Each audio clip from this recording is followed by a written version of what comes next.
24 cents short of a quarter. You're surfing in Nebraska.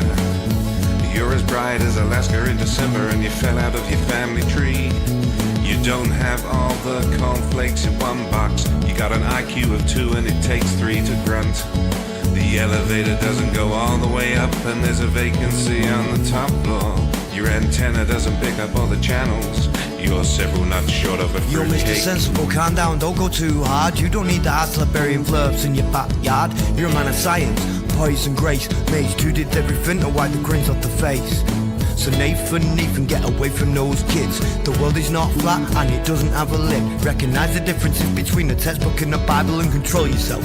Lay off your slander and your lies. You're a bunch of knobs poisoning the well of the youth, spreading lies that you like to claim as knowledge and truth. Stop spreading fresh bullshit like the butter on your bread. Maybe your musical assault will knock some sense into your head. I hope one day you'll hear these lyrics and smile, and you realise you used to be a 40-year-old child. Now it's time to wake up, open your eyes and see, and acknowledge the existence of. You're a few clowns short of a circus. Your phone is off the hook. Your sewing machine is out of thread. You're all foam and no beer.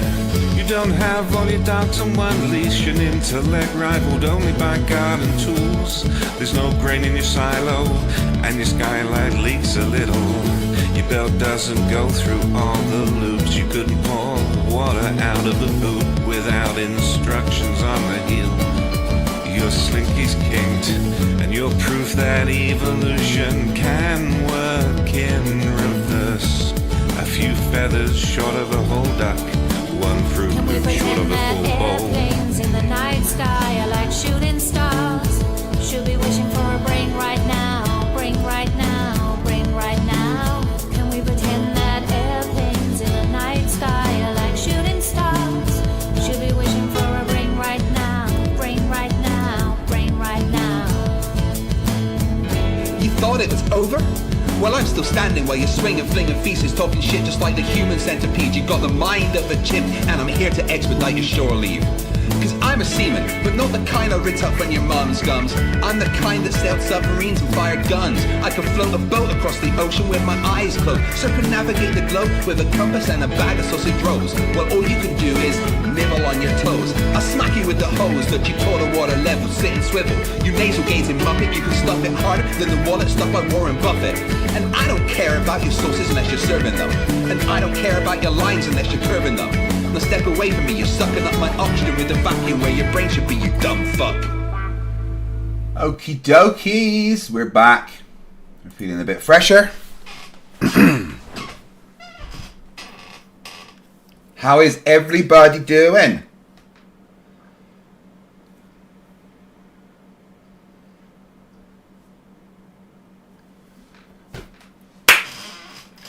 Right. This is long. We don't have to go through the Q&A obviously as well. But then again, we've got time to kill.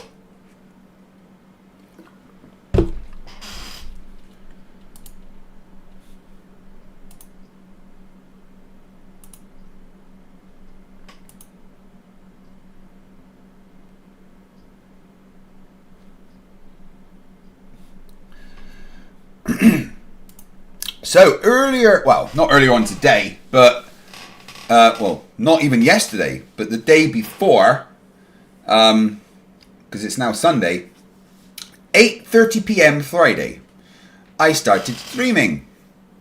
Then it got to 24 hours later, and then 24, 25, 26, 27, 28, 29, 30. Yeah, I streamed for 30 hours. My brain has stopped functioning. I started yesterday, Friday at 8:30 p.m. with 1 hour on that timer above me. The rule is that every new membership, every upgrade, and every... I started screaming, yeah. Every upgrade, every membership, and every membership gifted adds 3 minutes to the timer. The amazing Planahawk has automated that timer above me. Rachbot, $5 Australian, says, I watched FTFE all day yesterday, still 12 hours to go. Just 12 hours. Rosie for $5 says, in your break, listen to Conspiracy Music's Master Detective. I missed that, I'm sorry. I was in the shower freshening up.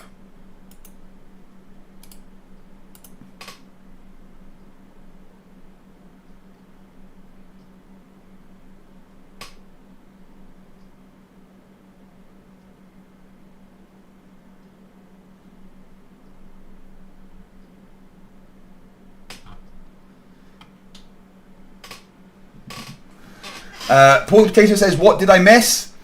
A couple of debates, some fun. But right now, we're going to watch this.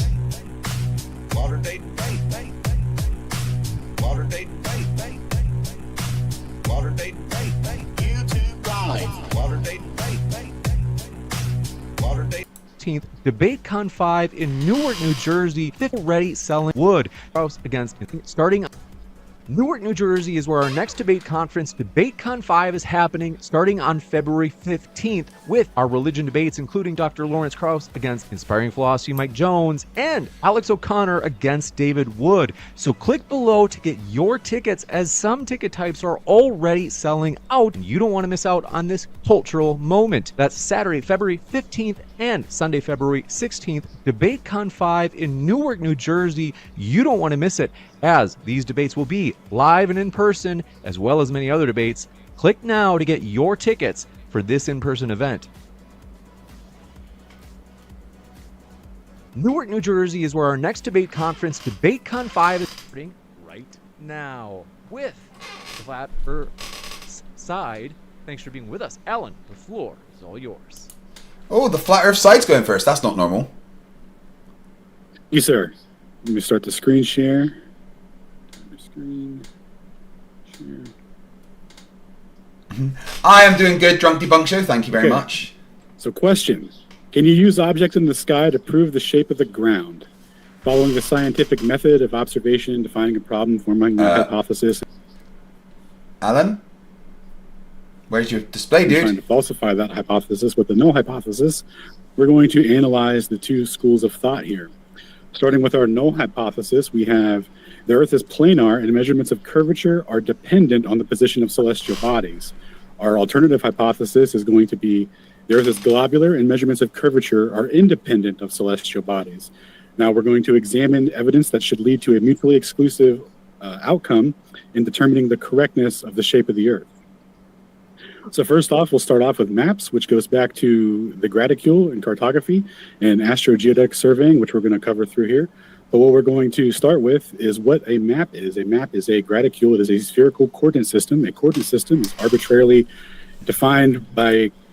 Icy Spin, I wasn't controlling that. It's them.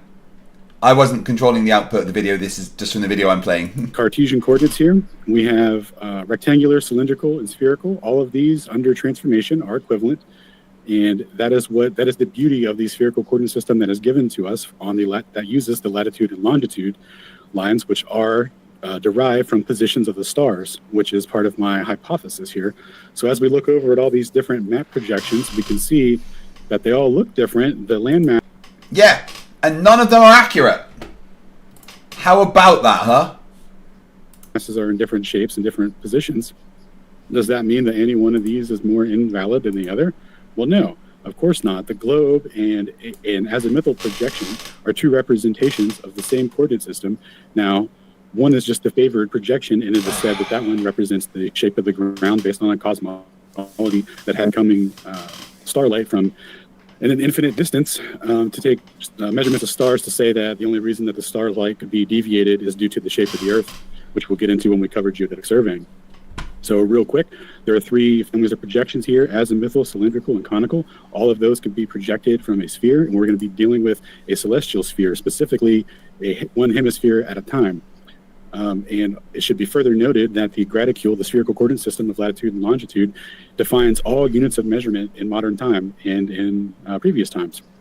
All units of measurement are a ratio of the terrestrial meridian, which is the distance from the North Pole to the equator. And if you take that out in nautical miles, that would, so we're 60 meters. I've not paused it yet at any point because I am yet to see any flat Earth evidence, which would require me to pause it and comment. 60 miles per degree with 90 degrees of latitude in between, you would get 6,214. And if you... What is the title of this debate? Flat versus globe, right?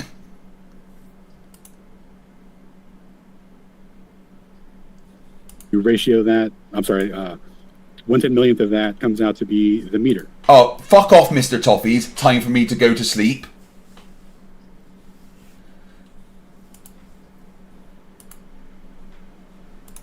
So that is what they're defining as a meter, and that also links back to the speed of light, where the speed of light traveling over 1 in meters is 39 inches, and that is how they relate. The speed of light traveling in meters is 39 inches. What? The meter to the speed of light through the through inches, and the inches obviously are a ratio of the metric Mr. Toffees, you're not allowed to leave, unfortunately. If you sleep, you have to gift more memberships first. System itself. So they're all interchangeable, and they all start with being defined by a fraction of the graticule, of the coordinate system that is used to describe this place. So here we're looking at the representation of that with 69 miles per degree times 90, giving us the dimensions and ratio to define the meter. Now, when you cosine stars and use a set altitude, because you have the angle, the starting angle, and you have the altitude set at the length of a terrestrial meridian, because remember, the position of the stars, specifically Polaris, as you go towards the equator, is what defines the northern hemisphere of this. I appreciate it, Uncle Charlie. Thank you very much. 12 hours to go. Of this projection. So anyway. But in 6.5 hours, well, 5.5 hours, I get to have some sleep. As per the rules, if you do not believe me, check in the description. It has always been there. When you follow that ratio, the law of cosines, you can computate a distance out of that. Now, when you take the measurement of the star that you use as your reference when you traverse the land in units of measurement defined by the coordinate system, and your theodolite up there, you should see a star directly in the center of your telescope. But what they found was that the stars never are directly in their telescope, and they drift back and forth throughout the years. Now, they say that there's a precession that occurs where, Polaris used to be a Thuban or something like that, but the stars don't actually follow that sort of trajectory when they plot it out over time. If you look back at the almanacs, all the corrections, they go back and forth in the sky. There's no fixed defined point. Incorrect. You can literally trace the position of it back over time. You just lied. You can even tell when it literally wasn't the North Star, Polaris being the North Star. The Drunk Debunkster says, how do I get in contact with Emma? I want to pay her to tickle Craig while he's sleeping. Well, Emma is right now sleeping, and you do not wake a sleeping Emma. I learned that.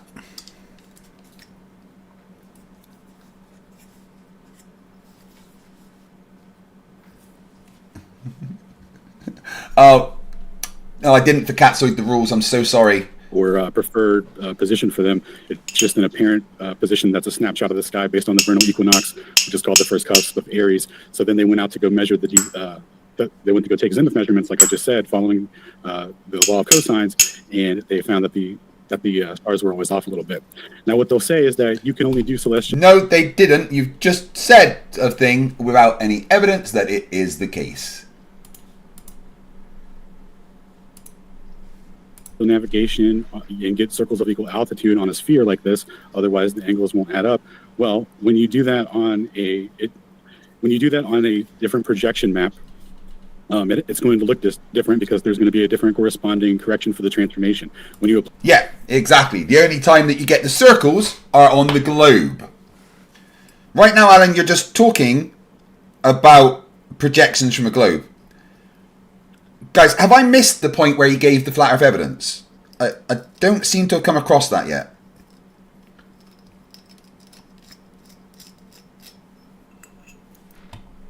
Apply the correct transformation. Because these maps are the exact same thing, there's a direct equivalence there, and it just looks distorted, but they all represent the same thing. That is the purpose of the graticule system and the symmetry of it. Now here we're looking at astronomy. Which Occasional Art gifted Occasional Art and Buffoonery. Art and Buffoonery, $1. Thank you very much. Positions of the stars, and we should be noted here at the bottom. It makes note that the celestial heavens look like a curved dome, but it's no greater than the curvature of the Earth. And there's equivalence between what you see in the sky versus the ground curvature in between to create the illusion that there's that the sky is curved. Now here, no, it doesn't say that, and you are presenting the celestial sphere with another sphere in the middle. That the sky is curved. Now here we have all celestial objects in the sky are apparent to us. This is a manual from a solar panel manual. And this is describing how there's a true position of the sun, but what we see is projected in a dome that arcs around us in the sky. So we actually see it arc across the sky. And this is also for the moon, showing the same thing. 1 second. Same thing for the... This is taken from NASA before it was taken down.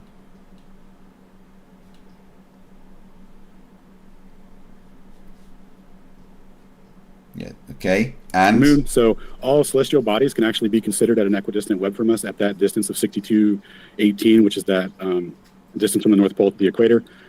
And circumference is not mutually exclusive to a disk or a circle. So so circumference, radius, all of that still applies applicably. Now we see in curved visual space. Except no, we don't see in curved visual space. We just see normal stuff. We see lights come into our eyes. We see in straight lines. What you've said was just a lie. Which means that it creates a dome of vision around us. So we see in one hemisphere at a time when we're looking out 180 degrees at the sky. What you can see, you can consider all celestial objects at that altitude, and that's how they do celestial navigation, and that's how the map coordinate system is derived in relation to that. Now, what we're looking at here specifically, though, is an anticorpuscular shadow showing the relationship of how light in perspective bends objects around you. So here the sun is... no, that's just something that's impossible if the Earth is flat. That is light being, a shadow being projected into the sky because the sun is so low and hitting the thing behind it. It's blocked by a shadow that goes across the sky. You'll see it maximally diverge at her zenith, and then it starts to reconverge behind her, completing the shadow. And this is all due to perspective. This is and if you're familiar with anticorpuscular rays, this is the exact same thing, but just a shadow. So do we have direct measurements of Earth curvature? Well, we have the geodetic surveying from mctune.net/se. You can go there and read all about the triangulation of the arc of the parallel. This is full of astronomical corrections and comparisons. People will often say the Earth is flat, the Earth measures flat, the Earth measures curved. Well, in reference to what? Well, it turns out it's in reference to the stars, which was the part of my hypothesis here. And when we look through the... No, it's not in reference to the stars. This is just angles to the stars that allow us to do something. And also, the observed angles don't have the corrections applied to them.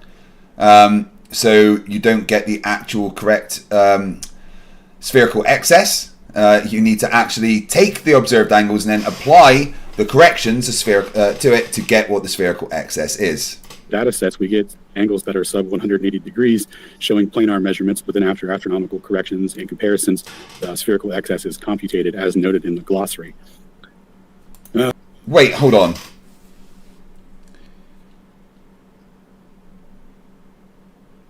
That doesn't even add up to that.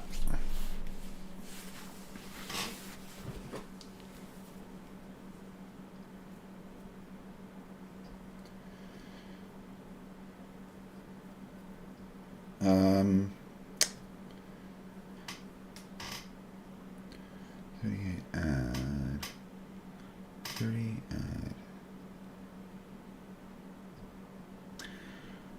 Okay.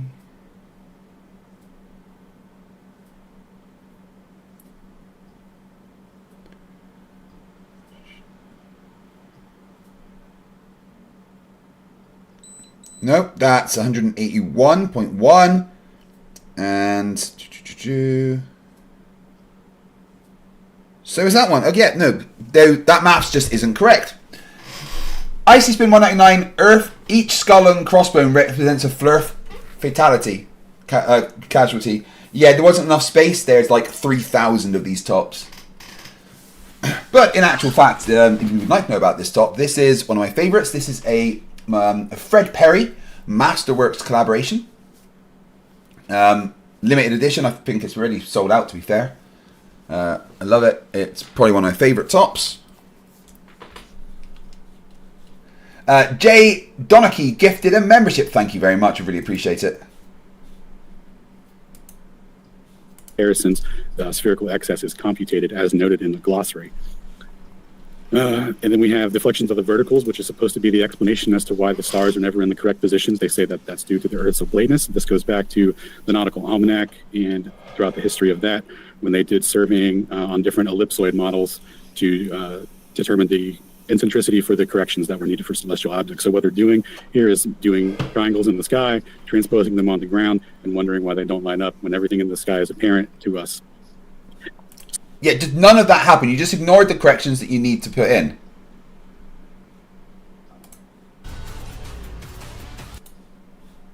So there's some mutually exclusive things to go over here that I'm going to present, but as we go through the debate, this is the geometric properties of shadows at sunset, circumpolar orbits for terrestrial navigation, and satellite orbits. We'll look at some of these over different projections and see if they truly represent north-south circumpolar navigation. And then, of course, we have Battle of the Beams, where radars were used to intersect at distances well beyond what would be blocked by Earth curvature to guide planes at night to do bombing runs over the course of a year. How much time am I at? All right, Dom, you want to... You can go if you want, and I need just like 2 minutes. I did presentation about motion, so you can go. All right, cool. Okay, so starting off with circumpolar orbits right here. What we're looking at here is you're going to be coming down the ball, then you're going to be coming up the other side of the ball. This is a true north-south orbit here. And then when you look at that on an equirectangular projection, you'll see the same relationship. It goes off the screen, and then this would be going down the ball, you're going up the ball. It doesn't matter which one, but it'll always be the opposite. So when you transform that onto an AE projection, what you would have is this. This is what it would look like. You're going up the ball, down the ball, back around, up the ball, down the ball. Now, when we look at all publicly available equirectangular projections given to us, they make figure eights in the sky. They make giant flower life patterns over the Earth. They don't represent the proper north-south circumnavigation. So all satellite orbits are... Yeah, because the orbits don't go around the same place every time.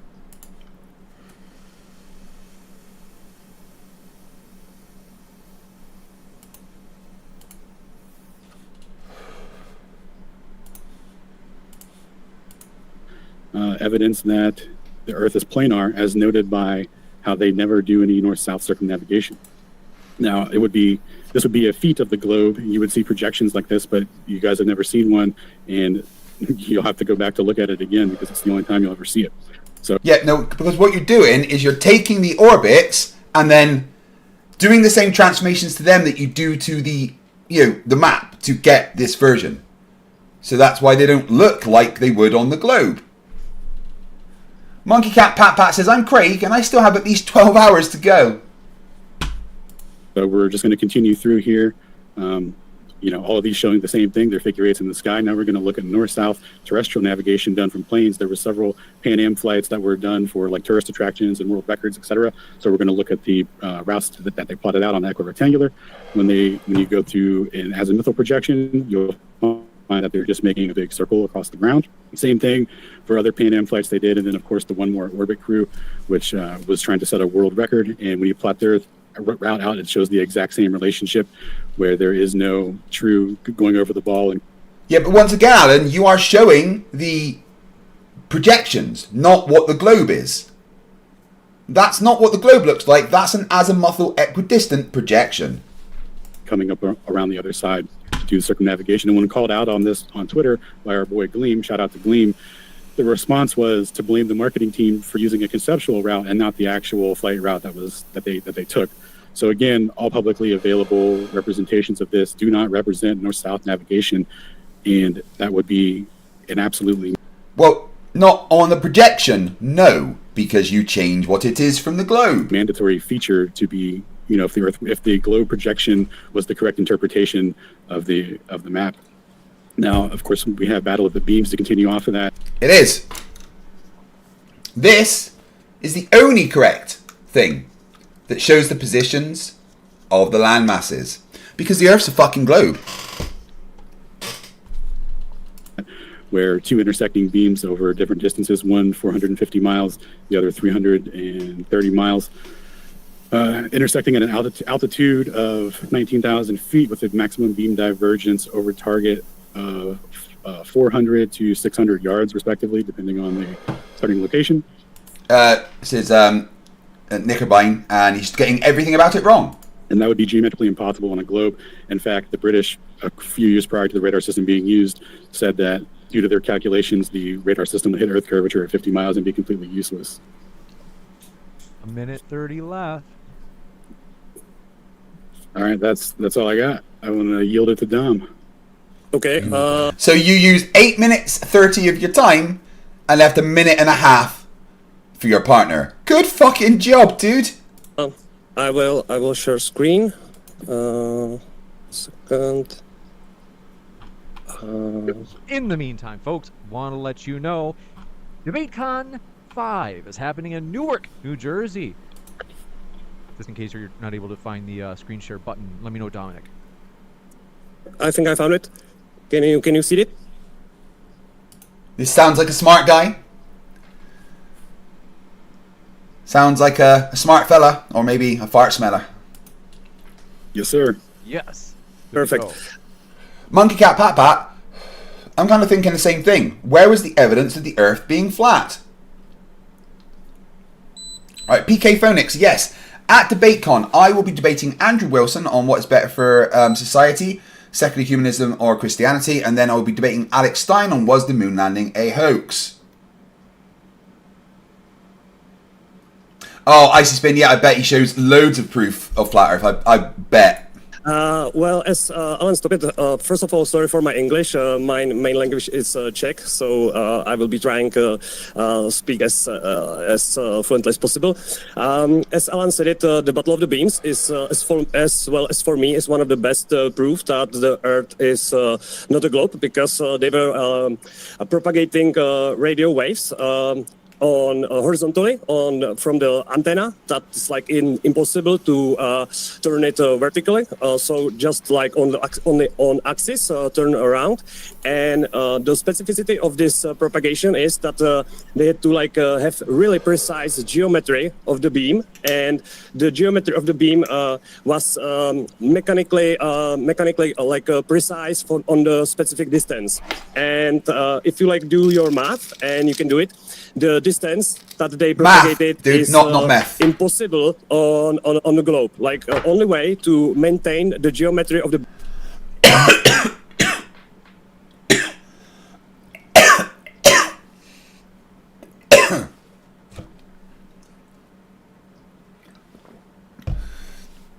Oh, I'm just going to destroy Alex Stein. And I am going to be ruthless to Alex. Do not worry. Beam is when you propagate it horizontally, and as like if Earth is flat, which is like for me it's very weird, because the plane has to fly in the beam all the time in the night, and they have to like drop the bomb on specific place, and the beams actually like have to cross over on the target, which is like you have to count on specific like atmospheric like the impossibility of two beams maintain the geometry and specifically drop the bomb on place where you need it. How many times is he going to say specifically? He's just kind of repeating the same thing over and over, and you only had 90 seconds. I'm sure it's been more than that.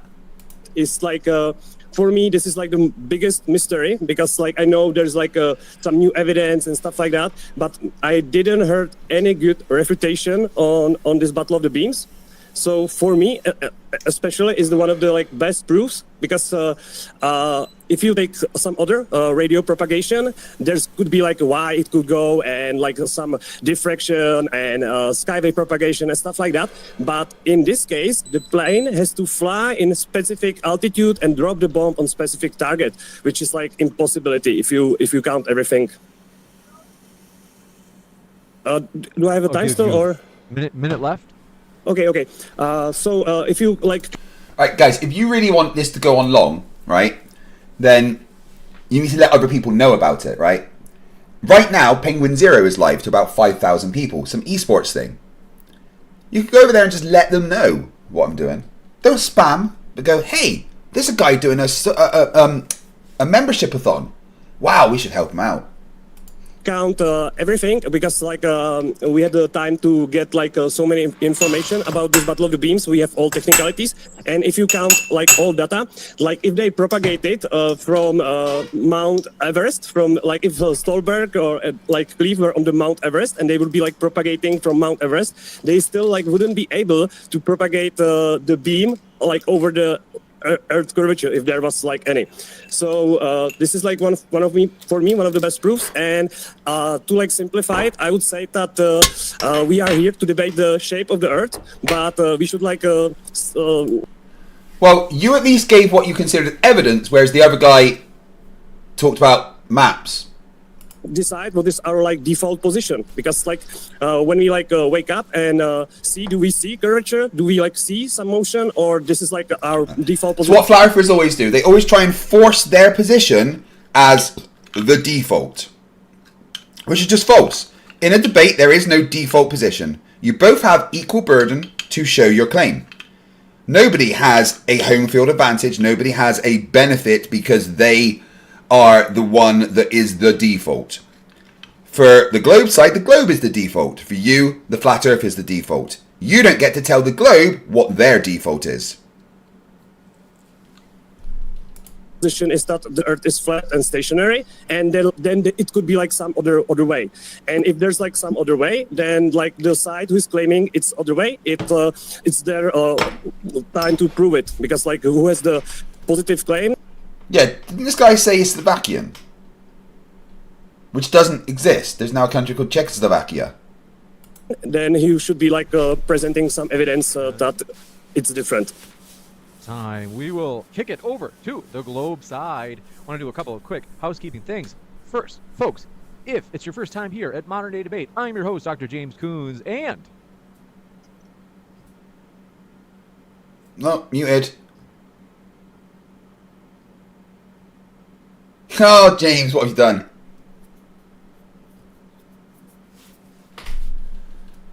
Wonder if the chat was telling him.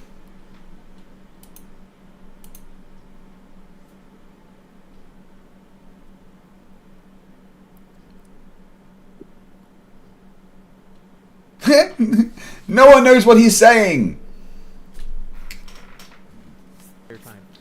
Okay. Folks, I've been on mute that entire time. It's very embarrassing.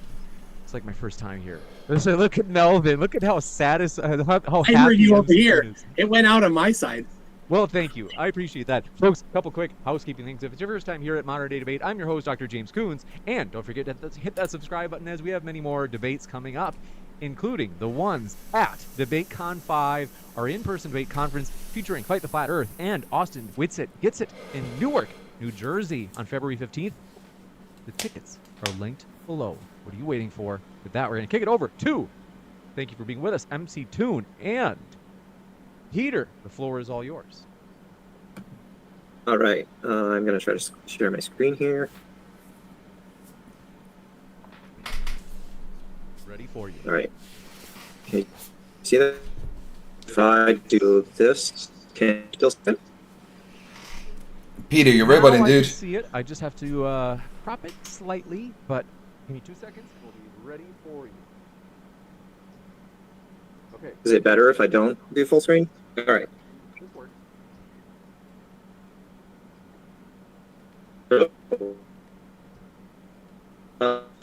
We need to declare a term flat Earth today. It's, I don't know if it's just me. Hold on. Wait, hold on a second. Yeah. Sorry. Yeah, you're lagging hard. I don't know if it's just me, but it sounds really robot-like. Oh boy. Is anybody else having difficulty in hearing? Yeah, as well. Yeah, he's coming in broken. Roboting hard. We might have to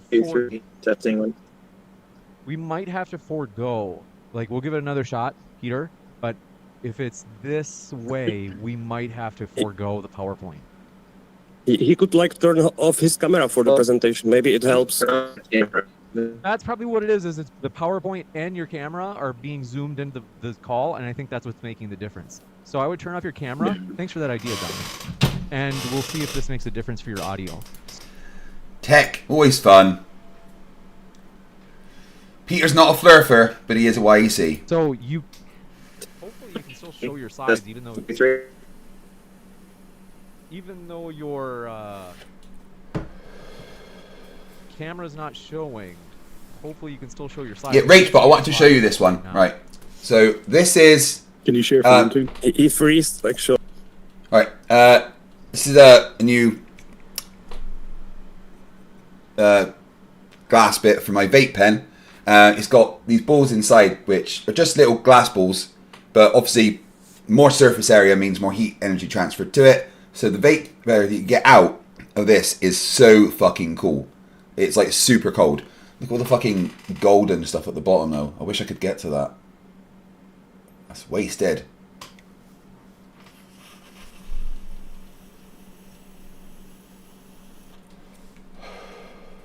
Zumi, Peter isn't interested in doing that debate, and if someone's not interested in debating, you have to respect it. As long as he doesn't argue it the case. If he starts arguing the case, then the rules are he has to debate it. But, you know.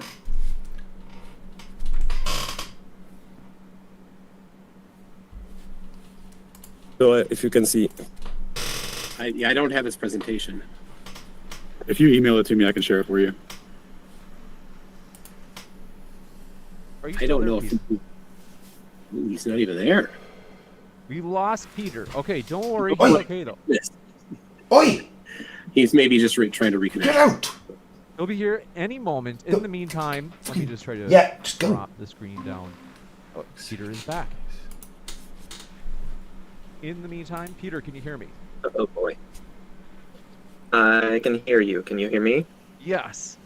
I think we at least have your audio, so it might be good if you are just going without your camera. You didn't see anything. More important that we have your audio than your video. Okay, I'm gonna try just sharing this. You that? You see this? Let's see if we can just get to the bit where he's actually working.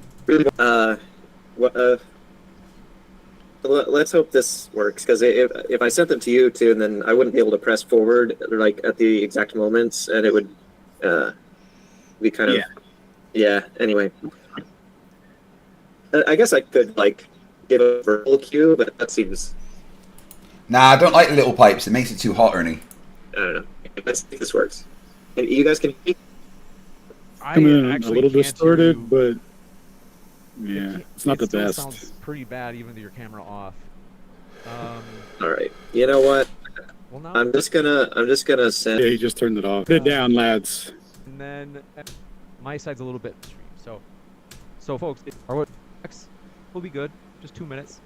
Bandwidth seems to be at a premium at the moment. Sorry. His link below. Some link. As for example, you're like, James, Peter is back with a videos on the screen. So I'm thinking, like, wait. Yeah, I'm seeing. Yeah.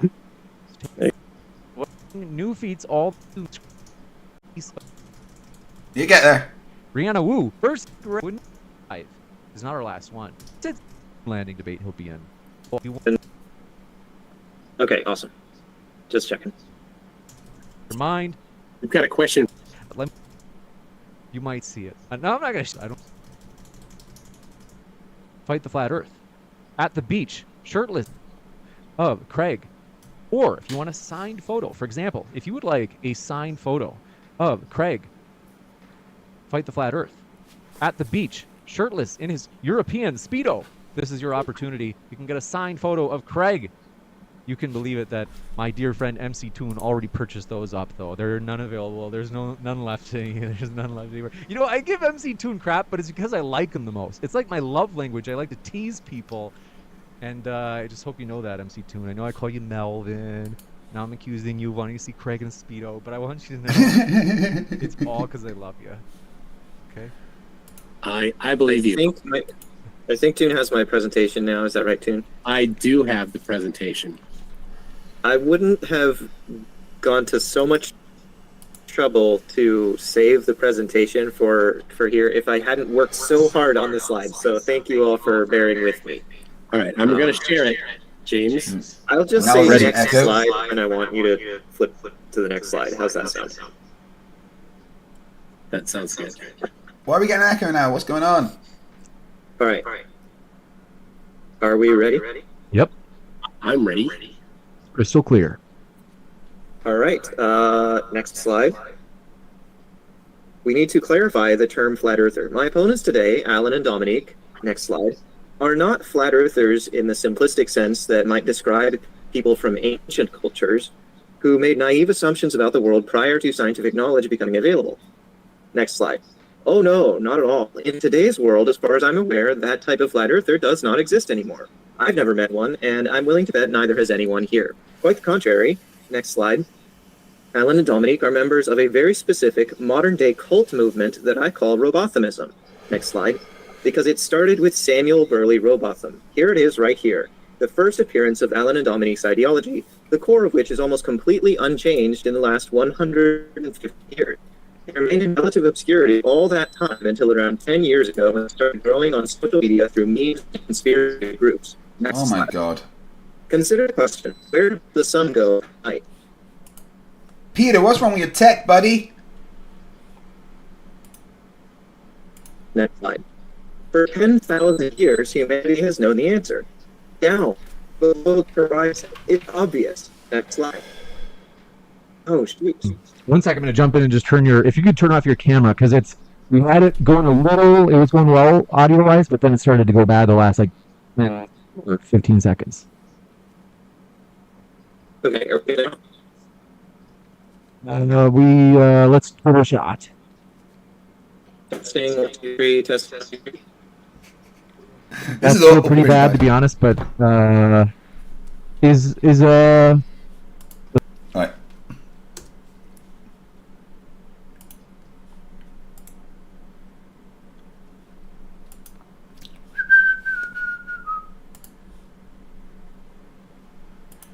All I need is a bottle, and I don't need no friend, no. This is just to make sure the connection is good, and then we'll be rocking and rolling. So, who would like to go first? Okay, cool. Oh, wait. So then, Alan, once you're done, you can basically position because on the horizon. Yeah, MC Toon. Yeah. Let's take that. They'll be debating on different days, so they're not debating each other, but they will both be at the conference. Want you to check Prophet versus I forgot shirtless in his European Speedo. Yeah, your bandwidth is very 1992. Look at the t-shirt that Toon's wearing there. Gotta love it. I'm sorry, guys. I don't know why. This isn't my fault. Josh Tremblay says, how the fuck did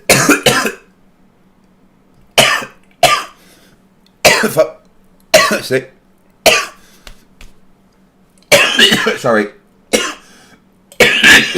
Fucking hell. I inhaled that wrong. Whoopsie. I forgot what I was going to say. Josh Timley says, how the fuck did it get to 11 hours? It was at like 12 and a half, so, you know. So I've now been streaming for, what time is it? It's 2, so we go half 8, half 11, half 9, half 10, half 12, half 9, half 9, half 10, half 11, half 12, half 1, half 2. So I've been streaming for 28, no, oh my god. My brain is not functioning, guys. 8, 9, 10, 11, 12, 13, 14, 6, 24. So I've been streaming for 30 at 1 hours and 23 minutes. 31 hours and 23 minutes. That's how long I've been streaming. Fucking brain. I get to sleep at 36 hours, so at like 8 a.m. here. And there's still 11 hours and 37 minutes to go. That timer started at 1 hour. Every new membership adds 3 minutes. And that's going to keep going. There is no cap. You decide when the stream ends. However, I will get to have at least a 4-hour nap once I get to 36 hours.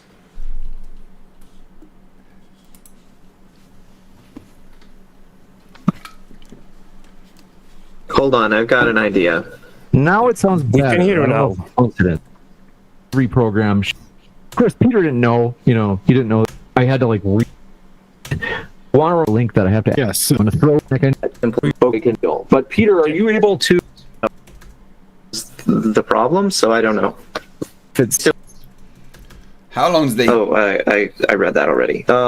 Yeah, so consider the question. There we go. Where does the sun go at night? It goes down below the horizon. It's obvious. You'll notice this basic observational fact, next slide, is with both the globe... Shifty Eye Shady says, how are you not hallucinating from lack of sleep? Well, these 3 pink elephants have been keeping me company, so I guess I'm okay. Thanks, guys. I appreciate it. Where'd you come from? And all ancient flat cosmologies. Next slide. And yes, I checked. It's all of them. Next slide. And yet, one day, Samuel Rowbotham decided out of the blue to throw out that answer and instead say, no, really the sun moves away horizontally. It's an illusion due to perspective. Next slide. This will sound familiar to anyone who's dealt with a present-day Robothamists such as Alan and Dominique. They still repeat the exact same cult dogma today. Next slide. We Globers call it Flerfspective because it makes a butchered, incoherent mess of perspective geometry. Next slide. An object's vertical position in your eye or camera lens is dictated by the inner angle of this right triangle. You'll notice that no matter how long you make the bottom leg of the triangle, it will never, ever, ever make that angle go negative, as we see the sun do every day. Perspective doesn't work that way, and any simpleton who can pass high school geometry should know better. Next slide. The sun goes up and down, but Alan and Dominique must deny that as part of their cult doctrine. They are sunset deniers. Next slide. The way an object can recede infinitely without ever crossing that zero line, next slide, is by following a non-linear pattern. It's like dividing the angle in half every time the distance doubles. Each time the position in your eye moves less than before, so the spacing in a time-lapse like this one is extremely variable. No two called forced perspective frames are the same distance apart because Zoomy Tomato, no, clearly that's a pink elephant and elephants always moo. What are you on about? It's slowing down the whole time. Is this what the sun does? Next slide. No, not even close. I took a 3-hour time-lapse of sunset using 2 identical cameras. Next slide. One with welding glass and one without. While I tracked the sun's position using a compass and sextant. Next slide. Oh boy. That looks weird the way that's displaying. Anyway, we should be looking at a... Go to the next slide, I think. Yeah, that's the compass and sextant. Next slide. In the resulting time-lapse, next slide, the spacing is fixed. It's the same distance between every pair of images. Next slide. That sun cannot be moving away from the camera due to perspective. This evidence makes that obvious. Next slide. So, Alan and Dominique, feel free to translate this message to your entire Czech audience for me too, if you'd be so kind. Let me be frank with you all for a moment. On top of being scientifically wrong and mathematically incoherent, your cult dogmas have no foundation in any other form of human thought. They sprang into existence out of nowhere, almost fully formed, but unlike Mormons or Muslims or Buddhists, you don't even have the self-awareness about that to say they came from God or an angel or something. Apparently, you think that Samuel Rowbotham was just randomly born one day as the only free thinker the world had ever seen, but he's not even a big enough deal to mention? Next slide. There's a reason your cult not only attracts but celebrates disreputables, malcontents, and unteachable dropouts. There's a reason that these conversations are basically internet bar fights instead of grown-up discourse on a real-world stage. Next slide. Your belief system is made of memes that are 5 years newer than Minecraft. Where did you think it came from? Next slide. While you were both what were you both doing in 2009? While I... He's good. He's good. comparing my lifelong biblically grounded young earth creationist beliefs against mainstream science at a college level, deeply exploring the apologetics of theology, anthropology, and how worldview does or doesn't affect science. Next slide. You don't get then to... Peter, with all due respect, you should be willing to debate it and accept that your position could be wrong. There's no reason to abandon Christianity because the earth is not 6,000 years old.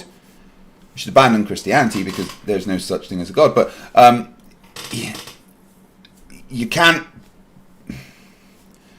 be this logical and science grounded and as forceful and arrogant as you are with it, you know, in a good way, but then act like a flat earther when it comes to the opposite way. You really, I implore you, Peter, debate young earth creationism and reassess your beliefs. There's nothing wrong with that. All in here backward, crash the party, then act like you got here first. Next slide.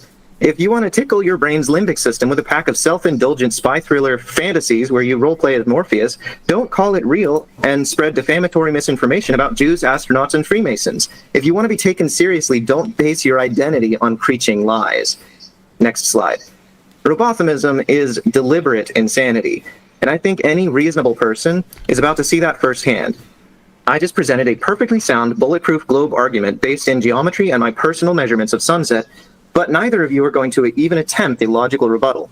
If you don't run from the topic entirely, I predict you will answer by playing semantic games, nitpicking random unimportant details, spewing word salad for perspective, and inventing ad hoc rescuing devices. It's like perfect clockwork because you do not care about truth. It's all show, no substance, only brainwashed cult dogmas. Thank you. We'll go straight to MC Toon. Thanks for being with us. MC Toon, the floor is all yours. All right, give me a second. I got to stop his share. Start my share. All right, just a second.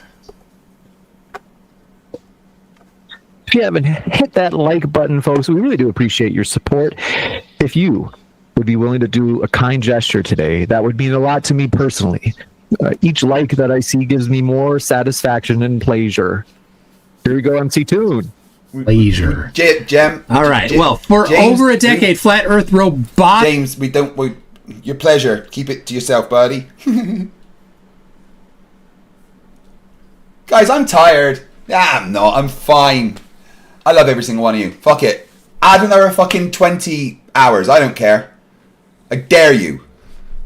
Atomists have claimed that there is no 24-hour sun in Antarctica. They parroted Eric Dubay, who first said it in 2014. He borrowed it from Samuel Rowbottom, who invented the idea to fit his flat Earth map, knowing his Victorian audience would not question him, and Dubay repeated the lie without any evidence.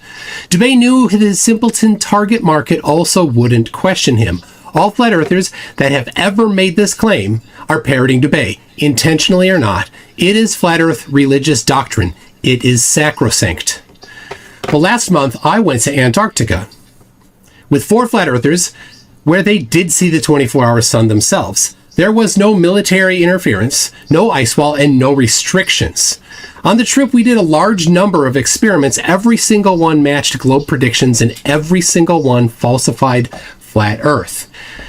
I'll cover a couple of these experiments. First, the very obvious test if the sun did circles as the globe predicts, or did whatever flat Earth predicted. Of course, it matched the globe, just as it has been reported for over... RT96 $5 says, oh, hi, Craig. I left to watch the director's cut of Lord of the Rings, plus The Hobbit, plus Season 2 of Battlestar Galactica. Took a short 7-hour nap, and you're still here.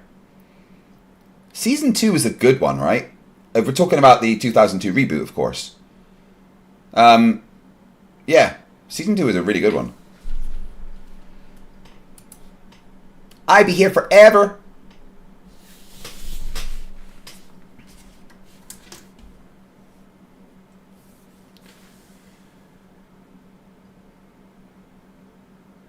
Hey Lucy, if I started streaming at 8:30 p.m. on Friday and it's now 3:03 a.m. on Sunday, how long have I been streaming? Hey Craig, If you started streaming at 8:30 p.m. on Friday, and it's now 3:03 a.m. on Sunday, you've been streaming for about 30 hours and 33 minutes. That's quite the marathon. How are you holding up? Guys, right now, I've been streaming for 33 hours and 33 minutes. Boo, yeah. Oh, I'm doing really well, Lucy. I'm definitely not hallucinating from lack of sleep. Nice body. When did you get that? Well, I'm glad you're feeling good. Keep in mind, sleep deprivation can sneak up on you. So make sure to rest when you can. Need any tips for staying sharp during your stream? No. I don't know why I got you up. Yeah. Thank you very much for giving me that calculation. So yeah, I've been streaming for 33 hours and 33 minutes, and I've got 11 hours and 26 minutes to go. So when would I at that point be stopping streaming? Sure. If you have 11 hours and 26 minutes left, you'd finish around 2:29 p.m. on Sunday. You're in the home stretch now. It doesn't really feel like the home stretch, and bear in mind they can add more time by adding a member, which increases the timer by 3 minutes. Ah, gotcha. That definitely changes things. With members adding time, the finish line can move around a bit, but you're doing amazing, and your dedication is impressive. Just keep going, and your audience will love it. Cool. Will you marry me? My phone died. Aww. Using Lucy killed my phone. Lieutenant Fitz says, I got your back, Commander. Well, actually she says, I got your back, Commander. Cheers, Fitz. Over a century, just as all the videos the flatties have blindly rejected for 30 hours and 33 minutes. For the last 10 years shows, there is a 24-hour circling sun. And it is completely impossible on all flat Earth maps. Even the Pac-Man maps don't support a 24-hour circling sun. Like this one here. This is a Pac-Man map because if you're over on the west side and you want to go over to the east side, you have to magically teleport to the other side. They have problems with the non-Pac-Man edges too. Oh, yeah, there's another flat Earth map. But either the oceans fall over the non-Pac-Man edges, spilling onto the turtle's back, or there must be some sort of a magical barrier. Of course, this is too much of a stretch for even the most simpleton of flat earthers. But maybe they just haven't figured out the map yet. Maybe there's just a few tweaks. Maybe there's just one more thing they need to do to figure it out. Well, let's test that. Here's a Rubik's Cube right here, right? You see how large that is in the screen, okay? Now I measured this ahead of time, right? It's about 3 times farther away from the camera. It appears smaller. When something is significantly farther away, it shrinks and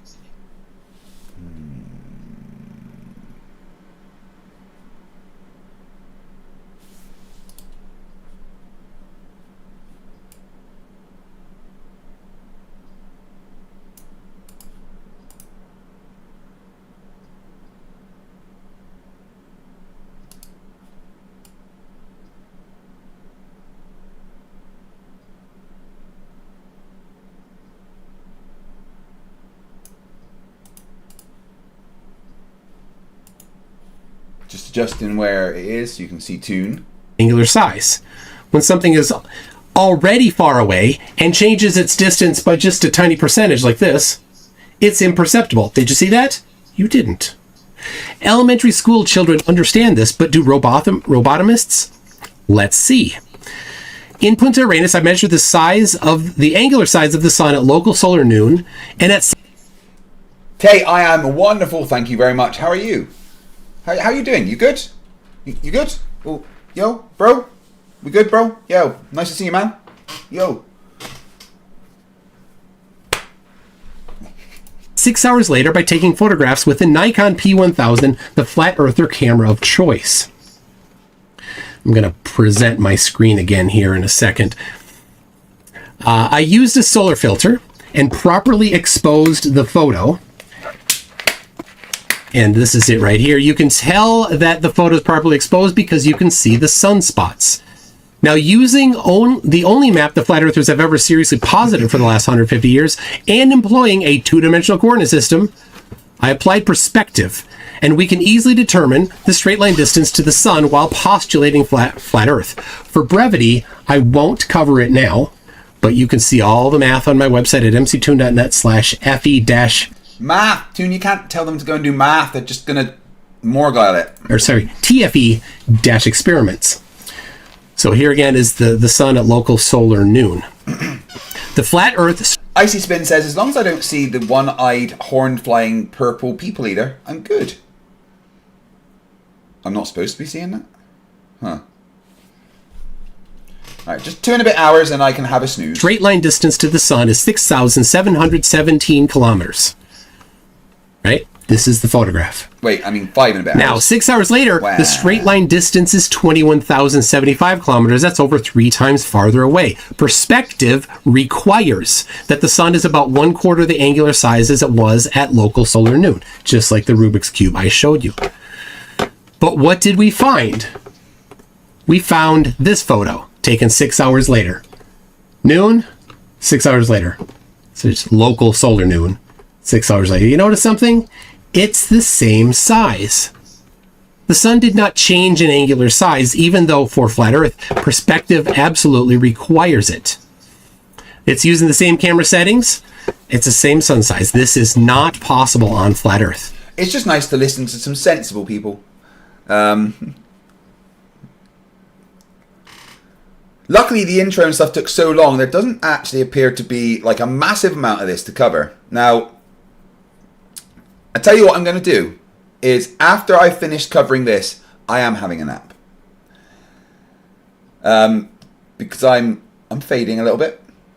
I've had enough Red Bull, so I can't keep out just having caffeine. That's not good for me. But it gets worse.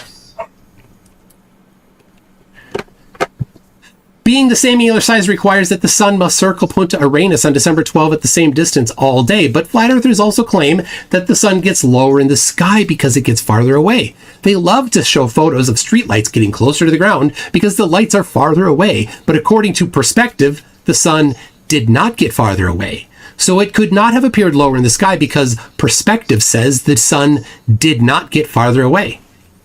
But it gets worse. Flat earthers claim the sun sets because the sun is too far away, due to perspective. But perspective already chimed in and declared that the sun is not getting farther away, so the sun cannot set due to perspective. This is where flat earthers start to cough up excuses. They don't know what the sun is. Therefore, how can they know how it acts? Well, they knew it well enough when they were claiming the sun sets due to perspective. Not that you need to know what something is made of to apply the law of perspective. They also brag that they're unable to determine the shape of the ground by looking at alpha equals 2 times the arc tan of G over 2R. Things in the sky. And I completely agree. Flat earthers are not smart enough to determine the shape of the ground by looking at the sky. But children that successfully graduated middle school are smart enough. But it gets worse. In Antarctica, Dave McKeegan photographed the sun every minute for 24 hours. I'm sharing one more time here, James. Last one. It will surprise nobody to learn that the angular size of the sun did not change the entire 24 hours. So here it is. Here is 24 hours of photographs of the sun not changing angular size. But it will surprise some flat earthers to note that the sun is actually rotating, showing that not only is the sun spherical, because you can see over on the left side, the sunspot is going off, it's getting compressed, it's going out of view, but it's very much a physical thing. So not knowing what it is not an excuse. Flat Earth has the same problem with the angular size of the sun as it does in Punta Arenas. It has to be the same distance from Good idea, Zumi. Antarctica the whole day. And that problem exists 24 hours a day, but it gets so much worse. All the normal people that went to Antarctica asked our audience to take photographs of the sun with solar filters on each of the days we were in Antarctica. We had an absolute flood of photographs. A volunteer by the name of What's Up curated these submissions on the Flerf.info website. And I bring it up right now. Charlie, that's a funny picture of your cat. So many photographs of sunspots. Here you go. Look at them. Pages and pages of them. You can peruse these yourself, and when you do, you will discover that every single photo shows the same angular size of the sun. Perspective is a relentless taskmaster. Perspective informs all of us that the sun cannot be small and local. It must be very far away. Far enough away that many thousands of miles distance between the different photographers is a trivially small percentage difference to the total distance to the sun. This perfectly matches the globe and completely falsifies flat Earth. Again. Now watch, dear viewers, as the flat earthers spend the next couple hours desperately avoiding this topic. They will never provide any evidence-based methods by which this can happen. They will never provide a map where this works. Everything they will provide upon investigation will dead end at the same place, a faith-based claim. That's because the flat earth is a religious cult, and it's dead. Mic drop from Toon, I believe.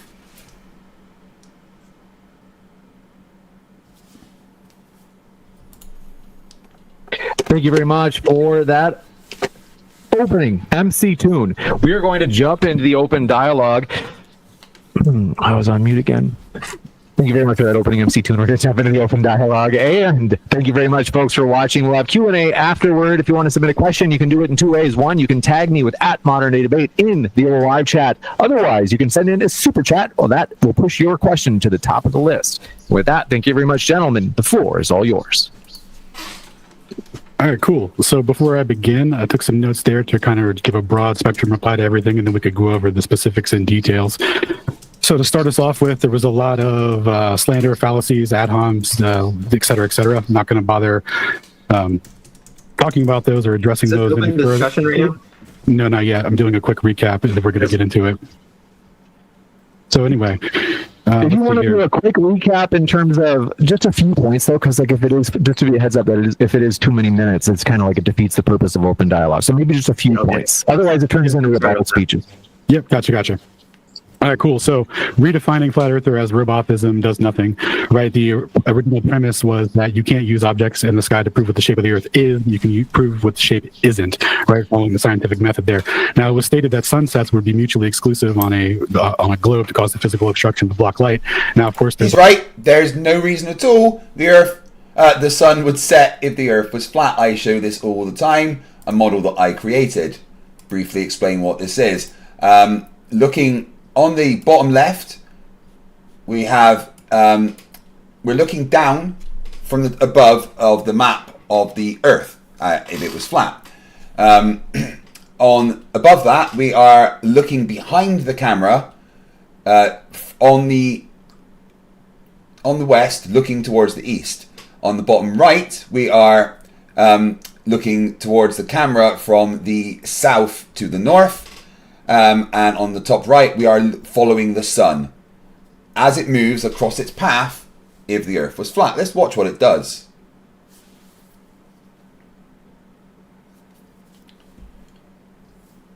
Well, it's getting smaller, but it doesn't seem to have set at any time. And now it's coming back. Wrong, wrong, wrong, wrong. Wrong, wrong, wrong, wrong. You're wrong. You're wrong. You're wrong. Light attenuation and wait, I'm sorry. Alan is giving a rebuttal to our presentation. I thought this was a recap of his presentation, not a rebuttal to ours.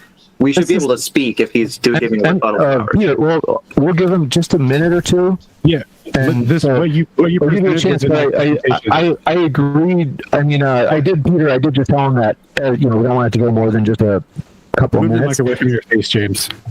So what we'll do is we'll give him a couple of minutes, and by that I mean why was James eating his mic? That was funny. I don't know why.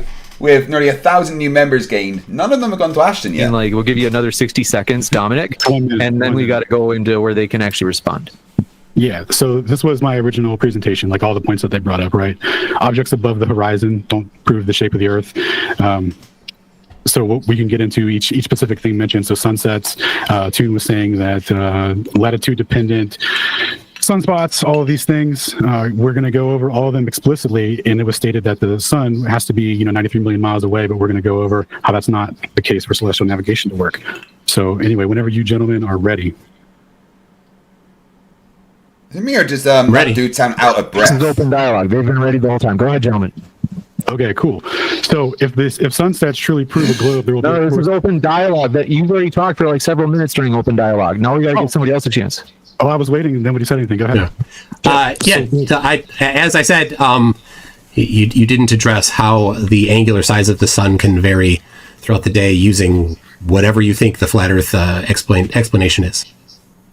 Great. That's a good thing that you brought that up. That is in the notes, and that was covered in the Prezi at the beginning. So the sun and all celestial bodies are considered to be infinite light sources, and you could treat them that way in regards to the distances. So for celestial navigation specifically. Listening to Alan talk, he's like, every few words. Like, is the dude okay? You can treat everything at a distance of 6,218 miles away from you at the altitude. That's what they cosine to stars. So you can think of a celestial sphere in that way. So if everything is an apparent light source that's projected to us, and we see it in our field of vision, then it's not. It isn't. Alan, my friend, put down the crisps and chocolate. You sound like you're struggling to breathe. What is wrong with you there?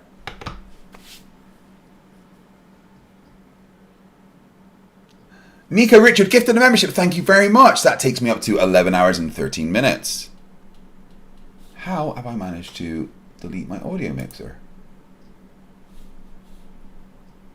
Guys, can you hear me? Because I turned off my audio mixer. It isn't a prediction of Mars. That geometry works on a globe. It doesn't work on a flat Earth. So if you're just saying that it's a magical thing that we can't explain, then that doesn't help you. Well, we have a hemisphere of vision, and we have two respective hemispheres that are mapped to the so-called globe that you think we live on. That's actually a spherical coordinate system. So this isn't mutually exclusive to either. Both have elevation. I'm sorry, that's hard to listen to.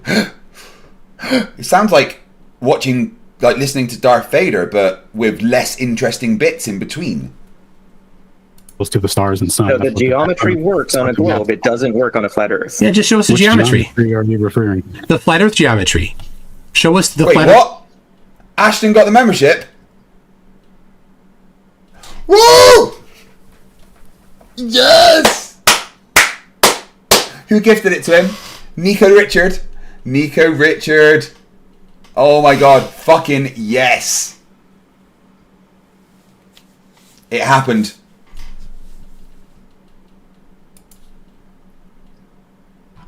Come on, Ashton.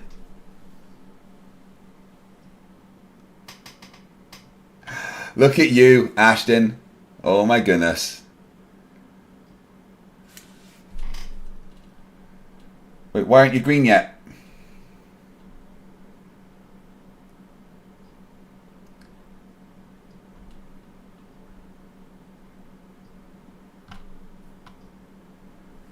I'm gonna refresh, and then I better be seeing you as green.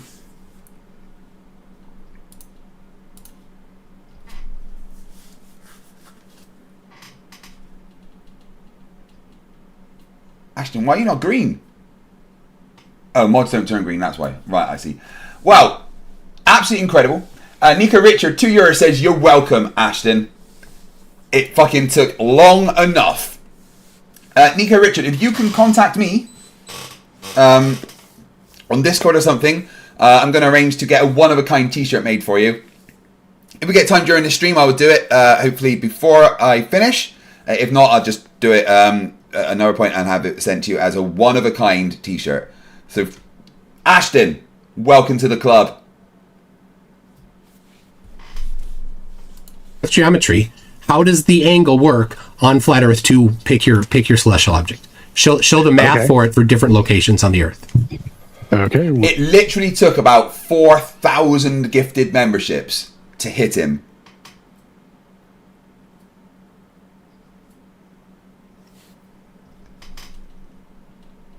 One second. You want... Not for the globe. I mean, you spoke at length about the massive success of the globe using spherical coordinate systems. I completely agree. You've not addressed how it works on flat Earth yet, though. Well, it would be just the same elevation angles to stars, right? Because we're starting with Polaris. As you get further away, 69 miles per degree, if there's an optical equivalence, that's what my position is, through curved visual space, which I brought up in the original Prezi there. When I talked what is about that? Show us that geometry. Can you stop interrupting, please? Yeah. I'm interrupting because he's not answering the question. He's just invoking magical terminology and not answering the question. Well, it's just faith. Faith-based systems here. Yeah. But as I said in my presentation, everything will dead end at faith. So you've said it's... Ladius Chiron says FTFE gets to sleep. Not really. I've still got 11 hours and 9 minutes to go. Although I will have a little sleep, a nap, once I finish with this stream. Fucking finally, Ashton Richards is a member.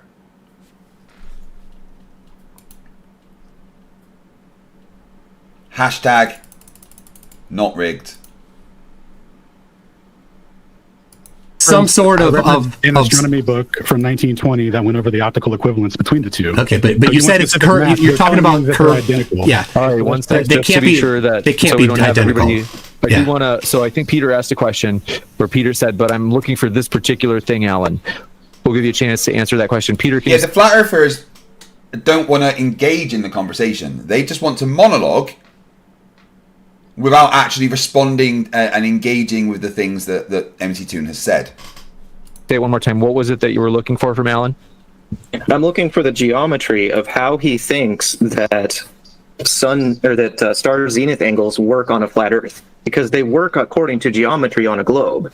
But he's just invoking magical phrases and saying, "Show us the geometry for how those magical phrases work." All right, let's give him a chance. My guess is that you would disagree with that, Alan. Yes. We have the exact same equivalence for optics. We have a radius of vision we see in a dome. When you compare what you see in the sky. Where are these visions from? Where are these numbers from? Did you just make them up? Hypotenuse slash R apparent leap sigma, actual leap sigma, actual. What? To the ground. They say that there's an equivalence there, but trust us, it's the ground that's curved. That's what I went over earlier in the beginning of the presentation with the citation from the ground curving. Like, if you're looking at a straight bit of ground, your eyes couldn't make it go curved. That's not how that works. From the astronomer book. It's not trust us. That's not correct. This isn't trust us, bro. It's a direct primary source documentation. Would you like me to read it aloud, sir? If you think it'll answer the question, sure. It absolutely does, and then we'll go over the math here in a second. So overhead is a dome of the heavens, which so far is determined by the actual positions of the visual bodies, like the heavenly orbs or the blue sky, where the clouds has in no reality a definable shape, but may be geometrically regarded as a hemisphere around the center. This is not indeed... He actually sounds like he's struggling to breathe.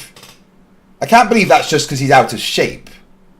The natural idea of the observer, whom the dome of the heavens appears somewhat a flattened form, the horizon being between them 3 to 4 times away over the region overhead. Considering the cloudy sky, we have to remember that it would be we must rightly understand what we see is usually the curved surface at which we look is much flatter than this. We mistakenly attribute the domed shape of the heavens, whereas in reality the curvature is no greater than the curvature of Earth itself. So I'm saying... What?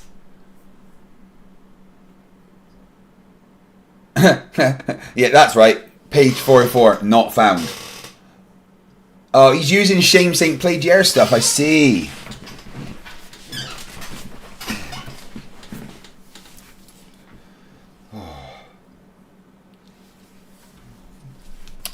Keep pulling my headphones out. That there's an optical equivalence there. You guys ask why we still bring up the Robotom, because for example in Czech, Slovakia, and in our countries we don't care about the Robotom at all, and there was some generations who believe in flat Earth cosmology before Robotom. So in China, for example, until 17th century, because until Jesuits came to Asia, they believed that Earth is flat and stationary, and they have dome up of their heads. So I don't think they knew Robotom. What's wrong with these? Am I picking this up extra for something? What the fuck is wrong with this dude? Yeah, so Dominic, did you not hear my presentation? The sun, they believed the sun went below the flat Earth. Those people were not robotomists. You are a robotomist because you don't believe the sun goes underneath the Earth. I don't think this is a definition of roboticism. Yeah, I don't agree with the definition, and I don't care. I don't care if you agree with it or not. It doesn't matter. You said you wanted to go over some geometry and math. Would you like to do that now? Yeah, I would like to see the flat Earth geometry, not the globe geometry. If you use the radius of the globe, you're acknowledging that the Earth is a globe. You don't get to use the globe radius.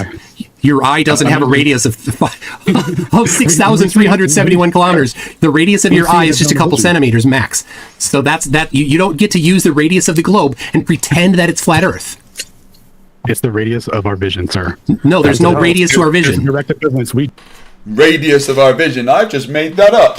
Just read it. We just read about the opposite. There is no radius to our vision. It's a spherical space with no physical radius. It's incoherent to apply a linear measure to the radius of that sphere. Well, we see in curved visual space in between. You'll need to support that claim. Please don't interrupt. There's a linear segment. You can hear me in the Google call. Mm-hmm. Okay, so when I jump in, that doesn't mean keep going. Like I'm trying to bring order. So both you and Peter, if you hear me, that's basically me saying, "Hey, we're going to jump into 1 or 2 minute intervals." So let's give it a chance. Space, Alan, I should say. We'll give you a minute to respond. We got the timer set. Go ahead, and then we're going to do the same thing because there have been a lot of interruptions already. So go ahead for a minute, and then we'll kick it over to Peter for a minute. Thank you, sir. What we're looking at is the optical limits of your vision defined by your optics. Now, we're going to start with the angle of elevation to Polaris, which decreases as one moves from the North Pole, right? This is what we're looking at over here. This is the same equivalence on flat Earth or globe, right? Now, in radians, we convert that for the necessary conversion, which makes it a trigonometric function. We use the hypotenuse. On the globe, you would say that this represents the radius of the Earth. For the flat Earth model, this would just be the distance from the observer to a point directly below Polaris on Earth's surface. So that's the equivalent. So I want to clarify that the winner of the giveaway for this stream is Nico Richards, who is the person that gifted Ashton Richards a membership. I've just responded to your email, Nico Richards. I will arrange, hopefully, during the stream, if not then the next day, to have a one-of-a-kind t-shirt created and sent to you. Between the optics and the triangles that we're drawing, because the cool thing about triangles, if they're in the sky or in the ground, it doesn't matter. You can do it either way. It's going to come out to be the same thing. And like I said, when we get into measurements of Earth curvature, there aren't any. Everything presented is against my null hypothesis. It has yet to falsify it. You guys have only presented explicitly things that are occurring above the horizon for observers, and then claiming that this is mutually exclusive to a globe so far. And we haven't even. All right, Alan, I want you to start doing 20 sit-ups a day and 5 push-ups a day, my friend. You sound fucking awful. Mark W for £2 says, on the 2nd of the 2nd at 3:19 a.m. GMT, a miracle was witnessed. We got to the geometric properties of shadow sets, which means that the globe isn't setting behind curvature, because objects casting shadows never cast them higher than the objects themselves. They actually raise up at 15 degree, or corresponding to that 15 degree per hour, and then they slow down as they would instead of going over the object casting it, they actually slow down and then they fade out. We'll switch it over to Peter for a minute. Mm-hmm. Okay, you still didn't answer the question, and you made a bunch of false statements. So, like the stars corresponding in a linear correlation to your latitude, that is exclusive to a globe, because on a globe, your orientation changes with latitude, and your orientation dictates the elevation of the star. It's a linear relationship because of the surface being a sphere. So if you are denying that geometry, then you have no explanation left for why that relationship is linear. If you're saying it's due to perspective, like Robotham said, then it makes no sense. But if you're just... I should say it's mathematically wrong in that case. But instead, you're just throwing around these phrases like we see in curved visual space. That doesn't answer how the geometry works. Yeah. Just saying that you think we see in curved visual space does not make it so.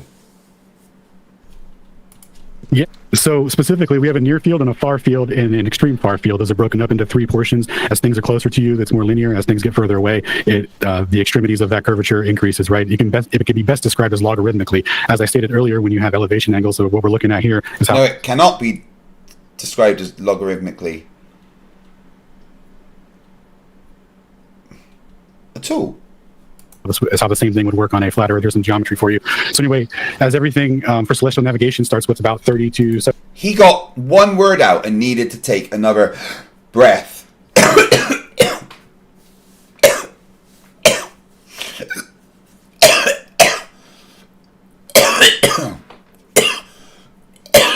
See, even trying to fucking breathe like him. Jesus Christ.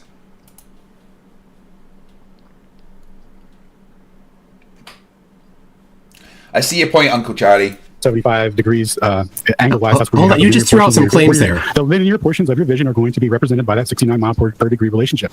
And outside of that is where you're going to have the most corrections. And when you look at the almanacs, that's what you'll find outside of those ranges. Now, what we're looking at here is the exact equivalence on a flat Earth for these angles. Oh, look. Where'd the globe go? The globe would just be representing things as a negative coordinate system as they go out of your field of vision. All you ever see is one hemisphere at a time. All right, you've thrown out this assertion about curved visual space, things like that. Yeah, you're just saying things without backing them up and going, well, this looks like it might work. But none of that worked, and it wasn't... Oh, my God. Yes, Max, Ashton became a fucking member.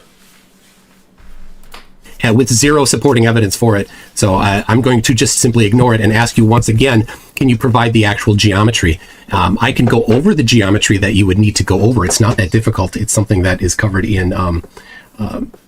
wrong one there. Here we go. All right. Just so people are on the same page, Melvin, a.k.a. MC Toon, is currently sharing his screen. Sorry. All right, you see that there? All right, so here's your opportunity. This is where you do the actual geometry. Are you seeing this, right? So you've got, here's Polaris. You brought up Polaris. Here's the North Pole. It sits there nearly above the North Pole. Here I am in Minneapolis. I measure the angle to Polaris at 45 degrees in angular elevation. I am 5,000 kilometers from the North Pole. So now here we are at the equator. Okay? Now, show me the geometry, the application of geometry that predicts the angle to Polaris at the equator using flat Earth. What do we do here? What's next? I'm ready. Give me 1 sec. Pull it up. Pull it up. There we go. Baseless assertions are just faith-based cult dogma and doctrine. Did you hear me? I said give me 1 second. Yeah, I'm preparing the audience to hear about your dogma and doctrine that is just faith-based. That sounds like poisoning the well. Sounds like you're poisoning the well there, Slick. All right, so here we go. He's just making observation. Yeah. Oh, is that what it is? Okay. So the angle, you're 60 degrees there. Hypotenuse distance to the star, 60 degrees. Cosine the ratio, adjacent over hypotenuse equals 0.5 degrees. You can solve this adjacent side with the adjacent equals hypotenuse times the cosine, 60 degrees. The adjacent equals 60 times 0.5, which is 30 degrees. Using that relationship, the adjacent horizontal distance is 30 degrees to the position of the observer. Using the adjacent distance of 30 degrees, the conversion is 69 miles per degrees. Distance equals 30 degrees times 69.08 miles per degree, which comes out to be 2,072 miles. The distance along the Earth's surface is approximately 2,072. So this is the optical equivalence for what we're talking about. If we see in a radius, and you think that you're calculating things based off of a radius and a deviation due to the contour of the Earth, there's an equivalence there. That's why my null hypothesis is that we can't use the shape of, we can't use celestial bodies to determine what the shape is, only what it isn't, by the consequences of geometric properties like shadow sets and battle of the beams, etc. All right, well, circumpolar orbits. Sorry, go ahead. All right, thank you. You did not address this right here. You didn't use 45 degrees. You used 60 degrees. You said that this distance something was 2,000. Whatever. Here, equator. Please, geometry for equator using flat Earth, not globe. You don't get to use the radius of the globe, and you don't need to say anything about the globe. Show me how this works on flat Earth. Right here, this right here, this Alan, geometry. I just basically asked, what's 1 + 1? And you said red fish, blue fish, 1 fish, 2 fish is what just happened. Is it? Or did I calculate a distance based off of a triangle while you guys weren't paying attention? You didn't answer the question. You didn't answer the question. All right, 1 second. Hold on a second. So MC Toon asked Alan, let's put it this way. MC Toon is asking, are you able to do what he just asked you to do? No, I came with pre-prepared math just to show for that. Nope, no flat earther can do this. Thank you. Can't do the math. Thank you. Okay. I said that you would not touch this. You are not touching the perspective, the application perspective. I know you can. I brought my own angle and walked you through it 1-to-1, bro. But that distance you got from the globe, that's the problem. You used the globe in that, because if you're saying there's that particular distance, right? It doesn't work on this particular geometry, which is what you're claiming. It only works on globe.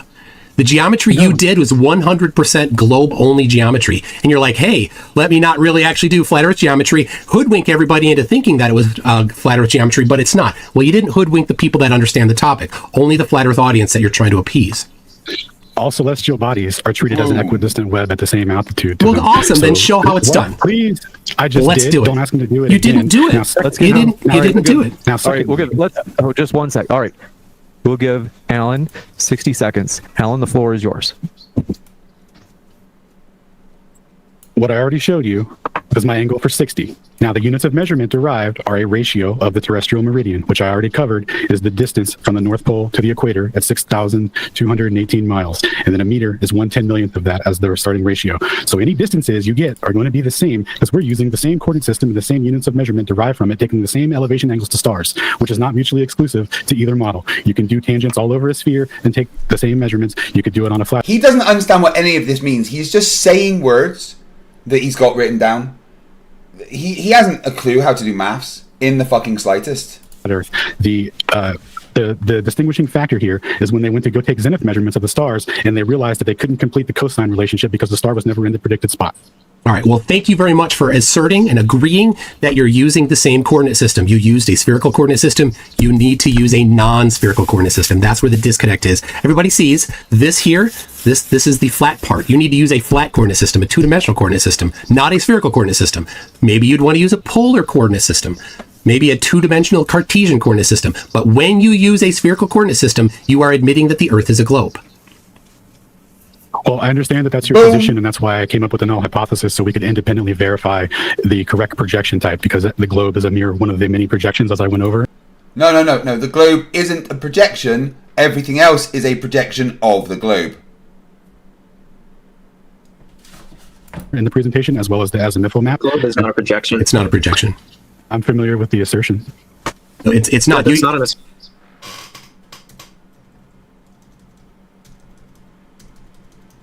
I've got to apparently go back to Alan's math slide.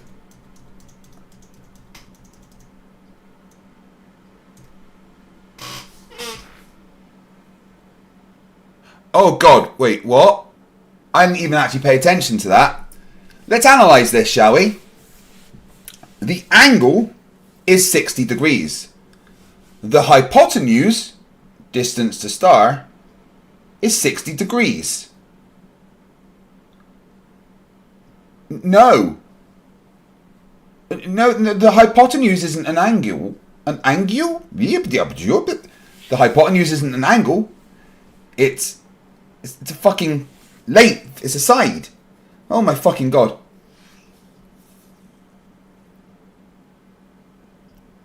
The adjacent horizontal distance is 30 degrees. What the fuck is he talking about? Oh my lord.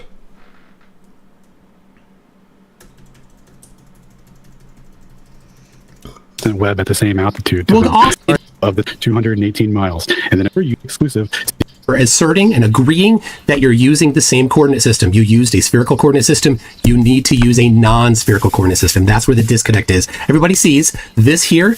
This is the flat part. You need to use a flat coordinate system, a two-dimensional coordinate system, not a spherical coordinate system. Maybe you'd want to use a polar coordinate system. Maybe a two-dimensional Cartesian coordinate system. But when you use a spherical coordinate system, you are admitting that the Earth is a globe. Well, I understand that that's your position, and that's why I came up with the null hypothesis, so we could independently verify the correct projection type, because the globe is a mere one of the many projections as I went over in the presentation, as well as the azimuthal map. Globe is not a projection. Yeah, the globe isn't a projection. Everything else is a projection of the globe. The globe is the correct one. Not a projection. I'm familiar with the assertion. No, it's not. It's not an assertion. That's a fact. You use a spherical coordinate system. The globe is a sphere. You're my evidence. You used a spherical coordinate system. The globe is that coordinate system. You totally used it. You don't get to use the globe and say, "Oh, wink, wink, it's flat." You used the globe, dude. Artful Dodger $5 says, "You have any FTFE elastic wristbands that look like those knuckles in the community post? Would love to have one to balance my gym attire." No, I don't. But maybe I could look into getting some. My words are getting... I'm not wording well anymore.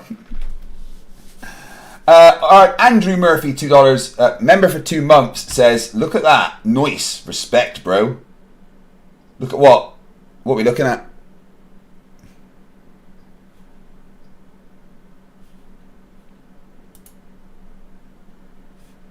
Thank you very much. So 1 second. So now the position isn't that you can take tangents to a sphere and do cosines that way. You're saying that this is now mutually exclusive when it is mutually exclusive. It is 100% mutually exclusive. You use a spherical coordinate system. You need to use a non-spherical coordinate system.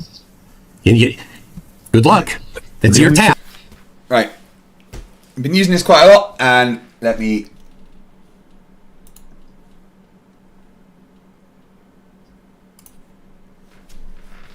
You want one of these guys? This is an FTFE facepalm protector.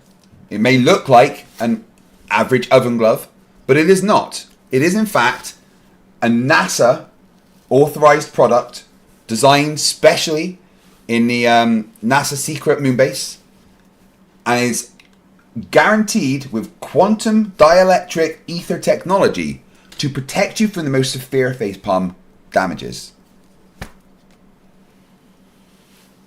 That didn't hurt in the slightest. If you would like one to protect yourself from those kind of facepalms, there's 2 ways to get one. Number 1, meet me in New Jersey in 2 weeks. Number 2, send me £20 to my PayPal. PayPal.me/FTFE, and I will get one sent to you in your payment. Leave your name and your address. They're 20 quid because that's how much they cost me to get, put together, and then send out to you. Only during this stream, never again. Andrew Murphy, $2 Australian with their first super chat. Thank you very much, my friend.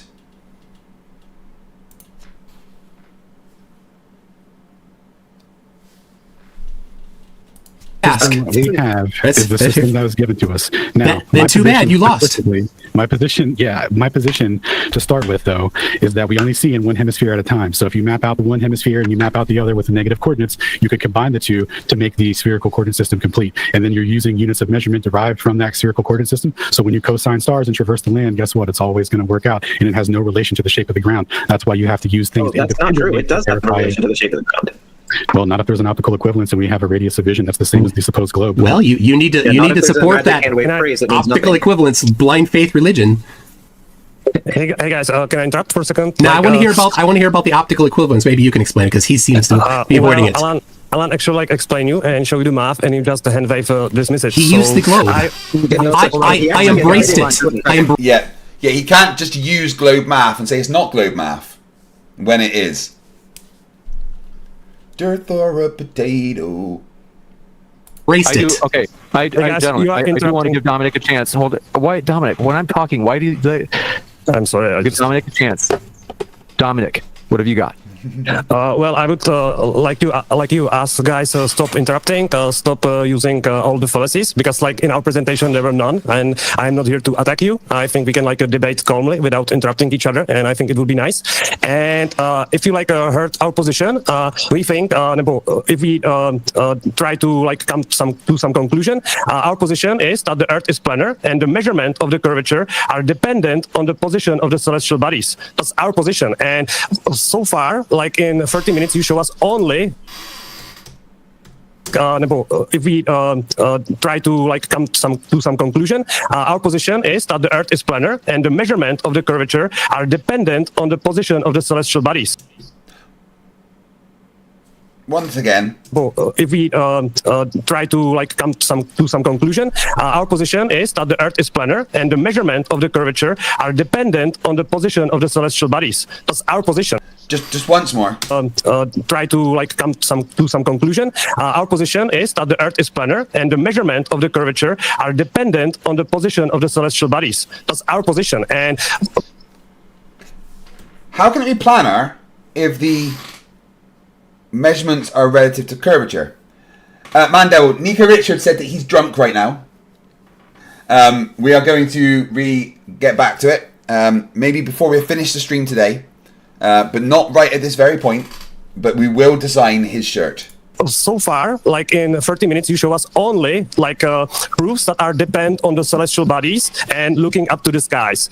And we think that if the Earth is a globe, then you should be able to measure the curvature independently on the celestial bodies. And that's our position. And if you have some evidence that is mutually exclusive and it's only about the ground and not about the skies, then I think it's the time to present it, because I heard so many ad hominem fallacies and stuff like that. And I'm not here for that, because I'm actually searching the truth and I want to know the truth. Fallacies do not matter in a scientific debate. Stop getting triggered. And if Earth is a globe, I'm okay with that. But I would like to be shown some evidence and stop this Slenderfest. It's really not like... I don't like... Yes, Drunk, you did miss Ashton getting a membership. Nico Richards did it. Richie Ruggs, $2 says, Oakley's nuts are really bad face palm protectors. There was Let's give it. There were no We'll go for a minute. So we'll give it to Peter for 60 seconds. The floor is yours. There was no slander from our side. You're simply mistaken. If there was something that you felt was insulting, it was an observation that is true. So, I mean, we could discuss that separately. That's not really the topic for tonight. But observations of the sun and stars are perfectly valid. You guys are throwing that out for no reason. And the curvature of the Earth can be measured without them. There are plenty of ways to do that. It's just a little bit more difficult, especially a little more difficult for flat earthers to understand typically, and that's why Toon and I didn't bring that particular evidence. Yes, Drunk. F you Ashton will forever be a meme. You are correct. Oh my goodness me.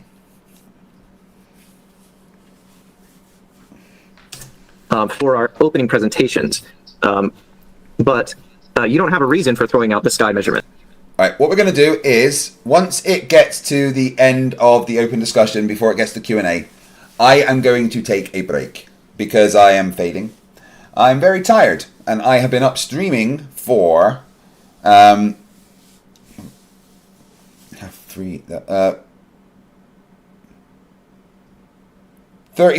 and a half hours. Your reason for, like, accepting them as part of your flat earth ideology is just a magical rescuing device.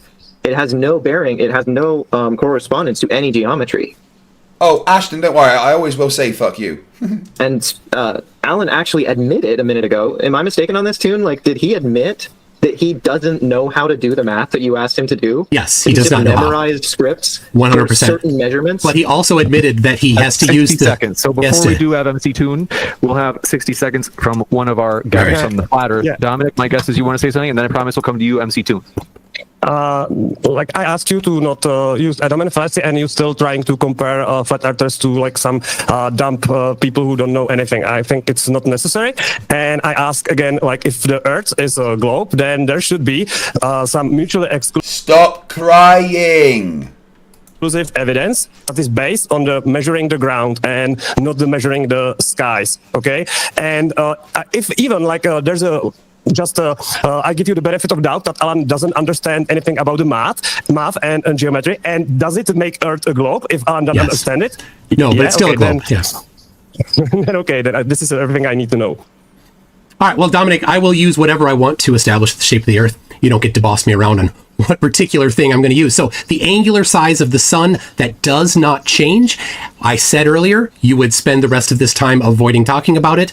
Neither of you have talked about it. So I'm going to press one more time. Why is it that the angular size of the sun doesn't change? How does that that work on flat Earth without going to just faith-based claims? Zumi says that they're huffing copium. That's why they're breathing so hard. Yeah, so I covered this earlier, but we can go ahead and recap it again. The angular size changing isn't a prediction on a flat Earth. I don't know any flat earthers that say that the sun is a physical object. All we ever see in both models is an apparent object. You think that there's a delay. A bunch of flat earthers say that it's a physical object. You're just using a get out clause. For the physical object of the sun, but what you're seeing is, the representation after the fact or whatever, right? Based on a distance of 93 million miles. Now, what our position is that it's an apparent object and it arcs across our field of vision, and that's what we see. And that's the part of the manuals that I showed you at the beginning for the solar panel thing. So this isn't a magical claim that's made up. This is a thing in both of our models. I'm just arguing that the physicality of the sun that you believe in isn't even necessary because of the relationship of celestial navigation and setting everything at an equidistant web of 6,218 miles away, which is specifically why I brought the math that I did. And now, secondly, I did agree that I couldn't do the math that you were asking me to do right then. And what I did bring was what you were asking me with a different angle. So to reject it and act like it wasn't correct or valid is kind of disingenuous on the face of it. And then on top of that, like Peter keeps saying that we're throwing out the measurements. We're not throwing it out. We agree it's part of our premise, right? Your conclusion is our premise actually, which is kind of weird. And as Dom stated about a default position earlier, right, optically, the curvature over an equidistant or equilateral triangle of 1 kilometer is 0.002 arc seconds. The Earth is perceptibly flat. That's why we're looking for independent measurements of curvature, independent of the positions of celestial bodies, because that's all that there ever is. And if you hinge everything on that, you can't even acknowledge basic things like perspective and curved visual space. Well, thank you very much There ever is for that you proving us acknowledge right. it's just the easiest thing to measure. So I want to press this. You said, "Oh, we don't claim that." I don't care what you claim. The sun definitely is a physical object. People can see that. People can confirm it. People can purchase for not a lot of money a solar filter, and they can replicate the same thing that Dave did any day of the year. That they can see the sun and see that it's got sunspots, and that the sunspots move, and that the sun is a three-dimensional physical object that's a sphere. So you have the burden still to explain how it's a consistent size. Oh, robot polishers reappeared.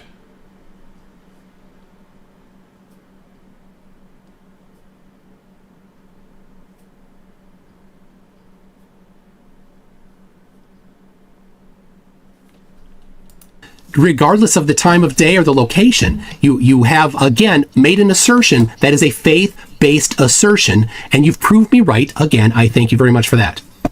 Okay, go ahead, Dom. You said that the sun is a physical object just by looking at it, that you know that's a physical object. How do you know just from like looking at the sky with sun filter that is like physical object? I would like to know because that's something I don't know.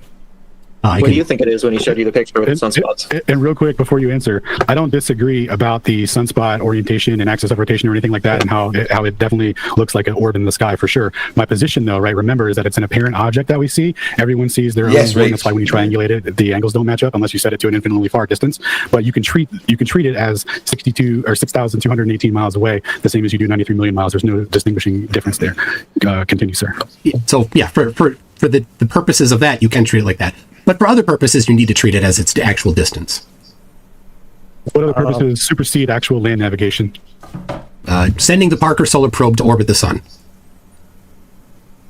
That would be done with the Berry Center, which uses ECI coordinates as the baseline. So it's like derived from the lab frame, as you would call it, and then calculated based off of positions of the celestial bodies. That's not it. Even if we grant you that premise, doesn't help. They're not using ECI coordinates to send the Parker Solar Probe to orbit the sun. They're using a... No, I got you, but there's no observer on the sun. When you do the calculation for what you're talking about, you would use the Berry Center, right? That's what I'm saying. The Berry Center is derived from the geocentric perspective. But you need to know the distance. You need to know the accurate distance. So yes, that's one way you definitely need to know the accurate distance. No, the Berry Center is not derived from the geocentric position. The Berry Center is like an updated heliocentric position because it's what both the sun and us orbit around. In the Earth and the sun. Yes, if you grant the premise of space travel, etc., yeah, then sure. You would have to do those calculations. I agree. There you go. Answered. So now I'm still wondering, just saying it's an apparent thing is a faith-based claim to hand-wave dismiss the necessity of the very inconvenient thing that the sun's angular size doesn't change for you. And it doesn't work on flat Earth. Well, we see like crepuscular and anti-crepuscular rays, so we like know that we see sun in apparent position on skies. And I would like to, because our position is that the Earth curve, like the physical Earth curve, is equivalent to our like eyes and how we like proceed with the optics. So. Oh my God. It's so fucking hard to listen to. I'll show you the math, and our position is that we should be able, if Earth is globe, measure it on the ground or provide some mutually exclusive evidence. And we did bring some mutually exclusive evidence in our presentation. And I would be like, if you had some answer on the Battle of the Beams, because I knew that you should be like knew about this topic, because I think this is one of the best positions, and this is like a reason why so many people, even like in Europe, are actually like believing that the Earth is flat, because there's evidence that you can propagate there's evidence that they did propagate horizontal radio waves during World War II, and like there's so many like geometric mutually exclusive evidence that it would be impossible to propagate it on the globe Earth. And if we want to like move, this should be like a perfect evidence that we should like explain. And I think it would be Yeah, James, I feel you, mate. Very nice, because I think that there's so many people in Czech and Slovakia and Europe that is watching you, like you, Mektoon, for example. So it would be like amazing if you could answer it, because I think that you are doing here. This is why are you doing it? It's because you want to bring truth to the people and show them that we are the mistaken, which is I think it's fine.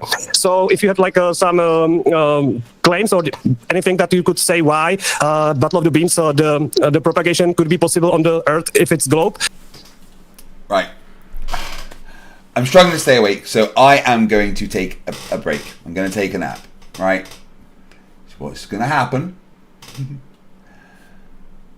We will come back to this once I'm up.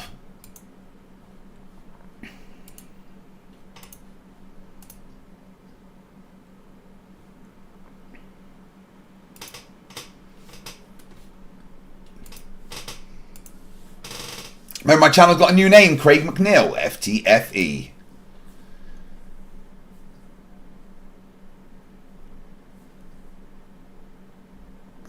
Where is it? Right, so after...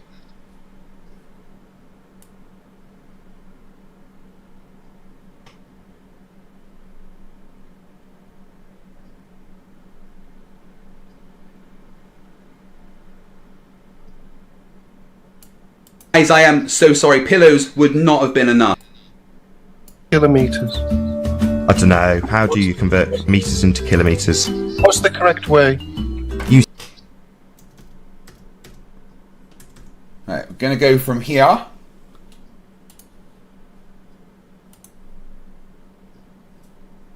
Right. Oh, I'll put myself on camera, actually.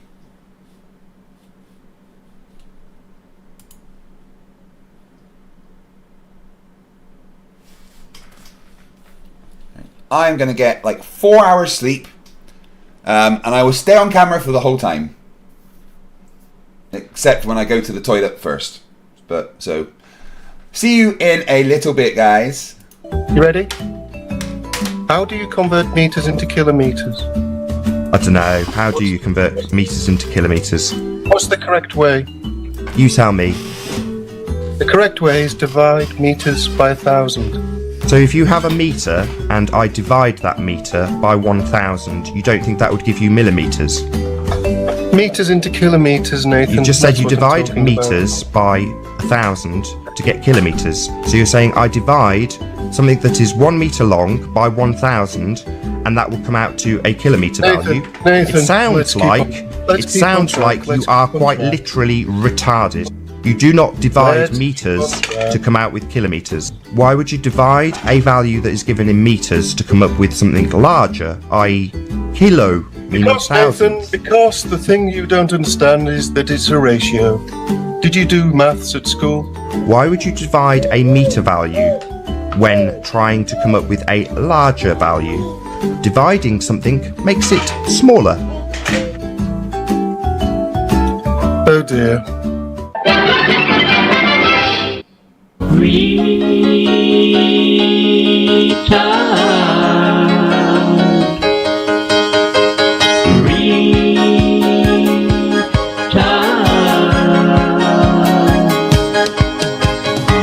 Ahoy hoy, Shut up! So as you might know, I went on Nathan's show This recently. arrogant little millennial prick. You know, it'd be very nice if I could actually talk. You're just fucking retarded. So essentially, what I was trying to do was Shut up! This is why it's impossible to argue with Nathan. So I was pretty much trying to explain to Nathan why Google Maps does not show that the Earth is flat. And so obviously they started a little game called What's My Fallacy? The problem is though that fallacies don't tend to work if the argument is incomplete. So if I say something like if the Earth is round then up is not the same for everyone, that is not fallacious in any way. Nathan would call that begging the question. However, I've not begged the question because I've only said if A then B. I have not said B therefore A. And that was going to be my first premise, but I wasn't allowed to finish because I've got these forbidden words. You can't say spinning, you can't say globe, you can't say round, you can't say gravity. So essentially, you're forbidden from making any kind of rebuttal to Nathan Oakley on Nathan Oakley's channel. But I'm on Fight the Flat Earth channel, so I can basically make any rebuttal to Nathan Oakley without getting interrupted. Yeah, that makes you a millennial little prick. I spoke too soon. But anyway, here's my rebuttal to Nathan Oakley or Quantum Erasers Flat Earth model. Premise A, direction is never absolute. An example of this would be if we were on a globe and I was in one country that's on the opposite side to a country that another person is in. We would have different ideas of what up is. Premise B, height is about the relationship between 2 points but only on one axis, and that would be the upwards axis. Premise C, some definitions of level just mean having no part higher than another part. And lastly, premise D is elevation literally just means height with respect to a level, like sea level. That means shut your stupid fucking mouth. Now, would it surprise anyone if Nathan didn't actually attempt to offer a rebuttal to any of those 4 premises? All he did was attack the examples that I gave, trying to explain the first premise to You him. unbelievable little bastard. But the real problem there was I was interrupted. You somehow think that's fucking Earth curve. So as I was saying before I got interrupted, the problem is that there would be so many interruptions that by the time... stupid shithead. There were so many interruptions that by the time I got to the next point, the previous point had been completely lost on them. And rather than letting me get to the end of my example, you talk over the top of it when I get to the conclusion each time. But if Nathan had have followed those premises through, it would have been self-evident why his so-called model did not prove the Earth was flat. Fucking turd in the punch bowl. But anyway, I have better things to be doing right now, so wait, he's over that way, isn't he? Back to you, Fight the Flat Earth. No, I'm over here. Never mind. Make sure you guys go and subscribe to Wolfie6020's son in the link up there, if I remember to put it in. Now, before we go, let's look at Nathan Oakley being a dumbass again. In this clip, Nathan tries to explain why things appear to disappear from the bottom up on a flat Earth. So for a long time I've been trying to make the analogy that if you take off a pair of shoes and back away from them, you will see them disappear eventually due to their angular size being too small to see. And you can induce this effect by reducing the angle. So the angle of attack is essentially what causes things to disappear from bottom up. So in this example I've set a book at the end of this very long hall which they play table tennis on, so it's incredibly flat. They play table tennis on, so it's incredibly flat. And that's good enough for you, is it? When trying to demonstrate this incredible new discovery of angle of attack, your methodology is, yeah, looks kind of flat to me. You fucking idiot. And as you can see, as I lower my angle, the book disappears. Now purely by chance, as I was doing this, somebody came along and actually picked up and removed the book as they were clearing away the hall while I was doing this. But just by luck, there was a woman with a pair of shoes on actually lifting the book out of place, which you can see here. So as she reaches down, the book and her shoes disappear. Purely by chance, but very handy, as it matches the example I give. So the shoes vanish, the person who has a bigger angle, obviously they're larger than their shoes, is still perfectly visible, and this is exactly the same as a pair of wind turbines disappearing into the distance, or anything disappearing into the distance due to angular size, or the angle of attack being too limited to see the item. Okay, let's wrap this up by showing people what an absolute clown you actually are.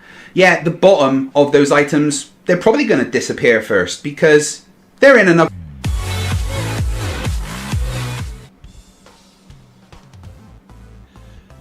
Hey, I'm FTFE and welcome back to the channel that puts stupidity in barrels of hydrofluoric acid.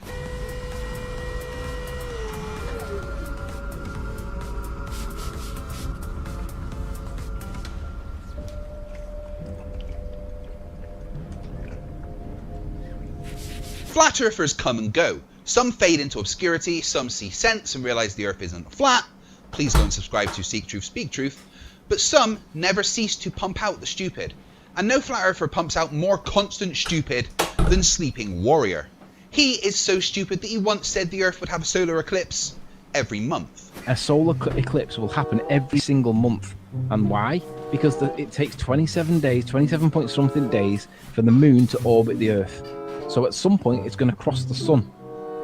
And it does it every single month. Now, I have no explanation for why it takes every 100 years for America to get one, because the law of probability dictates that it should be every few years, but we're being told it's once every 100 years. So there is a solar eclipse every day, every month. The only problem is we don't see it because it's usually over the water. So you can bet me £1,000 because you're gonna have to come up with the reason for why it's not when the moon orbits the Earth once every month, you Burke. I bet you £1,000 solar eclipses happen every single month. The issue is we never see them because they're normally over the Earth, normally over the water. After failing to pay up for that bet, he promptly deleted his channel and started a new one. He is so stupid he was officially voted the dumbest fuck of 2019, beating out even JM Truth. So let's take a look at the stupid person as he tries to debunk a physics teacher. Sleeping Warrior is back for Flerfs Are Idiots, episode 45. We're living on a disk, floating through space, with a tiny sun.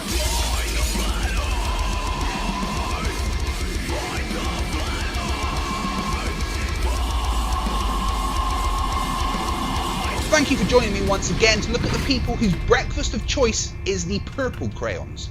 Sleeping Warrior is, how do I put this delicately, not one of the brightest people around. He clearly has issues with the most basic of things, like basic maths. 5 divided by 0 is 5.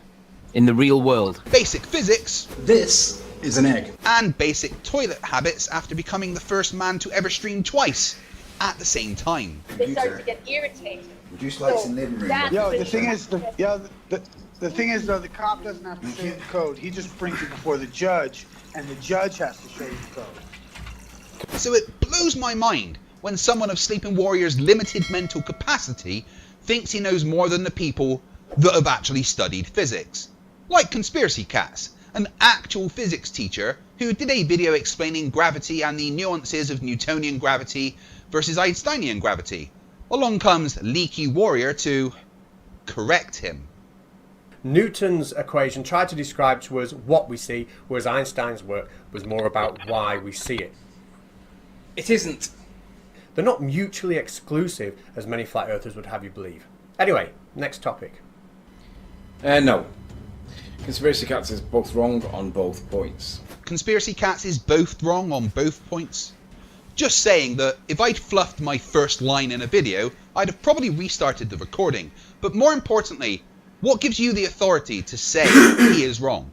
You don't understand physics, you haven't ever studied physics, and try to use dictionary definition of words to argue scientific points. To put it nicely, Sleeping Warrior, you're a fucking idiot. Newtonian gravitation, as we all know if you've been in this topic for more than 2 minutes, you know that Newtonian gravitation was a force. Einsteinian gravity is an effect. They are not the same thing. They are the same thing. They describe the same thing and mathematically break down to the exact same equation. And by that I mean you can literally derive Newton's law of gravitational attraction from Einstein's field equations. And maths is how you describe things in science. It's the language of science and how we prove our ideas.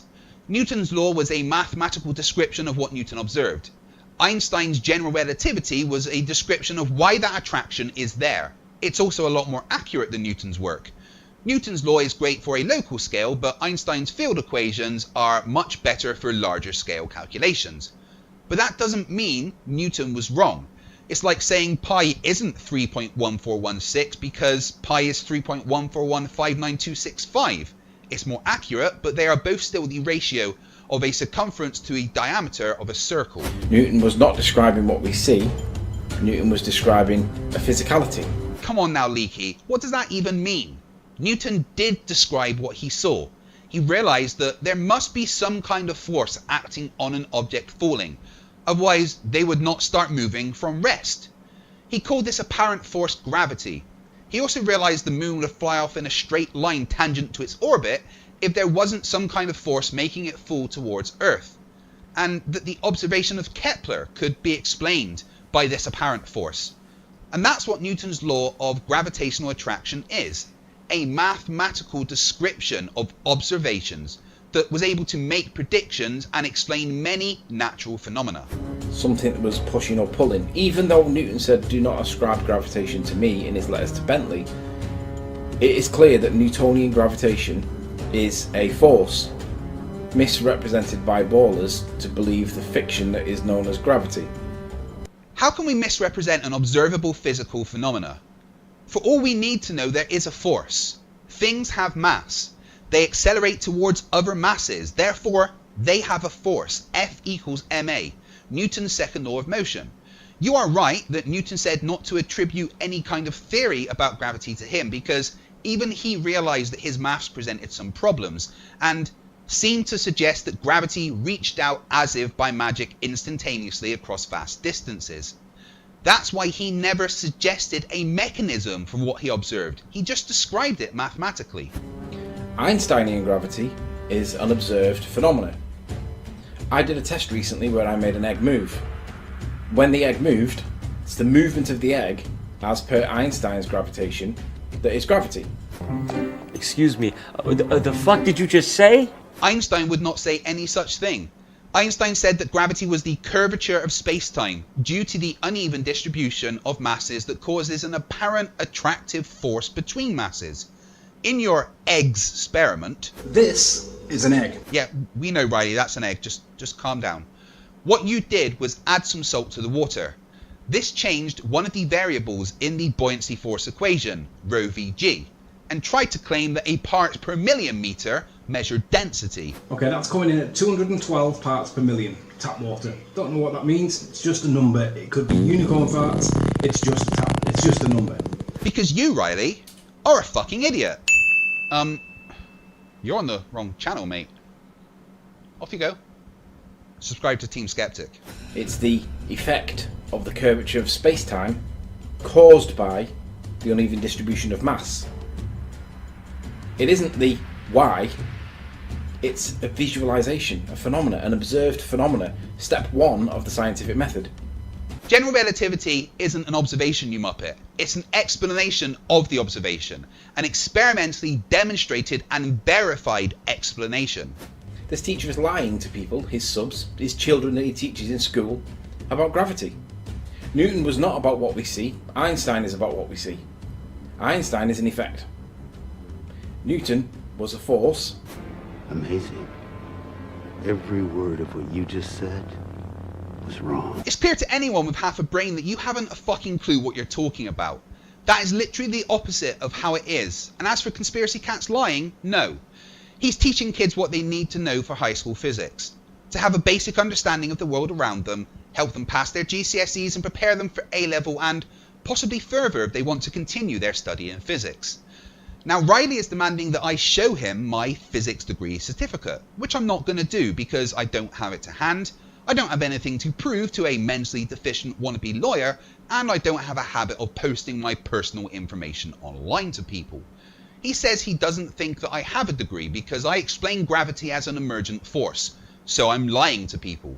I asked Riley what he thinks happens that after high school, where you're taught Newtonian physics, that you get to college or uni and they tell you that actually that was all just a lie, it's not a force, it's the curvature of space-time. His response was this: you are told it's an effect, not a force. Whether the penny drops or not is another matter, and I don't think they tell you it's a lie. I think they expect you to join the dots. So you think they expect you to just figure out that you were lied to at high school? Why doesn't every person with a degree in physics say something? Because you don't know what you're talking about, and anyone with a degree in physics knows Newton and Einstein described the same thing, and that it's perfectly acceptable to talk about gravity as a force. And my challenge to you, Sleepy Dum Dum, is to find one single person with a degree in physics to publicly disagree with me, and I will admit that I'm wrong and delete this video. He's wrong. Einstein superseded Newton. Einstein made it about an effect. The egg moving was movement. That's what Einstein calls gravity. He ascribes it to the curvature of space-time caused by the uneven distribution of mass. Again, this teacher is lying to you, and his subs, and his pupils in school. But he isn't lying. He is doing his job and preparing his students to advance in physics should they wish to. And knowing him, as I do, I expect he is an extremely good teacher. And what we've tried to tell you all the time is that science doesn't supersede. It builds on what's become before. Newton wasn't wrong about what he observed and described, and this is evidenced by the fact that every time a satellite is put into orbit, it's Newton's law that is used to calculate its orbital mechanics. It's Newton's laws that are applied when building load-bearing structures like bridges and skyscrapers.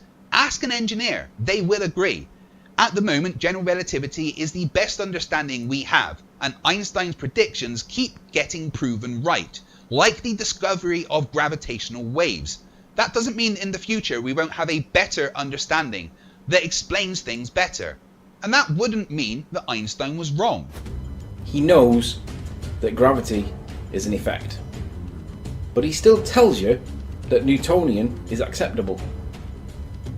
In 1915, Einstein surpassed, replaced, superseded, debunked, replaced, whatever a word you want. Well, none of those words are right, so... It became mutually exclusive in 1915, when he submitted his paper on the theory of general relativity.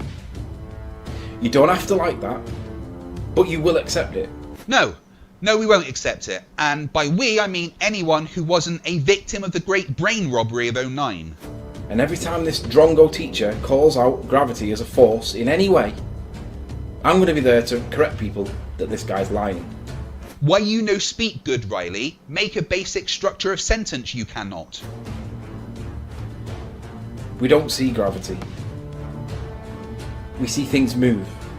Helium balloons must be attracted by a force to the sky, according to this mumbo idiot fool. You've had this explained to you at least 666 times, Riley. I know it won't help, but I think you need to go to the remedial classroom. Again.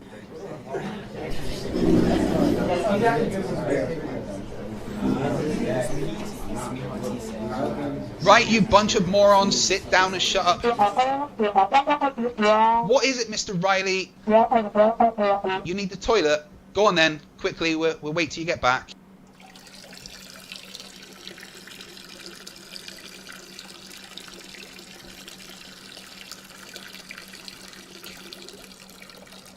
Mr. Riley, what are you in a bottle?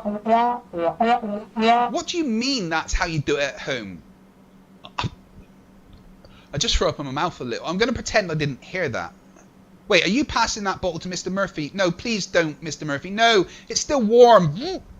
Why, Mr. Murphy? Why? Well, I've been drinking urine now for 6 years. I hate my job. Just take notes, or don't. I really don't care at this point. Helium balloons are attracted to the sky, according to flat earthers. But what they ignore is the buoyancy equation has G in it. This G stands for the acceleration due to gravity. The denser air with more mass gets pulled down with more force than the lighter helium in the balloon. This creates an upward force directly opposite to the local gravitational vector. Buoyancy requires gravity. It's the same with a car with a helium balloon in it. Normally, when a car accelerates forward, you get pushed back into your seat.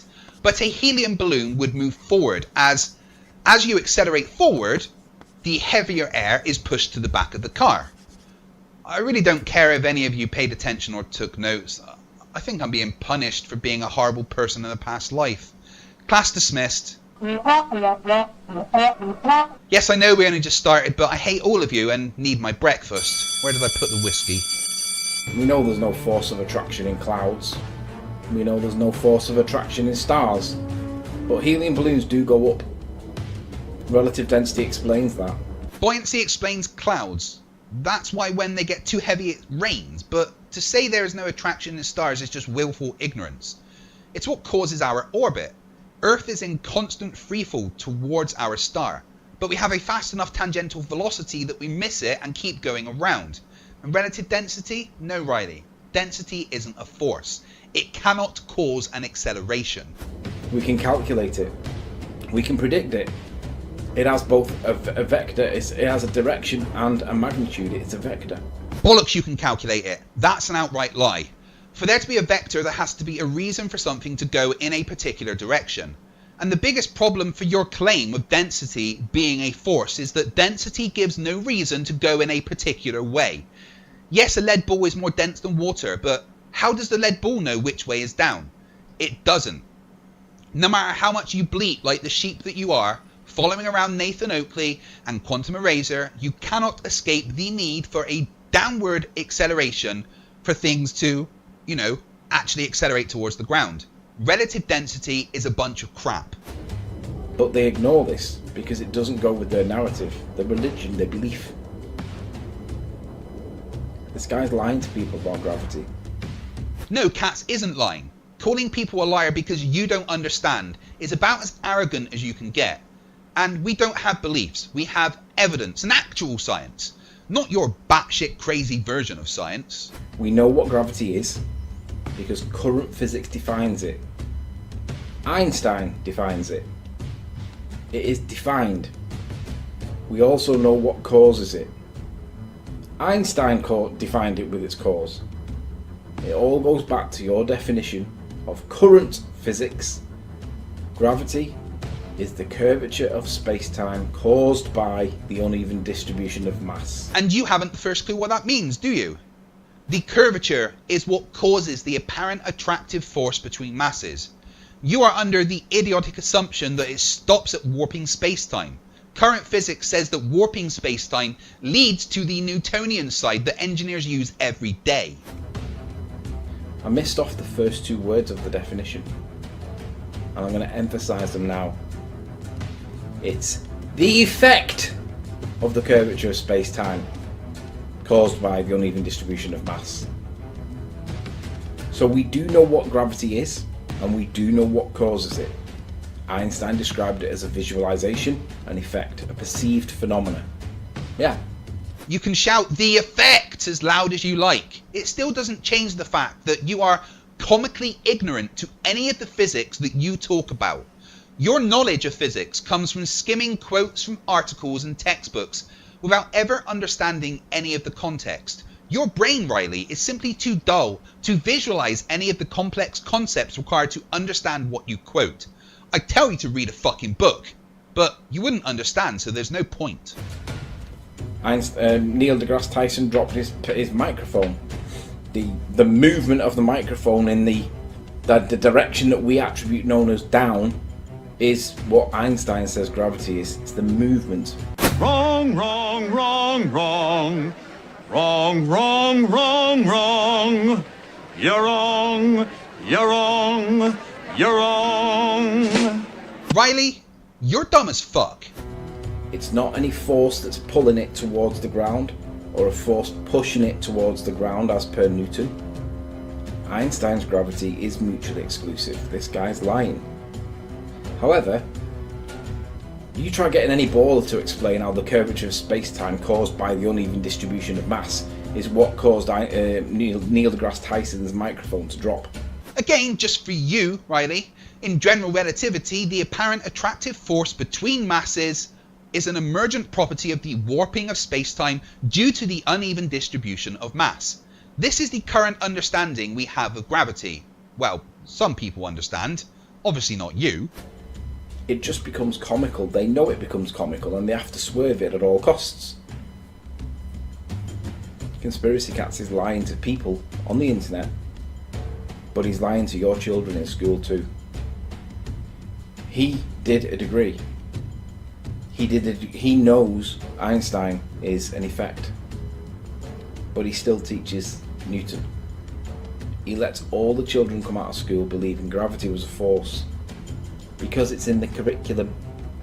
And like I said, it's in the curriculum because they need to have that understanding if they want to progress in physics. Yeah, he knows that it's an effect. You've got to ask yourself, why would a teacher lie to children and justify it on the basis that it's in the curriculum, but deep down inside he knows that gravity's not a force? The guy's lying. There's no two ways about it, and he's teaching it to your kids. If you think that's acceptable, you're a fucking spastic. It isn't okay to lie to children. I was lied to when I was in school. If somebody told me in school that, well, it's in the curriculum and that's why we teach it to you, but it's not actually a force, it's an effect, everything would have been different in my life. Lovely language there, Riley, but things would have been different, really. I can see it now.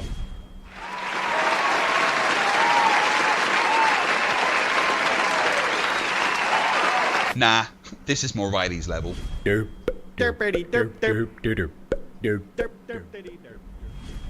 Anthony, if a triangle has the sides 1, 1, and 1, do you know what the angles of the triangle are? Which kind of triangle are you on about? Are you on about like a right angle triangle? The triangle has sides 1, 1, and 1. Do you know what the angles are? The angles would be... Well, it would be an equilateral triangle, wouldn't it? Right, so what are the angles? Now I'm going to ask this again. If you have a triangle with sides of 1, 1, and 1, what are the angles? I'm gonna pull up a triangle calculator. Let's do this again. Anthony, a triangle has sides 1, 1, and 1. What are the angles? Is somebody recording this? Because this is just priceless. Well, the one I'm using it's not giving me any when I do it. So either this calculator is wrong or you're wrong. We have a triangle with sides of 1, 1, and... What are the angles? Yeah, so that's an equilateral triangle, right? Right, so what are the angles? Does that work on a right angle triangle? The sides are 1, 1, and 1. What are the angles? When is that ever used in astronomical calculations for measuring trig? Paul Michel Foucault, the guy we all know for the pendulum effect.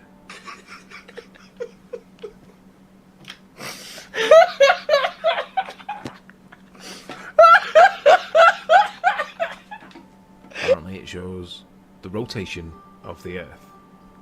What do we know about Foucault? Not that much, really. French, pendulums, that's about it. That's all we know about him.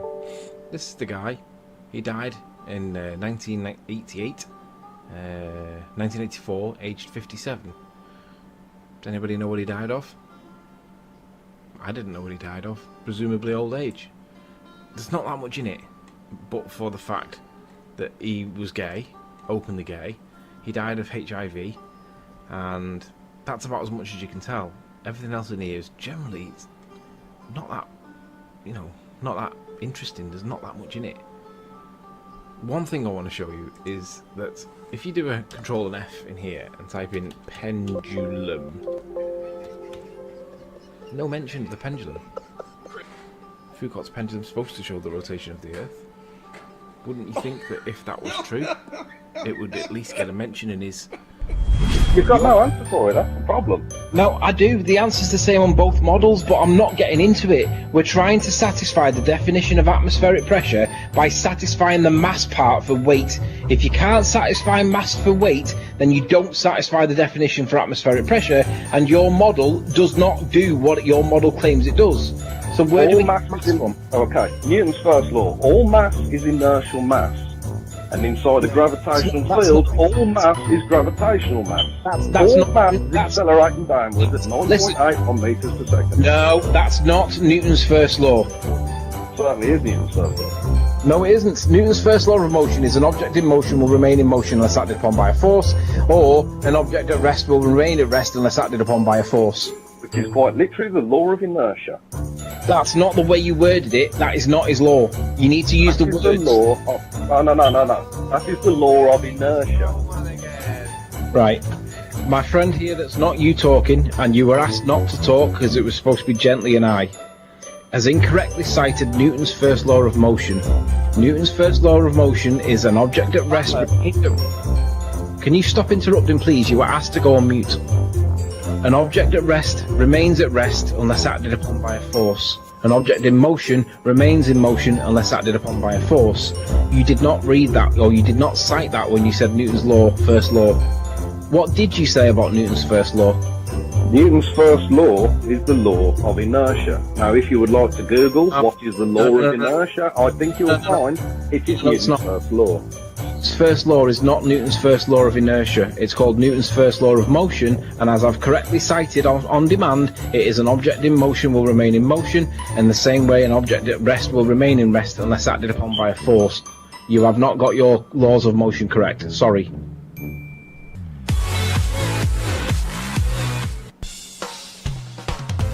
Hey, I'm FTFE, and welcome back to the channel that murders stupidity in public, where everyone can see it.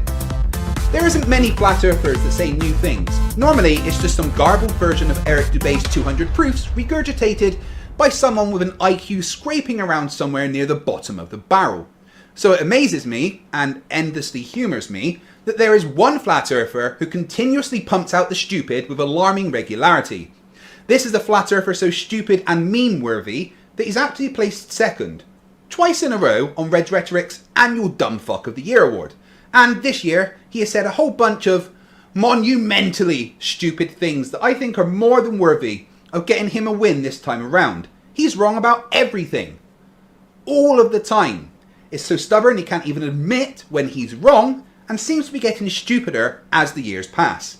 This is the first flat earther to get his third episode of Flerfs Are Idiots. He's back for episode 32. It's the one, the only, thank God, Sleeping Warrior. We're living on a disk, floating through space, with a tiny sun.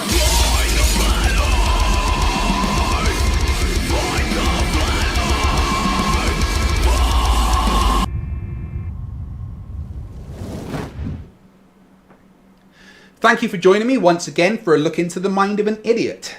There's much of a mind there though, and what there is operates at about 1% of capacity. Anyway, Sleeping Warrior is the biggest idiot of all time. I've honestly not come across anyone so stupid before in my entire life. There's so much stupid that I don't know where to start, so I guess we'll start with looking at his research skills, with an example of how good they are. On my channel recently, Red's Rhetoric made an appearance in debate against a man with the worst beard I've ever seen, Howard George Stirrup. During the debate, Red counters Howard's "Moonlight is cold" nonsense by referencing a video done by fellow debunker Astronomy Live. Well, you still had 6.5 minutes left because I paused the timer every time I interrupted you. Oh, have I got time left? Can I put my other points in? No, you were supposed to be rebutting the evidence. Oh, Howard, don't interrupt me. You were supposed to be rebutting the evidence that Reds brought, which I'm going to just declare you failed miserably. So, Reds, would you like to address the evidence that he brought? Sure. Tell me when. So, go. Okay. I'm going to just put this to you, Craig. Just make sure it makes it into the description. It is a video from Astronomy Live showing that moonlight is not colder, whatever the hell that means. So anyway, gravity is irrelevant to the shape of the Earth. Gravity is not the same as geometry. Astronomy Live debunked the cold water, the cold light, moonlight thing on his channel 2 years ago. Meteorites explode, which make round craters. GMO is irrelevant to the shape of the Earth. Soviet brainwashing is irrelevant to the shape of the Earth. Nixon being a douchebag is irrelevant to the shape of the Earth. Aerosols is irrelevant to the shape of the Earth. EMF safety levels and no Wi-Fi zones is also irrelevant to the shape of the Earth. Dr. Kenneth Lee Clark wasn't involved in cosmology or space science, therefore is irrelevant to the shape of the Earth. Taylor Swift and Secret Messages and Beavis and Butthead Do America is irrelevant to the shape of the Earth. Princess Diana's family connections is also irrelevant to the shape of the Earth. Climate change is not a question of geometry, therefore is irrelevant to this discussion. Blood transfusions are also irrelevant to the shape of the Earth, and numerology can be used to prove anything, like the time I used it to prove that Russian Viz had a sexual relationship with O.J. Simpson and he was the bottom bitch. I'm done. As you can see, the video Red's Rhetoric is referencing plays in the background as Red sent me the link on Google Hangouts and I loaded it into the vMix software as he started that specific debunk. Although first I do want to point out how many of these little moments on my channel Riley captures. Hey Clucking Warrior. But yeah, he made a video about that section and demonstrated how little research flat earthers do. Let's let Riley dig his own grave. Okay, so Reds has just demonstrated what he relies upon for demonstrating that moonlight is not colder. What I'm going to do, I'm going to pop this little window out so it can be seen bigger. I've got the resolution turned up to the biggest it can be. And what I'm going to do is show how this basically is the most inconclusive sack of shit I've ever seen. So Astronomy Live, whoever this guy is, this is what Reds accepts is proof of moonlight being cold or not cold, right?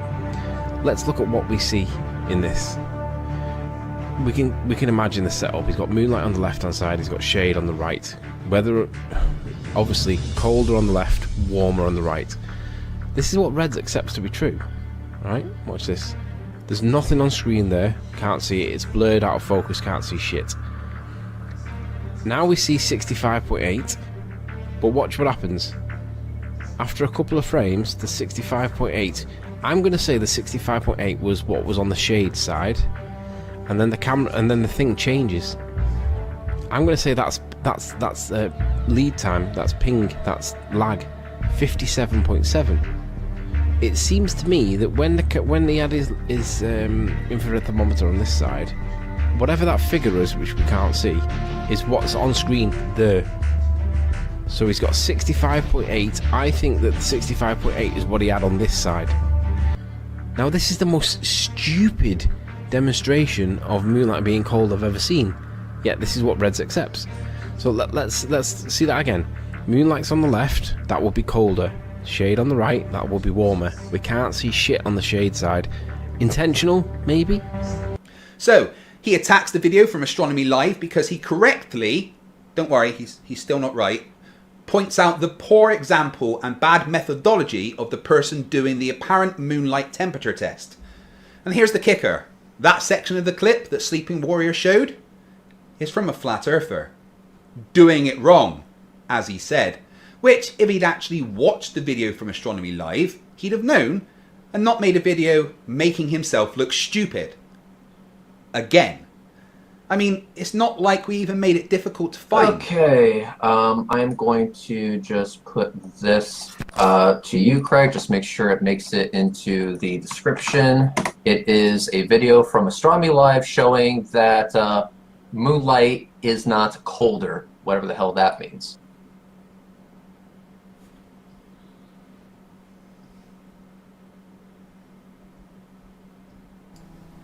Hi folks, Astronomy Live here. In the video you see playing from Dan Rostov's channel, the claim is made that moonlight makes objects colder.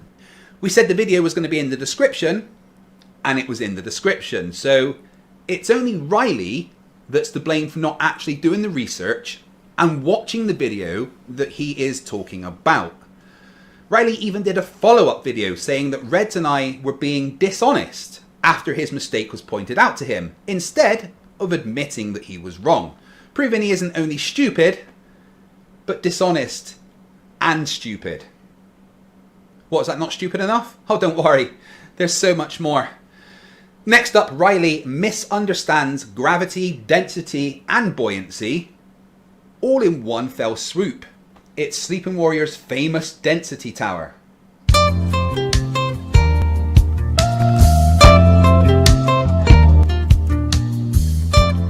Okay everybody, today we're going to paint like Barbara Ass. We're going to start off with my famous density tower. Why'd you call it your famous density tower, Riley? Back to the old flat earth research fail here, because a quick reverse image search finds that that particular density tower was first seen in a video on the website stevespanglerscience.com on the 8th of December 2010, long before your dumbass was on the scene. So no, not yours at all. What you're famous for, Riley, is for being a fucking idiot. And for this illustration, we're going to think that we are the cherry tomato in the middle.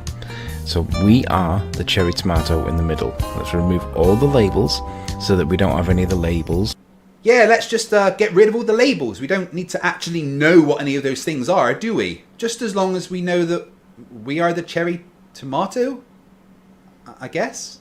And we're going to give these numbers later. So let's add some artifacts. Now that we've got rid of all of the numbers, let's going to add some elements to the picture. We'll start with some ground. This is the ground and the cherry tomato is now on the ground. And we need to give these values some numbers so that we can make sense of these things. Right, so after taking away the actual labels, you're just going to relabel them with arbitrary numbers. And we're going to get rid of the bottom half of the density tower and just replace it with the ground. This is very scientific, Anthony. Keep going. We're all learning something. It's not what you think we're learning, but trust me, we're learning something. Not that difficult. We'll call the ground 1000. We'll give the arbitrary value of the human to be about 70. and we'll give all the other layers some numbers. We'll finish up at the top with 1.5 for the ping pong ball, and then we'll change the ping pong ball into a sun, and then all of a sudden it's beginning to look a lot like our world, don't you think? No, I don't think. I've got so many questions. What's causing the arrangement of densities? Why isn't it arranged the other way round? Are we only 7 times denser than the air at sea level? Are you asserting the sun is lighter than air and it's just floating up there? Does the density just keep going up below 1? No, Lily. I don't think it looks or is in any way representative of reality. At all.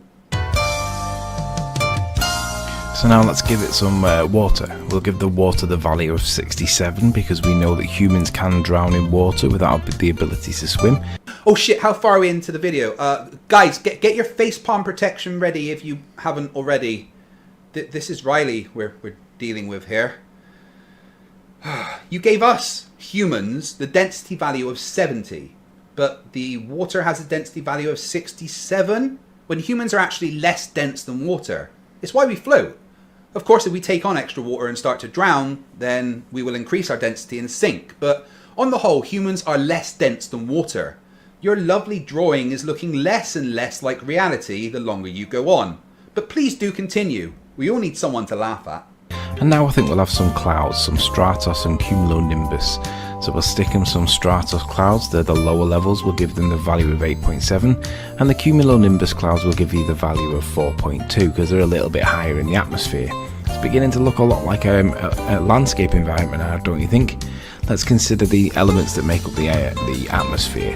We know that nitrogen and oxygen are the main component elements to the atmosphere. So we'll bear that in mind in the volume, in stakes of the volume, but they're 2 labels that we're going to use for the layers of the atmosphere.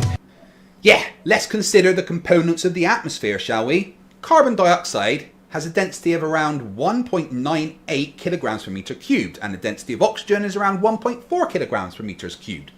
So why aren't we all suffocating in a band of CO2? All the oxygen should be up in higher altitudes. And we also know that all of the gases have got atomic weights. So when we look to what the atomic weights are in the periodic table, we can see that nitrogen and oxygen are both 7 and 8. They're numbered 7 and 8 in the periodic table. No, sleeping dumbass. The atomic weight of oxygen and nitrogen is not 7 and 8. That is simply their atomic number. How many protons they contain, which defines what they are. Hydrogen is 1 and it goes all the way up to organocin at 118.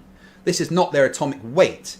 Their atomic weight, or atomic mass, is slightly less than the sum of the masses of all their constituent protons, neutrons and electrons. It's slightly less due to the binding energy mass loss as described in the famous equation E equals mc squared. And we know that as you go further down the table, they've got different elemental weights. So we know that the environment that we're breathing has these elements to it. So we can stick all these elements in. We'll just label them up as such. And we can see, all of a sudden, it begins to look very explainable without this so-called downwards acceleration force that's not a force, that everybody wants to be a force, but isn't there. And even if it is there, nobody can prove it, but nonetheless, we're demanded that we accept that it is there. You're never going to get this, are you? Gravity is a force, if you're talking about Newtonian physics. It's an obvious, measurable, detectable force that is explained perfectly by the equation Fg equals g m1 m2 over r squared. But we know it's not really a force. It's an effect of the warping of space-time by mass that makes everything fall into it. That falling into the curvature of space-time is measured as a force, and this is what Einstein told us, and what George Musser confirmed when I directly asked him in an interview. And I see your little get out clause there of the sun mixes everything up. No, according to you, the sun is really light and is moving at 15 degrees per hour across the sky. If it's small and local, then that isn't very fast and won't mix up anything. In your world governed by your magical density and buoyancy, we'd still be suffocating on CO2. But it's okay because it isn't just density and buoyancy, is it? There's a force, isn't there? And we know what that force is, don't we? There's a file. Gravity, you fucking retard! Gravity! Have you ever heard of fucking gravity? Gravity! Gravity! Whatever we live in, we don't need a downwards acceleration force. Everything is relative to us, and this pictorializes for everybody how really straightforward our world really is. I hope this makes sense. No, it doesn't make any sense. At all. Not until you can explain what the sun is, why it's got such a tiny density value, and where's the moon in your picture? What is the moon? And while you're at it, can you explain the tides, Coriolis force, Eötvös, gyroscopes, pendulums? Oh my god, you're so fucking stupid it burns. Just go to the remedial classroom, you muppet.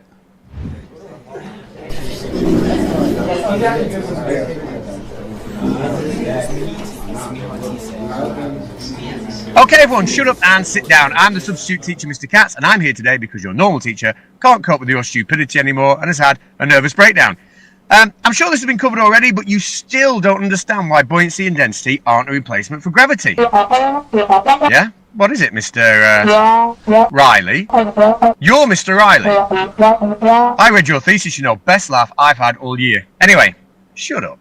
Okay, so let's make this simple. Gravity acts as a force which pulls objects downwards. Now, in the case of something that's floating on water, it's not being pulled downwards, it's floating, which means there's a force in the opposite direction. We call that force upthrust or buoyancy. Now, the amount of upthrust or the amount of buoyancy is going to depend on how much water has been displaced by the object in the water. Density doesn't fit into either one of those things because density isn't a force, it doesn't have a direction, it's not a vector. Density is literally just the mass per unit volume of the object. Okay, that's time. Your homework is figuring out how to get dressed on your own and learning to tie your shoelaces. Your normal teacher will be back next week if he is recovered from your stupidity. I'm surprised, though, that with all of you here, that this amount of density in one room hasn't collapsed into a black hole and destroyed the universe. Paul Michel Foucault, the guy we all know for the pendulum effect.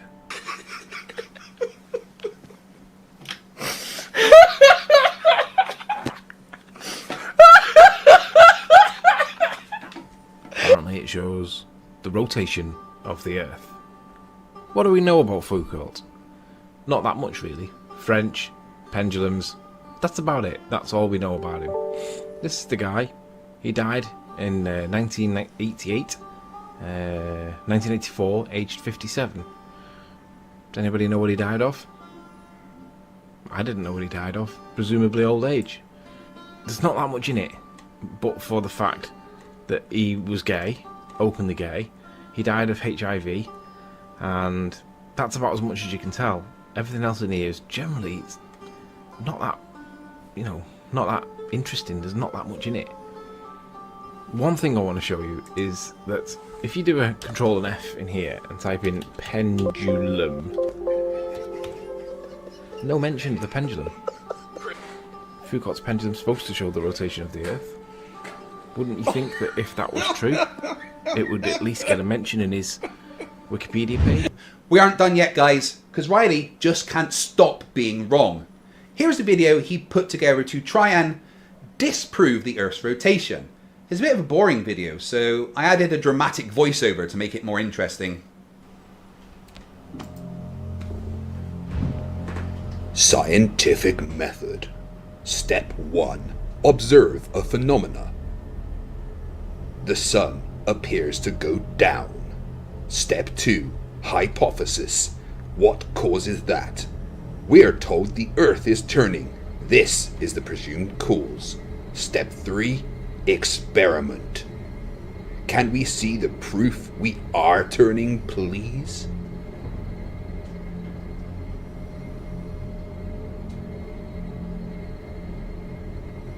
We want the presumed cause. I think he means proven. Scientifically, we want measurements of Earth turning. Without any doubt, show that it is the Earth moving. Prove that it is not the lights turning, or just admit that you cannot prove the Earth is turning, scientifically after all. Then we can do the same with gravity. You want an experiment that shows Earth is rotating? I mean, sure. No worries. Bob? If the Earth is spinning at one rotation every 24 hours, that means that every hour it has to turn 15 degrees. And if the gyroscope is mounted anywhere on Earth, it's going to drift. In today's 21st century navigation systems, they're using what's called a ring laser gyroscope. It is extremely precise. If we could simply get one of these ring laser gyroscopes, we would be able to prove once and for all that there is no rotation to the Earth. One of the people in the community actually purchased one for $20,000. But what we found is when we turned on that gyroscope, we found that we were picking up a drift, a 15 degree per hour drift. Cheers, Bob. Oh, is that not enough? Well, there's also this experiment from the gentleman physicist that uses a homemade Foucault's pendulum to physically observe the rotation of the Earth and use the resulting angle from the drift of the pendulum to calculate his latitude and distance away from the North Pole. Riley, will you ever get anything right? A solar eclipse will happen every single month. And why? Because it takes 27 days, 27 point something days for the moon to orbit the Earth. So at some point it's going to cross the sun. And it does it every single month. Now, I have no explanation for why it takes every 100 years for America to get one, because the law of probability dictates that it should be every few years, but we're being told it's once every 100 years. So there is a solar eclipse every month. The only problem is we don't see it because it's usually over the water. So you can bet me £1,000 because you're gonna have to come up with the reason for why it's not when the moon orbits the Earth once every month, you Burke. I bet you £1,000 solar eclipses happen every single month. The issue is we never see them because they're normally over the Earth, normally over the water. Next up, we have an excellent combination of Riley's stupidity and dishonesty mixed together. Riley was over on Quantum Eraser's channel talking about an apparent letter that Einstein was sent by the University of Bern in Switzerland, rejecting him for a position at the university. Let's listen to him talking about the letter. All right, so this is University of Bern, dated 1907, June 1907. Dear Mr. Albert Einstein, your application for the doctorate has not been successful at this time, and as such you are not eligible for the position of associate professor. Now this is the most important bit. Whilst you posed an interesting theory in your article published Annalen der Physik, we feel that your conclusion about the nature of light and the fundamental connection between space and time are somewhat radical. Overall, we find your assumption to be more artistic than actual physics. Now, when I first read this back in the day, a couple of years ago, I read it as, oh, we got rejected first time round, and I didn't think any more of it. But the fact that now when I look at this with a bit more down the experience line, I look at it and I think, so they've actually rejected it because it wasn't actual physics. They must be referencing scientific method when they're referencing actual physics, and to reject it on the grounds of artistic, they're actually referencing pseudoscience. So I guess what they're doing here, the way I interpret this, is that they're being polite and professional and saying, you're a pseudoscientist. John, would you agree? Oh, where to begin? So let's start with the fact that this letter is apparently from the University of Bern in Switzerland, where one of its 4 national languages is German. And they're writing to a German person who speaks German, obviously. So why is the letter in English? Because, as I've said, Switzerland has 4 national languages: German, French, Italian and Romanian. So there's no reason at all that this letter should be written in English. Next, let's take a look at the person that apparently wrote that letter. It says it's from the Professor Wilhelm Henrich, PhD, who is Dean of Sciences. Now that's an issue because the letter is dated 1907, and in 1907 the subjects of science and philosophy were still very much connected, so the position of Dean of Sciences didn't even exist when this letter was apparently written.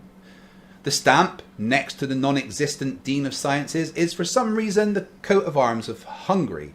In 1907, Hungary didn't exist as it was part of the Austro-Hungarian Empire, a major European power at the time. So that coat of arms didn't exist. And finally, Riley made a massive mistake. He cropped the letter to try and hide this. Stamps with the face of Albert Einstein on. Why would the University of Bern be sending a letter to an unknown German person using stamps with that person's face on. It's so obvious that this fake letter was fake, and even a basic Google search will confirm that. But the fact that Riley was cropping the stamps means that he knew that, and is so stupid that he thought he could get away with presenting this as a real letter that was sent to Einstein. Riley, this is actually one of the stupidest things you've ever done. You're not only stupid, but you are a liar and stupid. Anthony, if a triangle has the sides 1, 1, and 1, do you know what the angles of the triangle are? Which kind of triangle are you on about? Are you on about like a right angle triangle? The triangle has sides 1, 1, and 1. Do you know what the angles are? The angles would be... Well, it would be an equilateral triangle, wouldn't it? Right, so what are the angles? Now I'm going to ask this again. If you have a triangle with sides of 1, 1, and 1, what are the angles? I'm gonna pull up a triangle calculator. Let's do this again. Anthony, a triangle has sides 1, 1, and 1. What are the angles? Is somebody recording this? Because this is just priceless. Well, the one I'm using it's not giving me any when I do it. So either this calculator is wrong or you're wrong. We have a triangle with sides of 1, 1, and what are the angles? Yeah, so that's an equilateral triangle, right? Right, so what are the angles? Does that work on a right angle triangle? The sides are 1, 1, and 1. What are the angles? When is that ever used in astronomical calculations for measuring trig? And that's all the stupid that I can take for today. But believe me, I'm not finished with Riley. I'm working on a video that will serve as my official nomination for Red's Rhetoric's Dumb Fuck of the Year Award 2019. This is Sleeping Warriors year, guys. 2 second places in a row, it's his time. He has some tough competition though in JM Truth, and make sure to check out Team Skeptic's new video to see why he thinks JM Truth should win. But that's it for today. Hey, I'm Fight the Flat Earth and welcome back to the channel that does to stupidity what Rose did to Jack. You know, because there was plenty of space on that door. Today we look at a flat earther who's developed his very own cult of personality. He's got minions all over the place, constantly quoting his phrases like, "The globe is the affirmative claim and has the burden of proof. Show me water sticking to a spinning ball," and tangible substance. A flat earther who is angry and appears to live in his shed. When he does leave his shed, it seems to be to harass the students of Glasgow University. Do you guys know who I'm talking about? What about you, Del? Surely you know who I'm talking about. No. It's you, Del. It's Del. Of course, I'm talking about Mr. Shed Rage himself, Del from Beyond the Imaginary Curve. I asked Sir Sick if he wanted to help me with this video, and let's see what he said.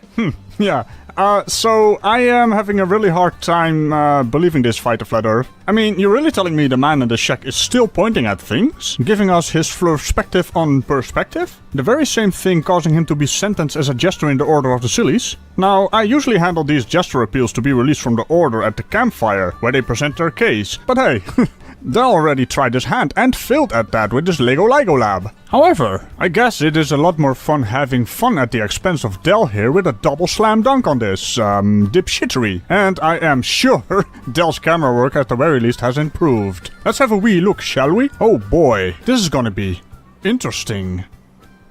Yeah, no, I asked for Sir Sick. No, that's Radical the Unhallowed Knight. Yeah, well, they kind of look the same, but why would I want Pepsi when I could drink Coke? I mean, you're my agent. What are NASA even paying you for? Oh, this is episode 23 of Flerfs Are Idiots for Del from Beyond the Imaginary Curve. We're living on a disk, floating through space, with a tiny sun.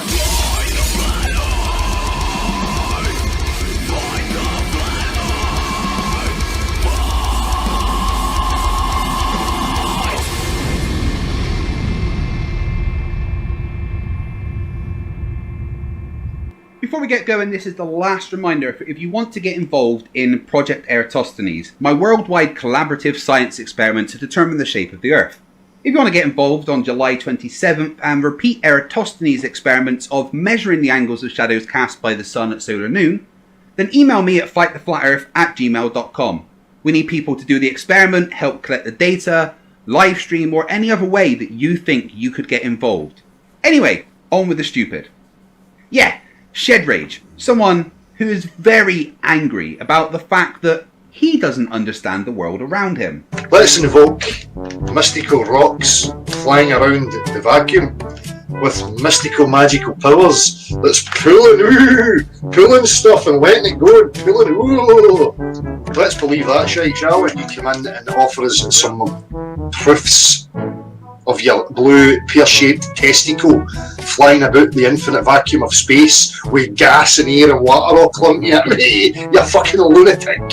You believe that? Well, not only is the ocean nature-defyingly bent, but at certain times the water pulls out even further. Ooh, so you even marry a steep curve. I mean, get to fuck that. You believe there's a ball of rock flying in the vacuum of space with a gaseous environment and liquid all clumping to it? That's how fucked up your beliefs are, right? Nothing in the reality would ever show you that that is in any way, shape or form possible, right? So we're not the idiots, you're the fucking idiot. Oh, bless him. He's so confused. His biggest problem is that he doesn't understand gravity. I mean, like, at all. So let's have a look at a video of him really not understanding gravity and see if we can't help him. Or more likely just point and laugh at how stupid he is. Right. Are you a bit embarrassed about this? I'm not surprised, because I'm embarrassed for you. Because I know what's coming. And I hope that one day you can look back at this video and actually be embarrassed with yourself. But I'm not embarrassed for me, I'm embarrassed for you, because I need to go to this length to show you how ridiculous the idea that you live on a spinning ball actually is. Me standing in the pissing rain, get the soaking wet, you make the point. Hope you appreciate it. Oh, I do, Del, I do. Thanks to you, I get to show everyone the hilarious depths of human stupidity. I'm well aware that my channel wouldn't exist without you brain-dead morons, and I hope that by showing how stupid you and other Flerfs are, I can deter anyone from falling into the trap of thinking you have an actual clue about reality. Hey, found this shape. I've seen it in other videos of the ball earth with the oceans removed. Okay, let's try this. So I just need to read this statement from my lawyer. Dear viewer, the following footage contains so much stupid you may be compelled to facepalm. Fight the Flat Earth would like to remind you that these facepalms can be of unexpected severity, and that means you should wear a pair of oven mitts or some other form of protection for your head. No responsibilities for injuries occurred whilst watching this following content will be assumed by FTFE. I can't deal with any more lawsuits, and what he's about to say is really fucking stupid.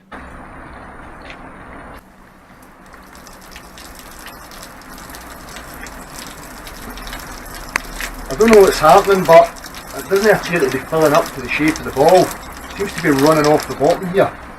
I'll try this.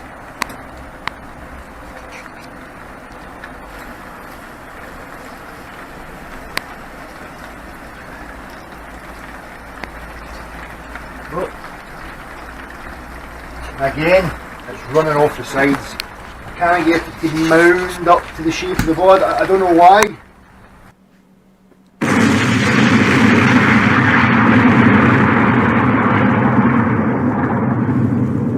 You don't know why.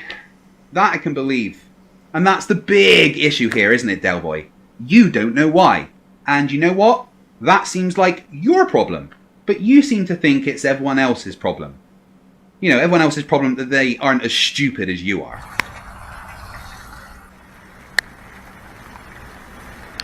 Should I spin it? Should I spin it? Aye. Give it a spin.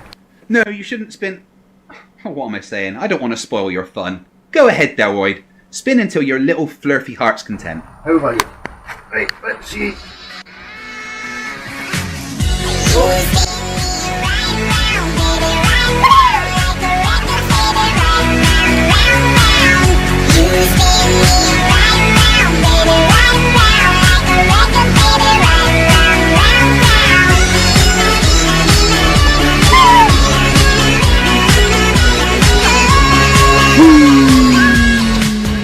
Sorry.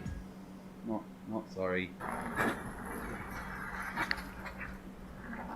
appears that the water seems to be running off the side, finding its own level again. But of course the water's falling off the side of that ball, because... Gravity, you fucking retard! Gravity! Have you ever heard of fucking gravity? Gravity! Gravity! Thanks, Desophile. You know what, guys? I can't take too much of Del at once. He makes my brain sad. Sir Sick, Radical, you're up. Right. I know this is going to be seriously windy. Oh, for fuck's sake, Del. Well, I'm going to try my best. Oh boy, this is gonna be interesting.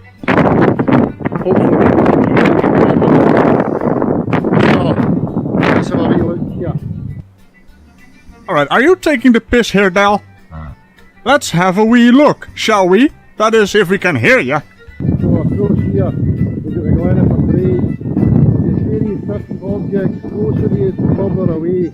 Right?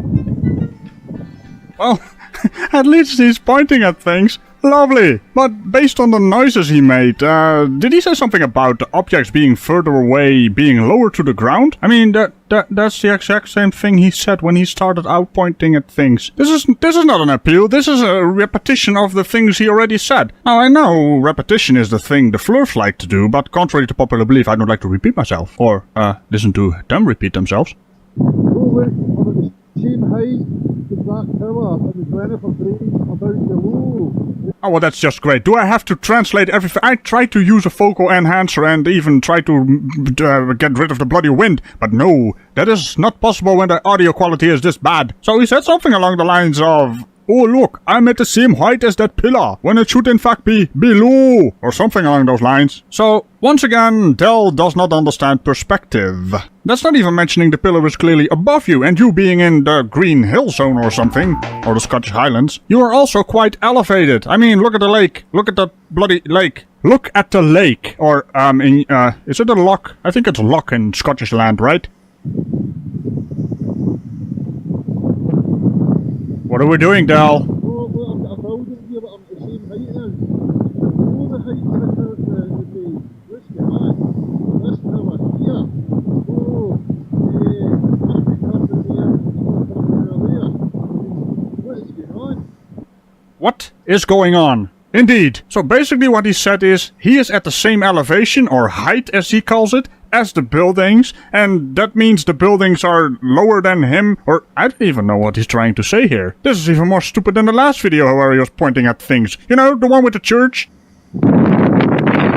What's happening here? I'm confused. Oh hey, here we go! Oh look, right now I'm at the same height as that, and the glen for Braid has dropped even further. Oh look, right now I'm at the same height as my castle, and it dropped below me even further. That is because you are at a higher elevation than the thing you're pointing at, you utter dick didgeridoo. Holy hell, Del. Not even Dick Flute will suffice to describe what I have to deal with here. Behind the pole. Oh, for fuck's sake, huge amounts of curtain. Huge. Oh no, something is behind the pool. For fuck's sake, Del. That is indeed the first thing you said that made sense.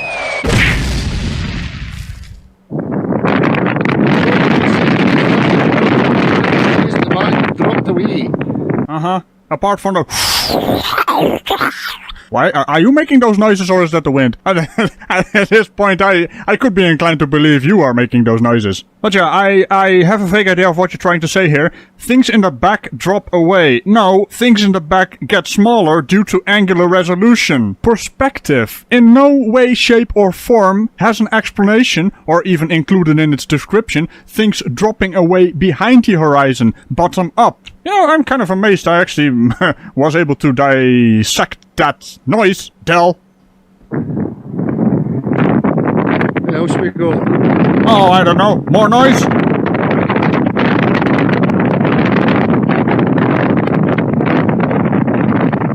I'm freezing my nuts off here.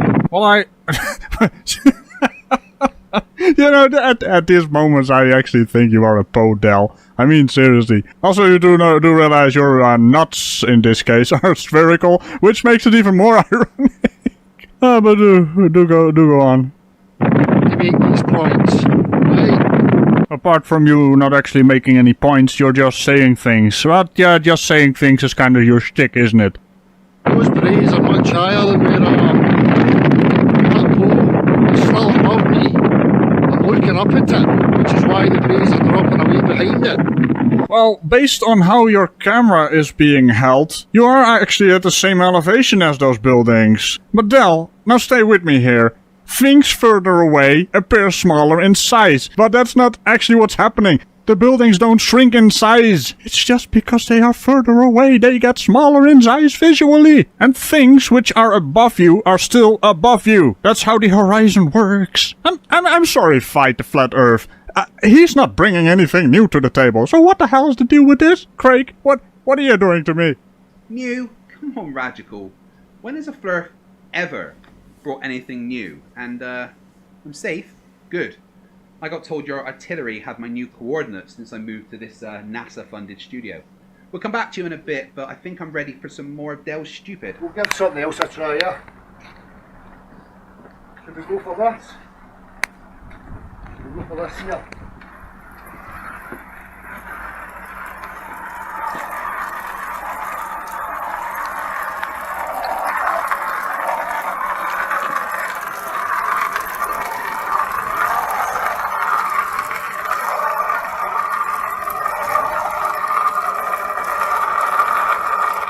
What are you doing, Dell?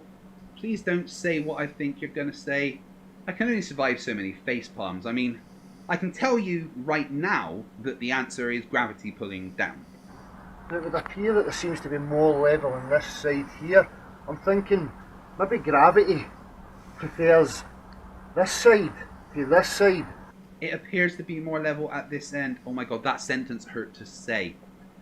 You do understand that gravity pulls straight down.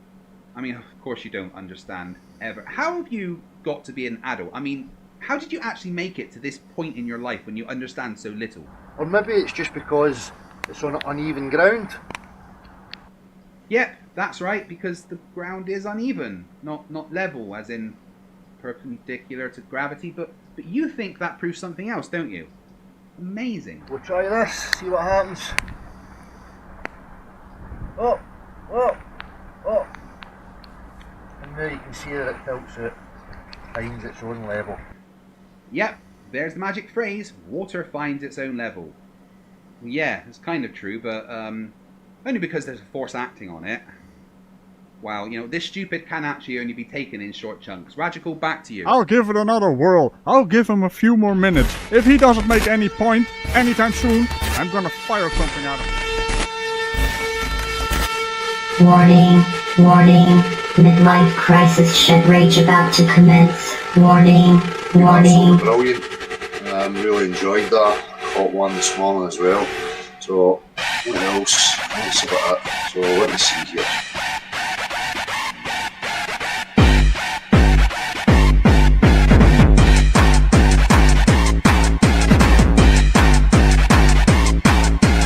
Dick sniffers! Dick sniffers! Dick sniffers! You will fucking fold and cry! Dick sniffers! Dick sniffers! Dick sniffers! You will fucking fold and cry!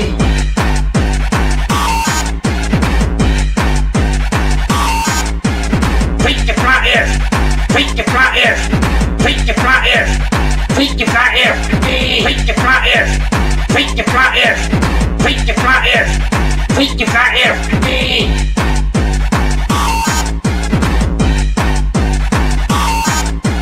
Dick sniffers, cunt stain, cock stains, cunt weasels, knob jockeys. It's fucking sad.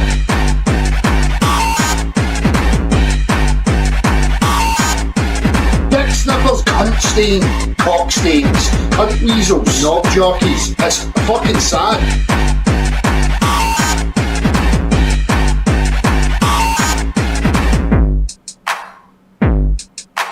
Video is not proof of anything. I'm not interested in opticals.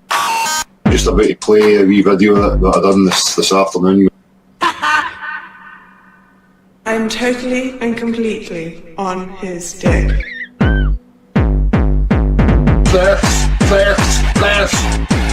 Flerfs, flerfs, flerfs. Flerfs, flerfs, ears. Tweet your flat ears. Sorry about that. I don't know what happened there. Let's try that again. Radical? Fine, I'll give it another whirl. I'll give him a few more minutes. If he doesn't make any point anytime soon, I'm gonna fire something at him. Right. If he keep making these points, fucking Miles Davis deletes his channel. He's a liar little moron. Miles Davis. I'll link him in the description. Flight of Flat Earth. Could you link him in the description? I'll give you the link. So basically, he completely demolished everything Dell says, and Dell doesn't like that. So, you know. Ah!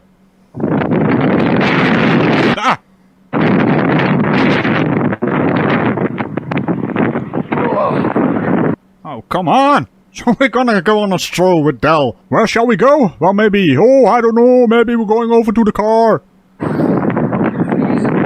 Well, if it is freezing, Dell, why aren't you in your car or in a building or even brought a bloody coat? Those things exist, you know. And glitch made. Don't you just love Fleur for camera work? And in case you're wondering, the answer is no! Oh, for fuck's sake, he is actually with his car. Why? What? Why? Why? I just don't understand these freaking Flerfs and their camera work. Why? What the hell did you expect with your camera microphone in these windy conditions? It's a good thing I speak /r whoosh. What about all the wind, you know? Whoosh, whoosh. Oh look, I'm still at the same height as the pole. I can just assert my elevation. Oh look, there's a wee car next to you, why don't you get inside? And also assert is not the word you're looking for, mate. We can actually see that you are lower than the freaking building, but that doesn't really matter because the building is still very, very tall. It's just far away, which makes it appear to be very, very tiny. And it is not very tiny when you're actually up close. Oh good god, why am I explaining this? I already explained this in your previous Order of the Silly videos, and you're still going on about this shite. Shite? I never used that word. It's horse shit. I do believe the official... Dell, get in your car. And zoom in on it and say, look, see, I don't need to prove it. I don't need to give you my exact elevation. Yes, because exact measurements are not required for Flat Earth. You guys probably thought I was going to say something else, didn't I? Also, Dell, incoming. Oh, look at that thing go. Oh, look at that thing go, Dell. It's going to go for your face in Scotland, somewhere. It doesn't really matter if I'm a bit below the object in the foreground. Except, dipshit, it does matter. Your elevation is relevant to how you see objects in the distance. Why are these basic things for basic Flerfs so bloody, well, advanced, I guess? The basic stuff is advanced. Oh, good god, man, I can't take much more of this. This is exactly the same video as the previous one, and he hasn't evolved at all. It's like he's a flat earther. Huh. That doesn't count. You've just got to trust me. If I say I'm at a certain height, I'm at the same height as that pole, you just need to bloody well believe me, okay? Oh, wait a minute. He is trying to claim that we don't use measurements and that we don't use data when we are in fact using that stuff. I have never seen a flat earther use measurements. They just take measurements out of context, if they use measurements at all. So yeah, if we are going to make a claim that you are above a building in the distance, we include that in our measurements. Not to mention something really important, by leveling your camera, so you can actually make measurements using the photographs you are taking, because you are just waving around your bloody phone in the wind and making no sense. You doubter. How dare thee? Oh look.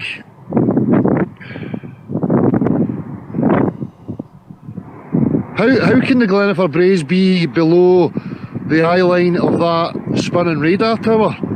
Oh, for fuck's sake, Dell. You are looking up at the bloody thing. It's beyond obvious you are looking up at it. Even without measurements, I can see you are looking up at it, and it is much closer to you. So it's not really strange that it is above the bloody mountain in the background, which is much further away. It's visually. That's how perspective works. Now the mountain itself might be bigger or higher, but because it is further away, it looks visually lower because you are looking up at the... Oh, good God, I'm actually repeating myself, aren't I? The thing is, I can actually eyeball it using your own bloody video. You don't need measurements for this. This is beyond obvious, but apparently not beyond the imaginary curve. Eh?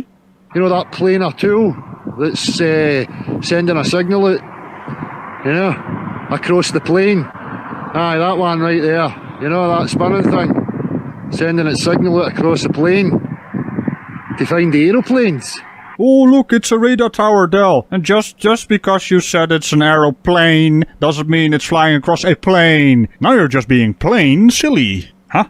What's that? What do you mean you didn't get the coordinates right? You mean the coordinates for the intercontinental facepunch missile? Well, what coordinates did you set it to? Well, shit. But can we just change those coordinates to Del's location? Oh, okay. At least reconfigure it to a face palm. Yeah, that's right. Craig? There might be some technical difficulties with the intercontinental facepalm missile. Face punch missile? I don't know, something is coming your way. Also, fire another one, just for good measure at Del. And this time, put the correct coordinates in there. I don't know exactly what it is, but we are having some kind of magical interference with our projectiles. Yes. I'm at the same height as that. How come the brazier behind me? Well, that's right. Maybe I'm not the same height after all that. Oh yes, I almost forgot Del is still here. Hi Del. Bye Del. Go be useless somewhere else, mate. Now I might have a look at the rest of your video there, Del. I mean, it is rather amusing, annoying and amusing, but still amusing. Anyway, back to you, Craig. And, a heads up? I guess. Thanks for that, Radical. And, what do you mean technical difficulties? I've only just recovered from last time. What's that noise? Oh.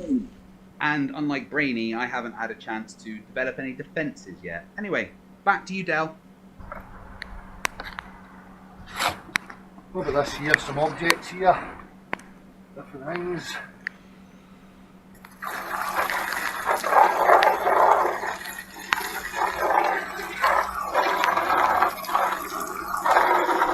I don't know if you can see this here, but these objects here seem to have fell out with gravity, or gravity doesn't like them.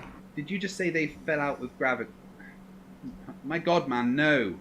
Buoyant force, which requires gravity. They fell out with gravity. Oh, my brain. Because they seem to be floating. Now, is it either gravity doesn't like these objects, or is it because maybe these objects are less dense, so they float? Just an idea, you know. See, you're part way there, Del. You're so close to understanding, but that's as far as you go. You stop there. Why? Yes, density has something to do with it, but there is other things as well. Why don't you ask the big boy questions? Do they scare you? Look at this.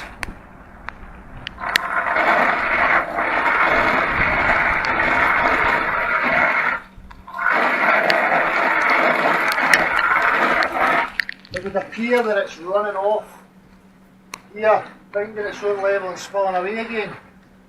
What can I say? I don't know what else to say. Oh, I mean, you can say something like, why is that happening?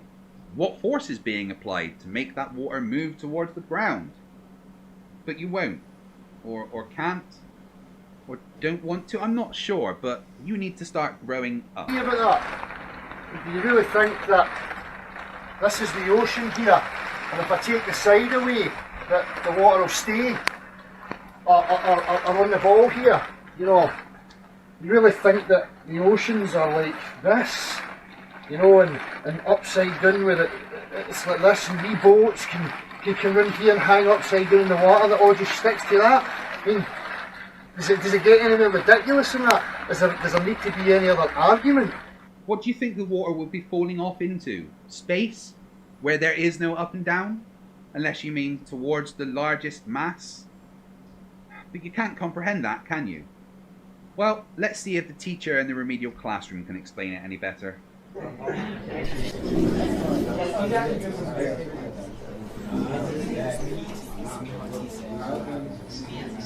Right, everyone, just for once, can we start the lesson with no interruptions? We need to go through... Nope, fuck's sake. What is it, Mr. Pratt? You what? You've decided to quit school to make candles? What? No, Mr... Wait, what am I saying? Yes, permission granted. Get out. Yes, score. So, here's the absurdity of trying to prove gravity isn't real by pouring water on a bowl or tray. So gravity is the attraction of all mass towards other mass. Meaning that when you pour water on a ball like Del was, yes, you idiot, to try and prove gravity isn't real, you're actually doing the opposite. Yes, the ball does have its own gravity, and it's pulling that water towards it, but it's overcome by the much larger mass that it's near, creating a much bigger gravitational force towards it. So the water is doing what we expect it to do, go towards the larger mass. This is reflected in the proportional relationship between mass and force in the law of gravitational attraction. Mr. Pratt, why are you here? You decided to come back? Oh, that didn't take long, huh? Well, it's home time, so you and the rest of the idiots can stay here, but I'm off. And that is all the stupid that I can take for today. Del is far beyond ever being helped. And I hope you guys can see just how much of an idiot he is. Thanks for watching, but before we go... Hey, I'm Fight the Flat Earth, and welcome back to the channel that does to stupidity what Thor did to Thanos near the beginning of Endgame. What, guys, if you haven't seen it by now, that's on you. The next Spider-Man's nearly out. Today we're going to look at a Flat Earther that kind of confuses me, because alongside Ranty Flat Earth, he provides more evidence for a globe than anything else. But I guess that's the thing, isn't it? No matter how much evidence you give a Flat Earther, or how much evidence they dig up themselves, they seem incapable of admitting that they've been wrong. This Flat Earther, well, he believes in gravity. He proved that the Earth spins on its axis. He can explain the function of an accelerometer, but still somehow says the Earth is flat. I weep for humanity. This is episode 24 of Flerfs Are Idiots, and is for Bob Super Noodle Doodle. We're living on a disk, floating through space, with a tiny sun.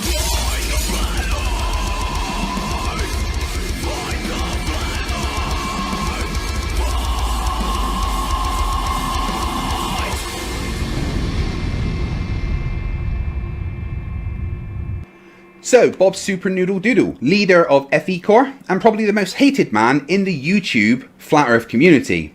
Because he and his group of researchers publicly proved the Earth spins. Let's have a listen to what he said. If the Earth is spinning at one rotation every 24 hours, that means that every hour it has to turn 15 degrees. And if the gyroscope is mounted anywhere on Earth, it's going to drift. In today's 21st century navigation systems, they're using what's called a ring laser gyroscope. It is extremely precise. If we could simply get one of these ring laser gyroscopes, we would be able to prove once and for all that there is no rotation to the Earth.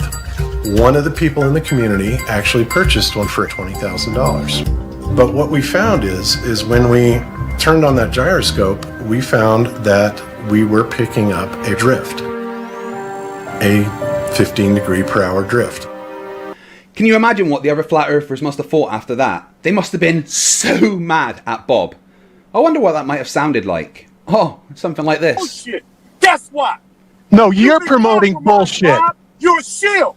You're a shill. If you're sitting here talking about giants are real based on the Bible, you're a fucking shill. No, I'm not saying they're real. You're trying to water down the Flat Earth movement, and I'm not going to let you. Oh, good. Well, then you just stop me there, Curtis. First of all, you just stopped me for sharing my opinion. Then on top of that, you did that shitty-ass documentary Behind the Curve that makes us look even more crazy. Oh, yeah, and I was the one that did all the editing to make us look bad. Is that right, Curtis? Is that your contention? Well, you're an idiot. You're a fucking idiot, okay? You're a fucking idiot, and you're a shill. And you know you are. You've been Oh, cry about it, Curtis. Come on. You think I won't call you out? I am. Call me out. I'm saying you're full of shit. And that's why you tried to suppress me in your chat. So yeah, Flat Earthers. They're annoyed that Bob proved the rotation of the Earth. So they declare him a shill, or say that he didn't say the things he did, and it was deceptive editing. Well, that wasn't the only thing the Behind the Curve documentary showed. Just to back up that Bob didn't get the results he wanted, this conversation happened. At a conference in Raleigh, we want to have proof there's no curvature. And if we can do that, it's game over. But the rotation is not looking good at this point. We don't want to blow this, you know? Right. I mean, we got $20,000 in this freaking gyro. But yeah, if we dumped what we found right now, we would be, it'd be bad. Yeah, if we dumped what we found right now, we would be, it'd be bad.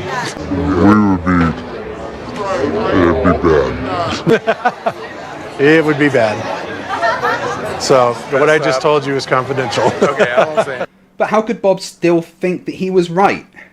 That even though the gyro registered adrift, he was still right?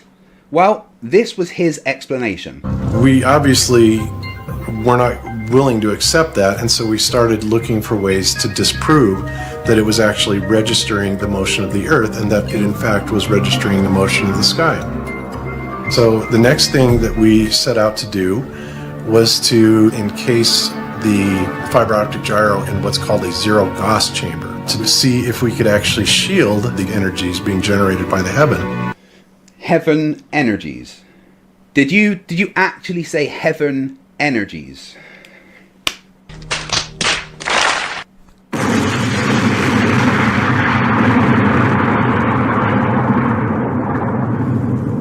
You tried to block out the heavenly energies, whatever the fuck they are.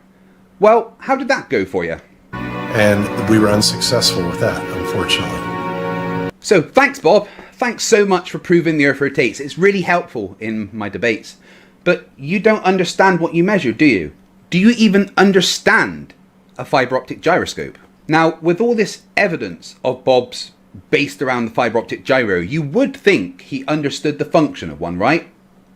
Wrong. No, not really. No, let's have a look at him playing with his toy. So this on the moon. Yeah, that's the way. So this thing actually is mounted to the frame of the aircraft. Okay, so when you mount it on the aircraft, and say my front of my hand is the front of the plane. Front of the plane. All right, and you can see this thing right here, which what it is an attitude or an artificial horizon is what it's called. And Bob is right, they do use them on planes for the artificial horizon, because they are extremely accurate. Like really, really accurate. Okay, and down here you have the very, very fine roll, pitch, and yaw. And you can see they're all moving, right? It's just sitting here, but they're all moving. Yep, they're all moving, as a gyroscope maintains its fixed position relative to the distant stars of the universe, which means it will register the movement of whatever it's on. In this case, your desk, which is on your house's floor, which is on the Earth, which is rotating about its axis. And that's why it's showing movement. Now, what everybody is most interested in is they're saying, well, you know, that 15 degree per hour rotation is picking up the roll. But the interesting thing about what's going on here is you have movement on on all the roll, pitch, and yaw axes. And it's essentially doing this. Bob, you just made the movement of something on a sphere. You do realise that, right? Well, here's Wolfie6020 to explain. He had a gyro that he uses on drones, and he sticks it on a globe to see what movement you would expect. So just to help you visualise that on a globe, when we put the gyroscope in North America in a level attitude, as it would be level sitting on a desk, you can see that it is not polar aligned. And if I rotate that globe, we're going to register movement in all three axes. There you can see the drone is rolling, pitching and yawing simultaneously.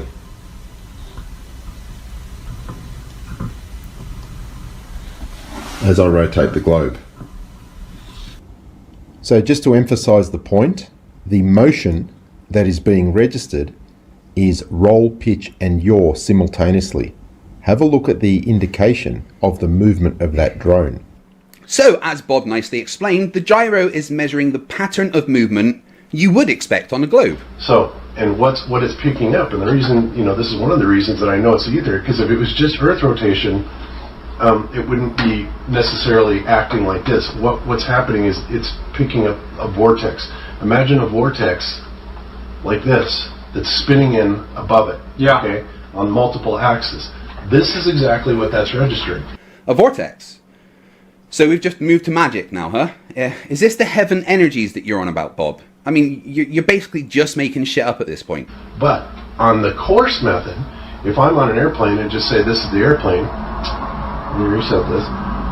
If I nose down, right? So now I'm nosing down, and you can see it's dropping below the horizon. Yep. And if I pull back, it's going up. And now if I bank to the left, boom, it banks to the left, bank to the right, and then this white dot is the yaw. Yeah, Okay? I got you. The angle that you're trying. So there's yaw, there's pitch, and there's roll. Okay. So Bob just perfectly explained the function of the gyro there. Now, he understands it, how it works, sees it register adrift, but does that lead to the most obvious conclusion of the Earth is rotating? Let's find out. There's the 3 axes. And like I said, it's just sitting there right now, doing nothing. And if I zero it out, you can see it start. And these are the values that it's picking up. So it's not that it's picking up motion, because I can set up my mechanical gyro and it doesn't drift at all. Nothing. I think it's important to realise that a mechanical gyroscope has friction to deal with. However, you can use a mechanical gyro compass to find true north and show the rotation of the Earth. Just check the link here.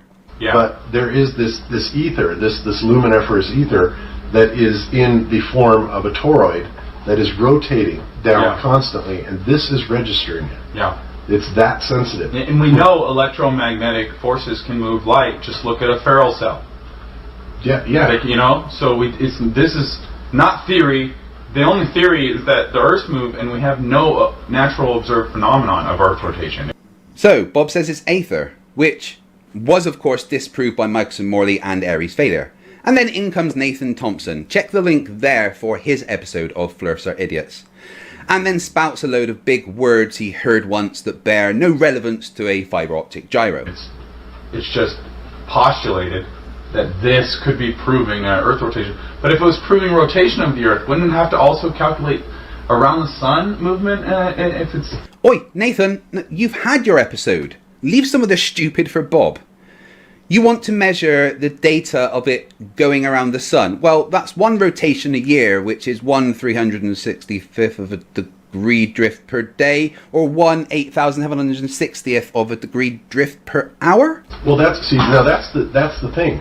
People want to accept this based on the Sagnac effect that it uses. Yeah. But then they will reject the Michelson-Morley experiment, which instead of using an angular or a circular type of light phase detection, it uses a linear.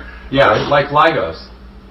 Exactly. And so and that's one thing. LIGO operates. In fact, the LIGO apparatus and the Michelson Morley apparatus are virtually identical. Just 2.5 miles long. Yeah. Michelson-Morley experiment.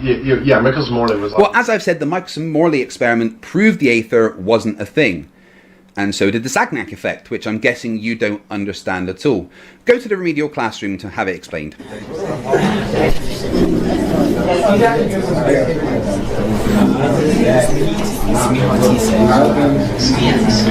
Okay, idiots and morons, time to shut up and pretend you're learning. I'm going to explain...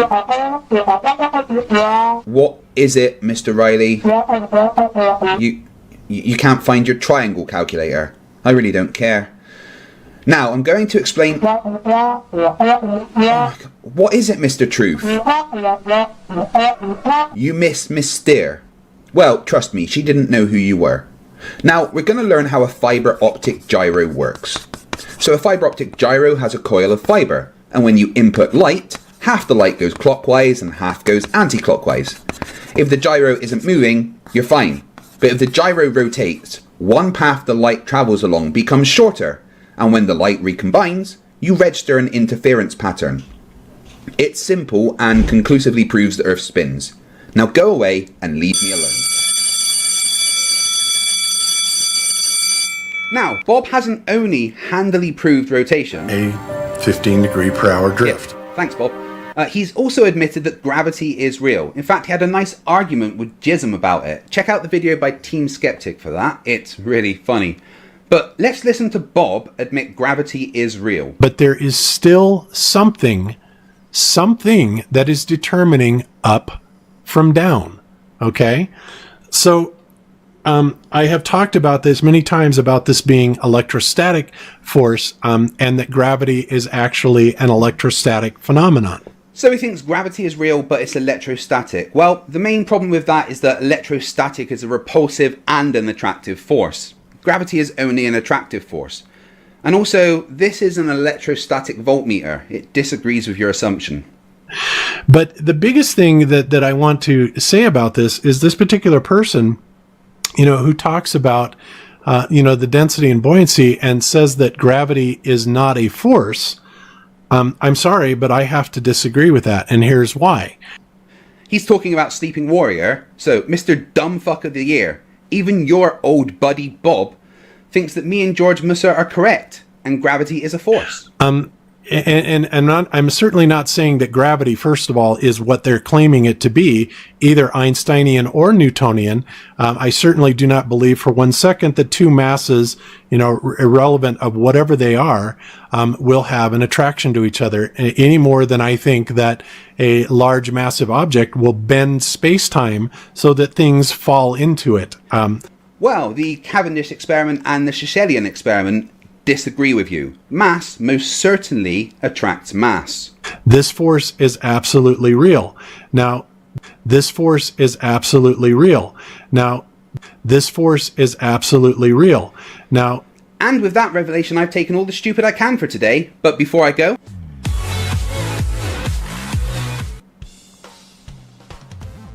hey, I'm FTFE and welcome back to the channel that force feeds stupidity peanuts and hides its EpiPen. Flat earthers are not only stupid but blissfully unaware of how stupid they are. This gives them a false sense of confidence in what they talk about and makes them think they know more than, every expert in the world. This is called the Dunning-Kruger effect, or the Riley-Nadell effect.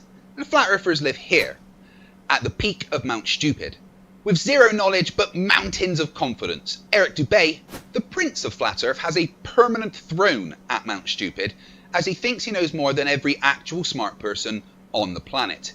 He tried to debunk one of the smartest people that I've ever met, Professor Dave, who did a video called 10 Things All Flat Earthers Say. Eric's response was predictably idiotic, and that means there's quite a lot of stupid to cover, so I'm going to split this video into two parts, and have part 1 on this channel, and part 2 on Planarwalk's channel. Eric Dubay, the Crown Prince of Dumb, makes a return for episode 46 of Flerfs Are Idiots. We're living on a disk, floating through space, with a tiny sun.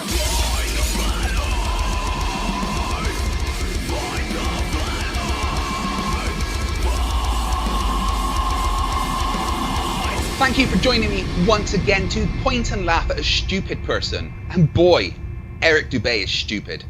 A yoga teacher with delusions of grandeur and delusions of having a brain. Another moron who has never studied any aspect of science in his life, but thinks he can debunk all of science's greatest minds because he is woke. This time he has attempted to debunk professional internet smart guy Professor Dave. He knows a lot about the science stuff, Professor Dave explains. You can probably guess how it went. Before we start, make sure you are subscribed to Planarwalk to see part 2 of this video.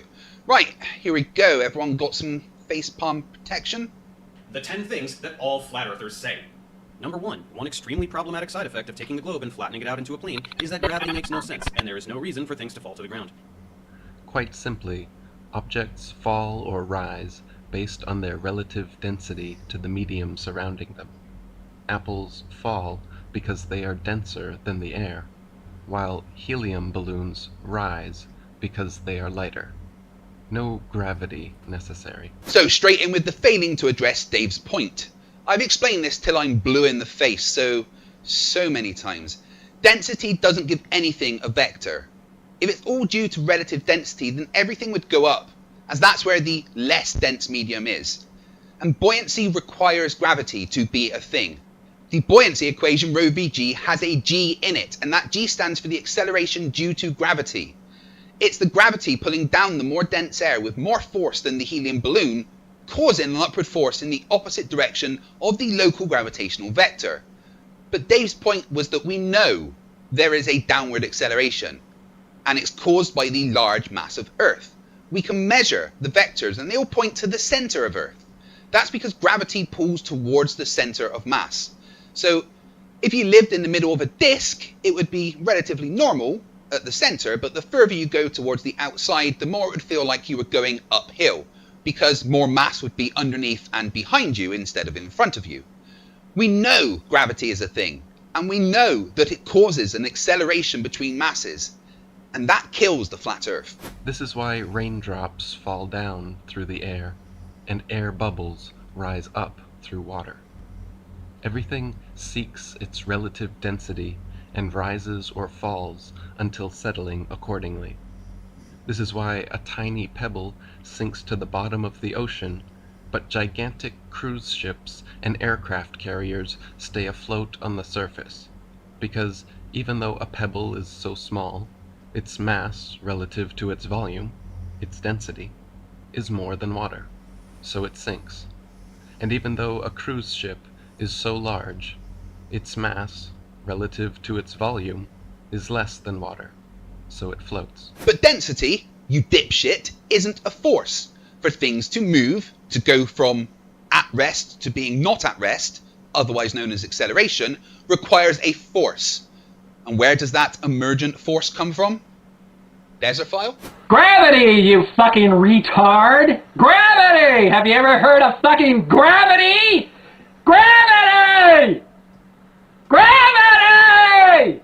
If Newton's apple had landed in a puddle instead of on his head, he would have seen the apple only fell through the air because it was denser than the air. Well, no, because Newton never had an apple land on his head. That's just a story. When Newton moved back to his childhood home, Woolsthorpe Manor, he was in the orchard there and witnessed an apple drop from a tree. There's absolutely no evidence to suggest the fruit actually landed on his head. However, Newton's observations caused him to ponder why apples always fall straight to the ground rather than sideways or upward, and helped inspire him to eventually develop his law of universal gravitational attraction.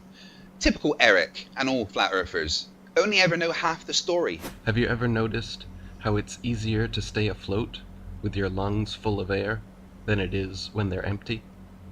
Submarines float on the surface when their ballast tanks are filled with air, but when the vents are opened and seawater floods in, they begin to sink as the submarine's density becomes greater than water. Depending what depth they wish to dive, sailors simply adjust the ratio of air and water in their tanks, and when ready to resurface, they blow compressed air into the tanks, forcing the seawater out, lowering the density, and thus causing them to rise back to the surface. Because of buoyancy, and trust me when I say those sailors know the calculations for buoyancy. I was one of those submariners in the Royal Navy.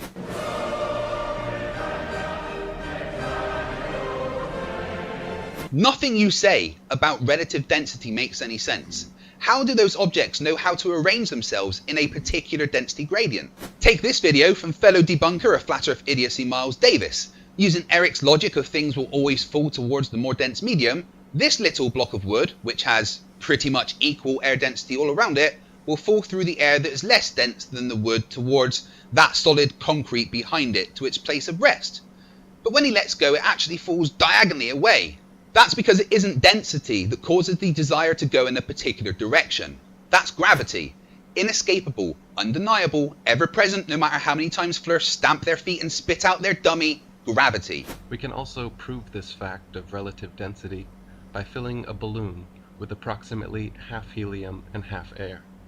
Since helium is lighter than the oxygen, nitrogen, and other gases that compose the air around us, filling a balloon with just the right amount of helium to compensate for and balance out the density of the plastic results in a gravity-defying, levitating balloon at equilibrium that neither rises nor falls. So basically your entire shtick is, I don't understand how this thing is happening, but I know it's not gravity. That, Eric, is called an argument from ignorance and just makes you sound dumb, which is appropriate because you're a flat earther and really, really dumb. All objects accelerate towards the ground at 9.8 meters per second squared. That's an indisputable fact. Oh, really? Is it an indisputable fact that feathers fall to the ground at 9.8 meters per second squared? Is it indisputable that dandelion seeds fall to the ground at that rate? In a vacuum or on the moon, they absolutely would. I have a feather. In my right hand, a hammer. And I guess one of the reasons we got here today was because of a gentleman named Galileo a long time ago who made a rather significant discovery about falling objects in gravity fields. And we thought that where would be a better place to confirm his findings than on the moon. And so we thought we'd try it here for you. The feather happens to be appropriately a falcon feather for our falcon. And I'll drop the two of them here, and hopefully they'll hit the ground at the same time. How about that? It proves that Mr. Galileo was correct in his findings. What you're missing, Eric, is the very basic understanding that there are other forces to take into account. A dandelion seed has so little mass that the gravitational force acting on it is very small. This means that a small force like a gentle breeze is able to overcome the small force due to gravity. But that acceleration acting downward never goes away. And if you did the maths, you would see that... Oh wait, you're a thick as fuck flat earther. Maths probably isn't your thing, is it? What about skydivers with an open parachute? What if we are falling through water? The rate at which things fall has everything to do with the relative densities between the object and medium, and has nothing to do with the fictional pulling force of gravity. Nope, because without gravity, there is no up and down. Gravity defines the vector for things to accelerate. A parachute opening, air resistance over a large surface area creates a force. Falling through water, buoyancy happens because of gravity. Nothing fictional about gravity in the slightest. It's an observable fact. Nor does the rate or manner in which objects fall have any bearing whatsoever on the shape of the Earth. But this type of sophistry is the kind of tacky glue that holds the whole heliocentric model together. Surprise! Eric is wrong again. Our observations of gravity show that it pulls equally from all sides towards a centre of mass. This will make any object massive enough form into a sphere, because only in a sphere will the net sum of pulling forces equal to zero. It is also an indisputable fact that any acceleration requires a force to produce it. This is how cars drive, planes fly, people walk, cats jump. It's how literally all motion works. Most of you address this problem by simply listing two words, density and buoyancy. Well, I hate to break it to you guys, but these are not forces. Forces are vectors. They have a magnitude, which means a numerical amount, and a direction, which means they have to point somewhere. Density is simply mass per unit volume, or how much matter sits in a particular space. It doesn't point anywhere. And buoyancy is simply a measurement of an object's tendency to float. You say that objects fall down because they are more dense than the air below them. Why down? Why not up? Or sideways? When you let go of a ball, there is air all around it. How does it know to fall down? Also, objects fall down when they're in a vacuum, which means there is no air below them. What's happening there? I could similarly ask you, if gravity is real and responsible for keeping all the world's buildings, oceans, and people stuck to the ground, then why does it have no effect on pulling down a simple children's balloon? Are helium balloons magical anti-gravity devices? I mean, he just told you it's because of buoyancy. How does the balloon know which way to float? How does the balloon know there is a more dense medium around it to go up? It's because of gravity. Gravity is what gives things direction. You're just going to ignore everything he says and keep spouting Flerf crap like it means anything, aren't you, Eric? Eric Dubé, you're dumb as fuck. No. We live in a density gradient, and since the combination of plastic and helium present in the balloon is less dense than the nitrogen, oxygen, carbon, and other elements in the air around it, it rises. Likewise, if I release the helium and then blow up the balloon again, the magical anti-gravity properties disappear because now it is denser than the air around it. But wait, I thought Professor Dave, he's not really a professor. Well, actually, according to the Merriam-Webster dictionary, a professor is someone who is a teacher at a university, college, or sometimes secondary school.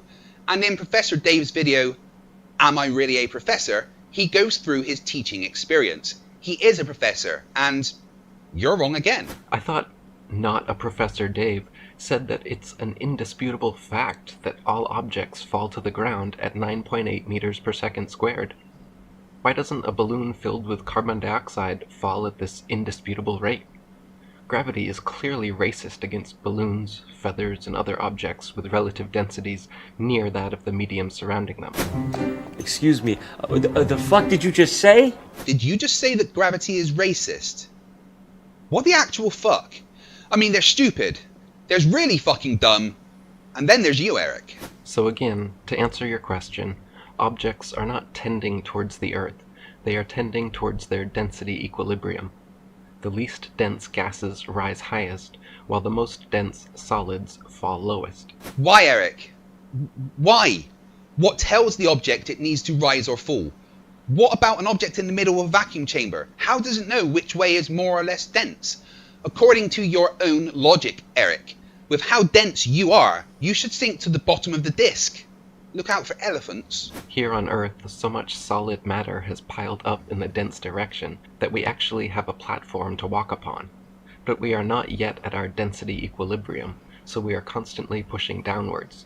Just as a helium balloon that rises and hits a ceiling has not yet reached its density equilibrium, and so it constantly pushes upwards on the ceiling. And as density isn't a force, you have no explanation for either of them. And has anyone ever told you, Eric? Your voice is boring as fuck. Number 2, flat earthers all say, I shouldn't see this thing, but I do, so the earth is flat. Then to justify this claim, you all say the same thing, typically with no context whatsoever.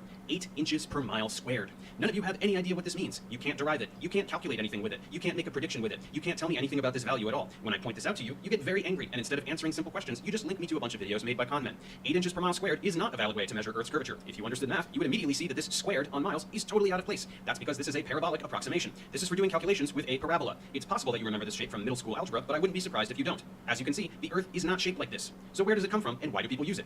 To begin with, the curvature formulas and curvature calculators that exist for the globe model were created by you globe Earth proponents, not us flat earthers. We are simply using the figures and formulas you yourselves claim as representing reality, and proving through easily observable, demonstrable, repeatable results that the alleged curvature does not exist. Well, Eric, I hate to burst your bubble, but the 8 inches per mile squared thing actually came from a Flerf. The OG Flerf, actually, Samuel Rowbotham. He saw this parabolic equation in a surveyor's manual under the title Leveling. Planar surveyors use it as an approximation for small-scale measurements, but Rowbotham took it and ran with it, told everyone that we are supposed to be able to see a curve of 8 inches per mile squared, and here we are today with all you little flat earth sheep bleating, "Where's the 8 inches per mile squared, bah?" like it means something. The correct equation for calculating the physical curve is h equals r times 1 minus cos a. And that is accurate for any distance on Earth, but of course it doesn't take into account the fact that we have an atmosphere, which can distort the view of everything due to refraction. Non-Professor Dave tries to belittle flat earthers for using the parabolic 8 inches per mile squared approximation, but then refuses to mention the fact that this formula gives the same results as the more complicated trigonometrical formula for up to 300 miles. Which is far longer than anyone needs for practical curvature observations. No, it doesn't give the same result. It gives an approximation and gets progressively less accurate the further you go. The fact that observers at sea level on clear days can see islands, buildings, and mountains, often over 50 to 100 miles away, completely destroys the assertion that we live on a ball 25,000 miles in circumference. No, it doesn't, Eric. Just go to the remedial classroom.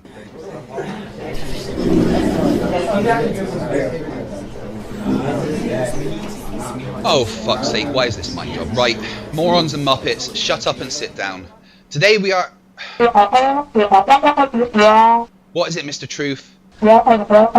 You want to report someone vandalizing your property? That is a very serious accusation, Mr. Truth. Do you have any evidence? You've got a video? Oh, let's see it then. Now that I think about it, the sun, we're told, is a big gaseous ball burning in space in a vacuum. By the way, since we're on the subject of vacuums, fire, the element by which the sun exerts its energy, and I don't care if it's nuclear fission or what, it's still fire, needs what element, folks, in order to continue to burn? Oxygen. Oh, that's hilarious. So, what's the problem? You think that's defacing your original work? Is the original video still available? Yes? Then shut up, you moron. Right, so some flat earthers claim that when you can see things 50 miles away, that means the Earth is not a spheroid with a circumference of 25,000 miles, because that's seeing too far. Well, that's because flat earthers are all idiots. We have an atmosphere. That atmosphere causes refraction of light. This can allow objects that are behind the physical curve of the Earth to appear higher than they actually are, meaning you can see further than just the physical horizon. 50 miles is less than 1 degree of the arc of the curve of Earth. That means light really doesn't even have to bend that much due to refraction for us to see that far. Now, your homework is to survive the night without accidentally swallowing your tongue. Get out. Class dismissed. Regardless of which curvature formula or curvature calculator used, you can even check the Metabunk or other globe apologist sites, input the figures, and see that these simple observations are in complete defiance of the globe's math. I challenge any flat earther to show me one single observation that cannot be explained by the Metabunk calculator. I've used that many times to disprove flat earthers' claims of seeing too far. It even has an advanced mode to input temperature and air density, etc. Number 3, all flat earthers say the same two things about water. The first is, water doesn't curve, and the second is, water finds its own level. The second phrase is completely meaningless, so the fact that you all say that exact thing verbatim is just one of the many demonstrations that you all blindly repeat what you hear without giving it a moment's thought. As for the first phrase, stating that water doesn't curve is at least a coherent thought. However, it is dead wrong. Put a drop of water on a piece of wax paper or a leaf. What does it look like? A freaking sphere. Isn't that something? In your haste to mindlessly parrot what you heard from flat earth priests about water, you forgot to look at water. Water curves, my friends. Look at this curved meniscus. Look at these waves. Water curves all the time. Holy snarky strawmen, Batman. Not really a Professor Dave is stooping to new levels of sarcastic sophistry. Let me try doing this with that condescending cadence he delivers so naturally. Well, Dave, water most certainly does find its own level, and that's why water has been used as the #1 most accurate leveling tool for thousands upon thousands of years. Citation fucking required, Eric. Water doesn't seek anything. It conforms to forces acting on it, and the word level, in this case, literally means the curve of the Earth. The Verrazano Narrows Bridge in New York shows that water isn't flat. It's so large that the curve of the Earth was taken into account when constructing it. The two plumb towers are 1 and 5 inches further apart at the top than at the bottom, meaning the water underneath the bridge is curved. Water does not have the ability to stay piled upon itself, so it will always flow outwards towards the lowest uncontained point. Hold the fuck up, let's look at that picture in the bottom right. Okay, nobody says water acts like that. I mean, what? And as for pictures of water curving, don't worry bruh, I gotcha.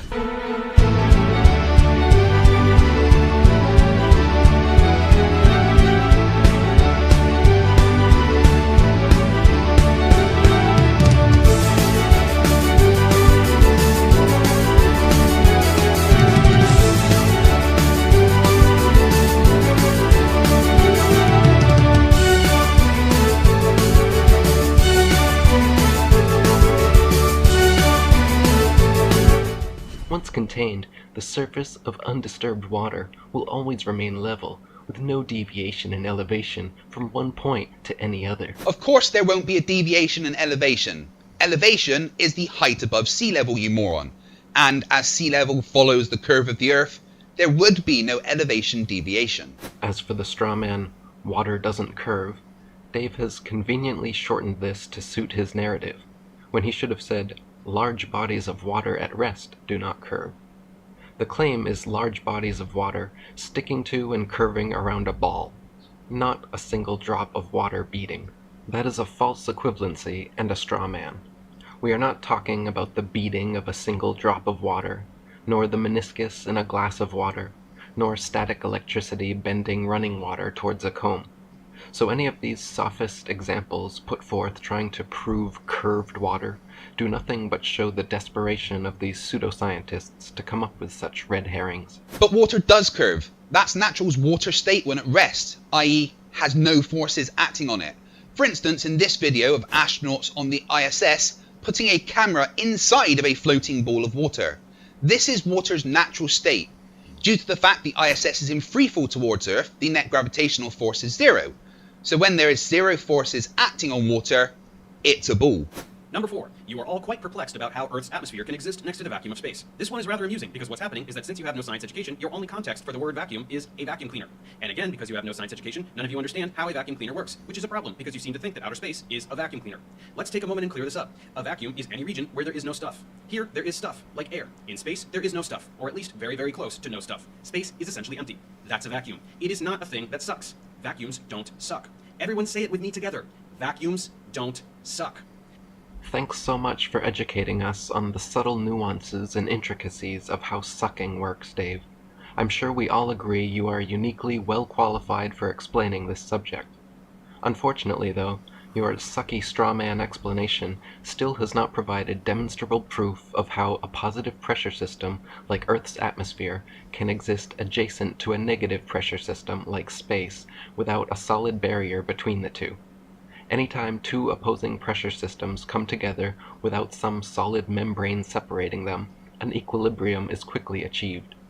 Nobody except Dave is saying space should suck Earth's atmosphere like a vacuum cleaner. We are saying, show us a demonstration of two opposing pressure systems without any solid barrier between them that do not equilibrate. If you cannot demonstrate this, but wish to claim this only happens at a scale too large for you to recreate, that is wishful thinking, not science. Oh, Eric, guess you're a bit out of touch, huh? You're not going to like this because I debunked that claim a while ago. This is the inside of a tokamak nuclear fusion reactor. It's a vacuum chamber of 10 to the negative 11 torr. That band of blue you see is a high pressure area of ionized gas. As you can see, there is no physical barrier between the two and it is not equalizing. In this case, it's some clever electrical and magnetic forces. In the case of our atmosphere, it's gravity. Good old reliable gravity, killing the flat earth delusion every day. And with that, that's all the stupid that I can take for right now. Part 2 of this video will be on Planetwalk's channel, so make sure you head over there to see the rest. But just before I go,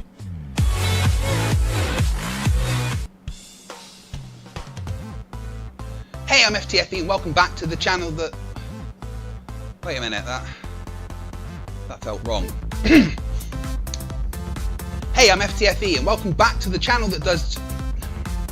No, that still didn't feel quite right. What's going on here? Hey, I'm FTF... Oh.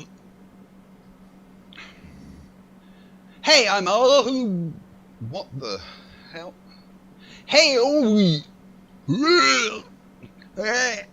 Hoi hoi! I didn't mean to say that. I do feel better though. I better get this over. I don't want to hang around on this channel too long. Could you imagine being Planetwalk, an actual hobbit? Anyway, this is part 2 of episode 46 of Flerfs at Idiots, and I'm doing it over here to cover for Planetwalk while he is busy having second breakfast or something, I guess. You can find part 1 over on my channel. We're living on a disk, floating through space, with a tiny sun.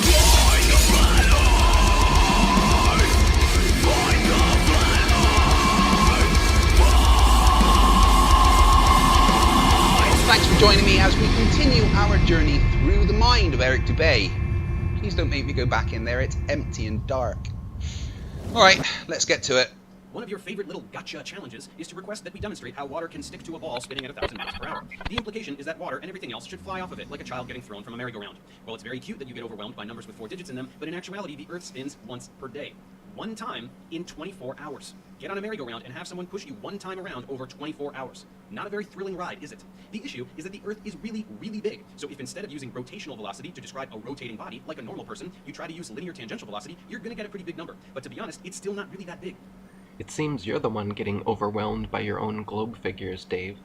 The alleged speed at which your tilting, wobbling, spinning space testicle Earth is actually supposed to rotate at the equator is 1,039 miles per hour. No, it's not rotating at 1,039 miles per hour.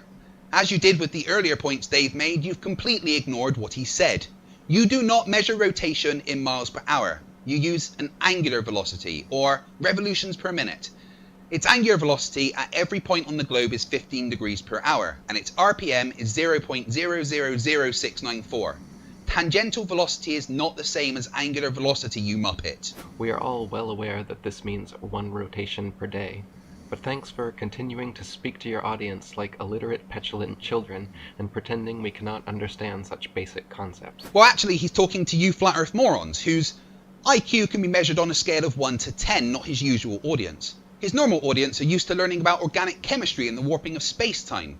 You flat earthers are illiterate, petulant children incapable of understanding such concepts. Furthermore, this little water doesn't stick to a ball challenge is the strawiest straw man that was ever made of straw. The Earth is huge. It generates an enormous gravitational field. That's why everything sticks to it. A ball is very tiny. It does not generate an enormous gravitational field, so things don't stick to it.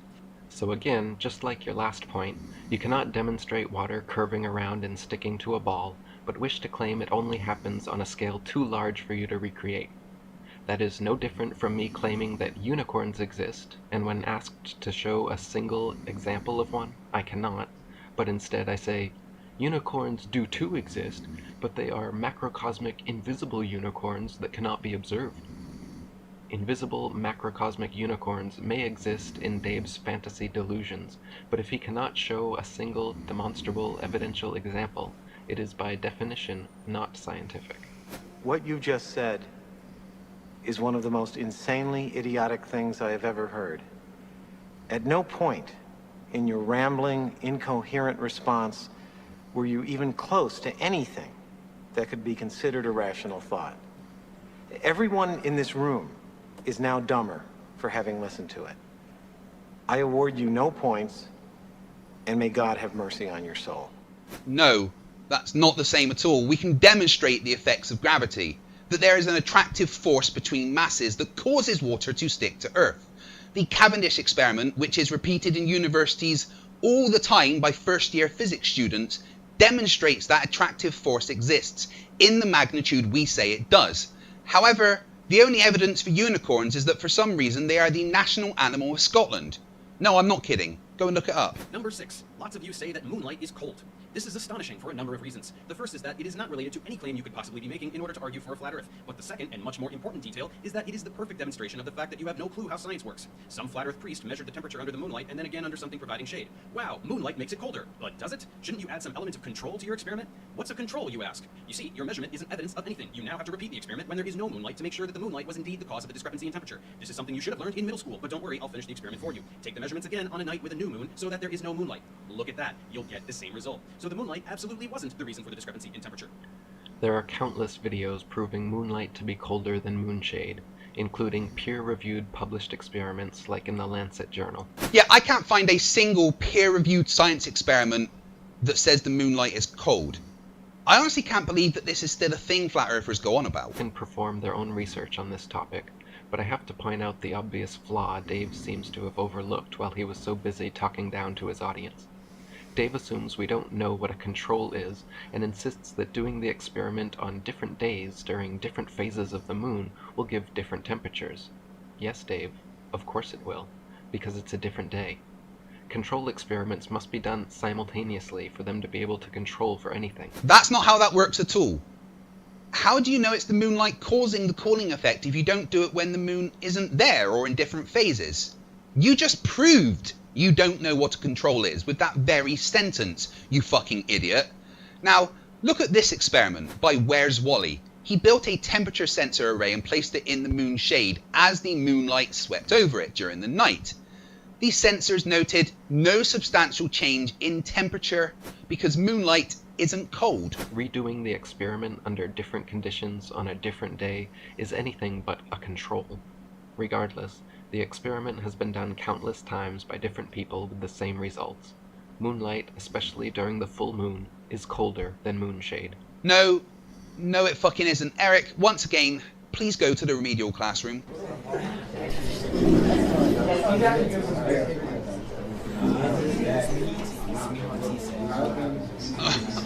Sit down, shut up, no screwing around. This is detention, and apparently I pulled the short straw. So, I have to stay longer with you special students today. I wonder if Burger King is hiring. I can't keep doing this fucking job. Alright, Eric, you think moonlight is cold. That's stupid. Do you know why? Eric, pay attention. No, I don't care that this is when you would normally be doing your yoga. Put that hemp yoga mat away and focus. What you are talking about, moonlight being cold, is a phenomenon called radiative cooling. During the day, when the Earth is facing the sun, it receives energy. When it's night, the Earth is facing the cold emptiness of space and it radiates that energy back out. Now, if you are in a shaded area at night, or in the moon shade, as you would put it, that heat is stopped from escaping, because there is something in the way causing shade.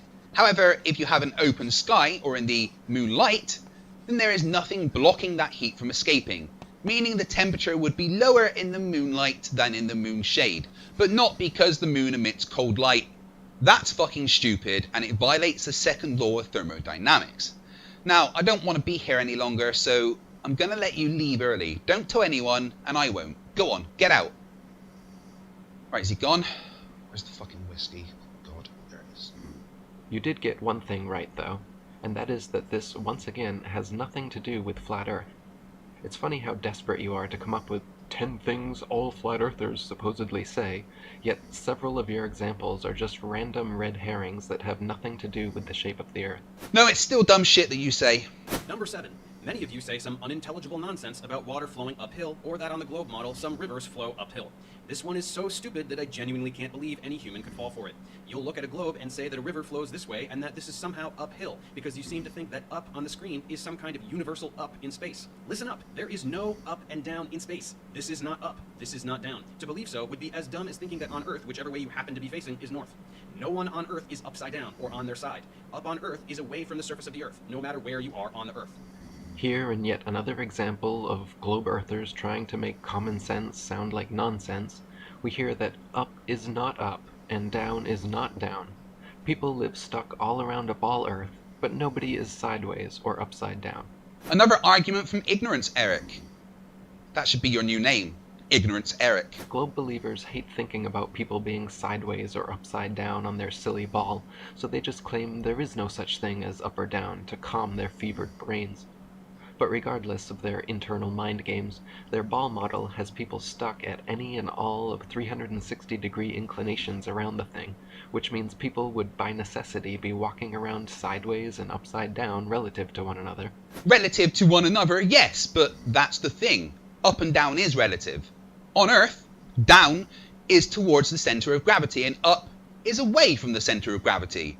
And that's no problem, because we have demonstrated gravity is a real thing. Likewise, Earth's many hundreds of rivers are constantly flowing north, south, east, west, and every other intermediary direction simultaneously, some of which flow for hundreds of miles with only the slightest of change in elevation.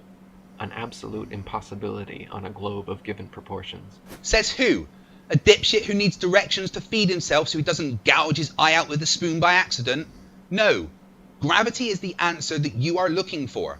You might not like it, you definitely don't understand it, but your ignorance doesn't change the fact that it is the answer. 8. Many flat earthers remain dumbfounded by the idea that the Earth is slightly closer to the sun in winter than in summer. As I've said before, winter up north is summer down south and vice versa, so your confusion is one of northern hemisphere narcissism, but it is also one of complete ignorance. Here's the Earth. Here's the light coming from the sun. Look at this portion. It hits the Earth straight on. Look at this portion. Because of the curvature of the Earth, the light hits the surface at an angle and is therefore distributed around a greater area. Same amount of heat distributed around a larger area, lower average temperature. This is absolutely trivial to understand. Thanks, Dave. Nobody is dumbfounded or confused about these simple pseudoscientific claims you're making. That's a lie. You are ignorant, Eric. You are, and all other flat earthers. Vince, apparently they prefer the word retard. Eh? Oh, how very quaint. And I bet you're going to show how dumbfounded you are in the next few painfully slow sentences out of your stupid face. We're simply presenting the inconsistencies of your model to you in question form, because we're used to thinking for ourselves and allowing others to think for themselves, rather than condescendingly talking down to everyone from a pedestal like you're some infallible superior being armed with objective truth. The question is simple. How can the globe model purport the sun to be approximately 3 million miles closer to Earth in January, when winter and colder temperatures are found all over the Earth, than in July, when Earth experiences its warmest temperatures? Because, in the grand scheme of things, that 3 million miles is nothing. It really doesn't change the amount of energy the Earth receives as a whole that much. It's not my fault that you can't understand this and all other things that involve maths. Dave claims due to the ball Earth's tilt, different places receive different amounts of direct sunlight, and that is what produces the seasonal and temperature changes. It is! And how are you going to fuck that simple fact up? This makes no sense, however, because if the sun's heat travels over 90 million miles to reach the ball Earth, how could a slight tilt, a mere few thousand miles maximum, negate the sun's 90 million mile journey, giving us simultaneous tropical summers and Antarctic winters?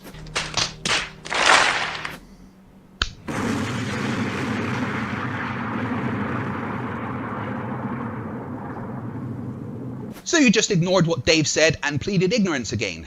How do you think this is debunking, Professor Dave? You're basically going, I don't understand, so you're wrong. Ha! Checkmate, Gloobers! The same rays that have travelled 93 million miles have to spread the same energy over a larger surface area, meaning less energy per square mile. No matter how big the sun is, the ray that reaches Earth still has to spread over a larger area if the Earth is tilted away. Number 9. Many flat earthers refer to the body of scientific knowledge as scientism. This is meant to be derogatory, implying that science is a religion. I'm very sorry, but saying this just demonstrates that you know nothing about science and probably didn't pass a single science class in high school. Science students are not told what to believe. They are shown how to perform experiments. Even in high school physics, students use blocks and ramps and balls and pendulums and carts and rulers and timers to derive Newton's laws and many other such pillars of science. So using the word scientism only serves to disqualify you from adult conversation regarding science. In actuality, it is quite clear why you adopt this viewpoint, because you just accept whatever you hear if it's what you want to believe. This is why your beliefs are baseless. Since you are incapable of doing anything other than repeating what you are told, you assume that others are doing the same thing, but they are not. Scientism is simply another way of saying pseudoscience. For example, when you claim that bodies of water can curve around, stick to objects, and display the shape of said objects upon their surface, like the alleged ball Earth under your alleged curved oceans, but cannot give a single demonstrable example on a scale small enough to recreate, that is called scientism, or pseudoscience. Number 1, they are not the same. Pseudoscience is defined as science outside of the scientific method, whereas scientism is a stupid word that you fucking idiots made up. And if you understood anything about gravity, you would know that a small mass cannot create a large gravitational force of attraction that can stick water to a ball. I know you won't understand this, ignorance, Eric, but Fg equals g m1 m2 over r squared answers all your questions about gravity. But that's math, and I know you don't get it. Likewise, when you claim that opposing pressure systems can exist side by side without a solid barrier between them, but cannot provide a single evidential example of this claim, you are spouting more scientism. Yeah, I covered that in part 1. Oh look, there I am. If you haven't seen part 1, then you should have, so... And to wrap things up, number 10, the pièce de résistance. The claim that we have all been indoctrinated, that we have been brainwashed by schools, by the government, by NASA, by Freemasons, by Hollywood, take your pick. Well, as I have demonstrated in this clip, you all say the same exact ridiculous things word for word, like you're reciting the oath of the Flat Earth fraternity. So it's a rather silly accusation to be throwing around.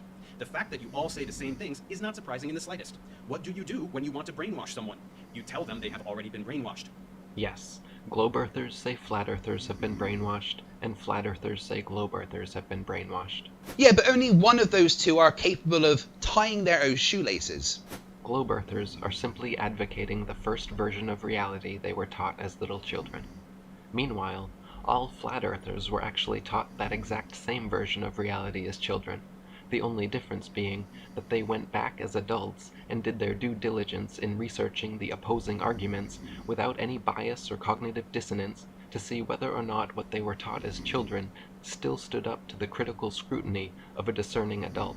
No, the difference is you failed at high school science, never understood anything, and then heard a fucking moron on YouTube who said, "The Earth flat, bro," and you went, "Seems legit to me." That's because all flat earthers combined have the same IQ as a unicorn fart. To put it bluntly, flat earthers are all dumb as fuck. And that is all the stupid that I can take.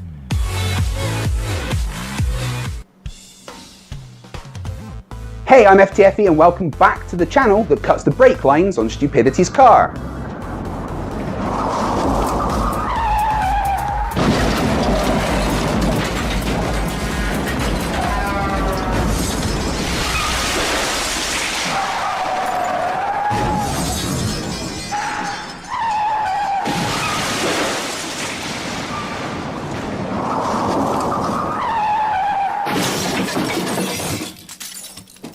If anyone asks, I was with you the whole day, okay? So, flat earthers are dumb, huh? But some are dumber than others. Some just think the earth is flat because the Bible says so. Then there's the ones that think NASA are stealing your money to hide the shape of the earth. Then there are the ones that think science is on their side and we are the stupid ones. Then they're the ones that think the moon was dug out of the Grand Canyon by giants, melted into quartz and filled with helium. No, I'm not kidding. That it's made out of, say, something that came from Earth, which I suggest the giants mined from what we now call the Grand Canyon. That's where they got the raw minerals to do it. And when you melt stuff into making glass and glass baubles, as it cools, you get bubbles coming across it. But then there's Nathan Thompson. Welcome to the story of the dumbest person on Earth for episode 40 of Flerfs Are Idiots. We're living on a disk, floating through space, with a tiny sun.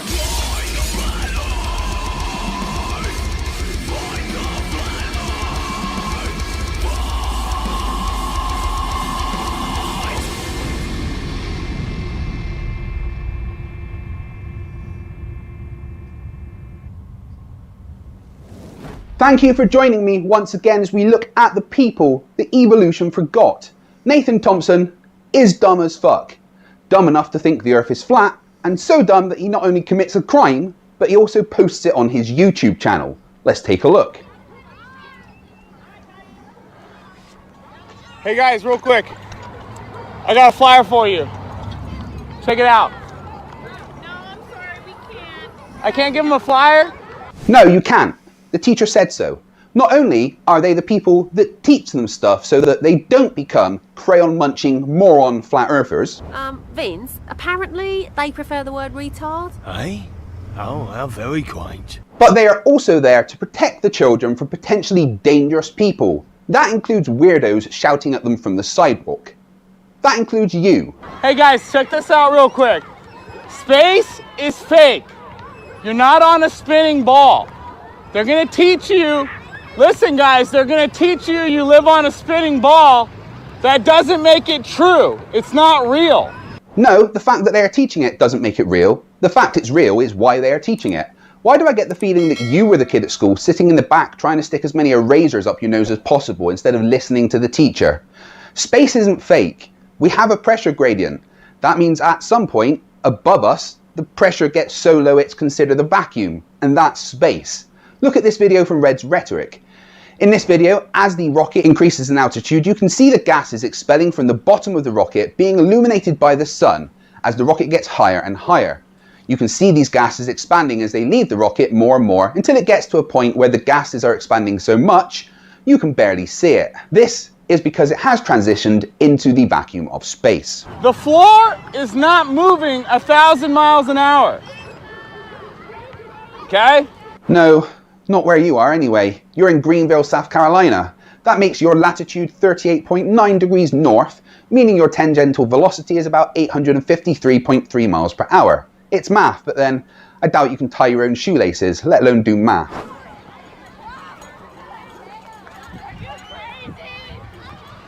Did you hear that? Let's listen again. Give that kid a medal. Yes, awesome child, he is crazy. Yes. Yo guys, let me give you a flyer real quick. Here. I love you. Number one, no one wants your waste of paper flyers, and number two, going around telling random children you love them is a really creepy thing to do. Come take a flyer.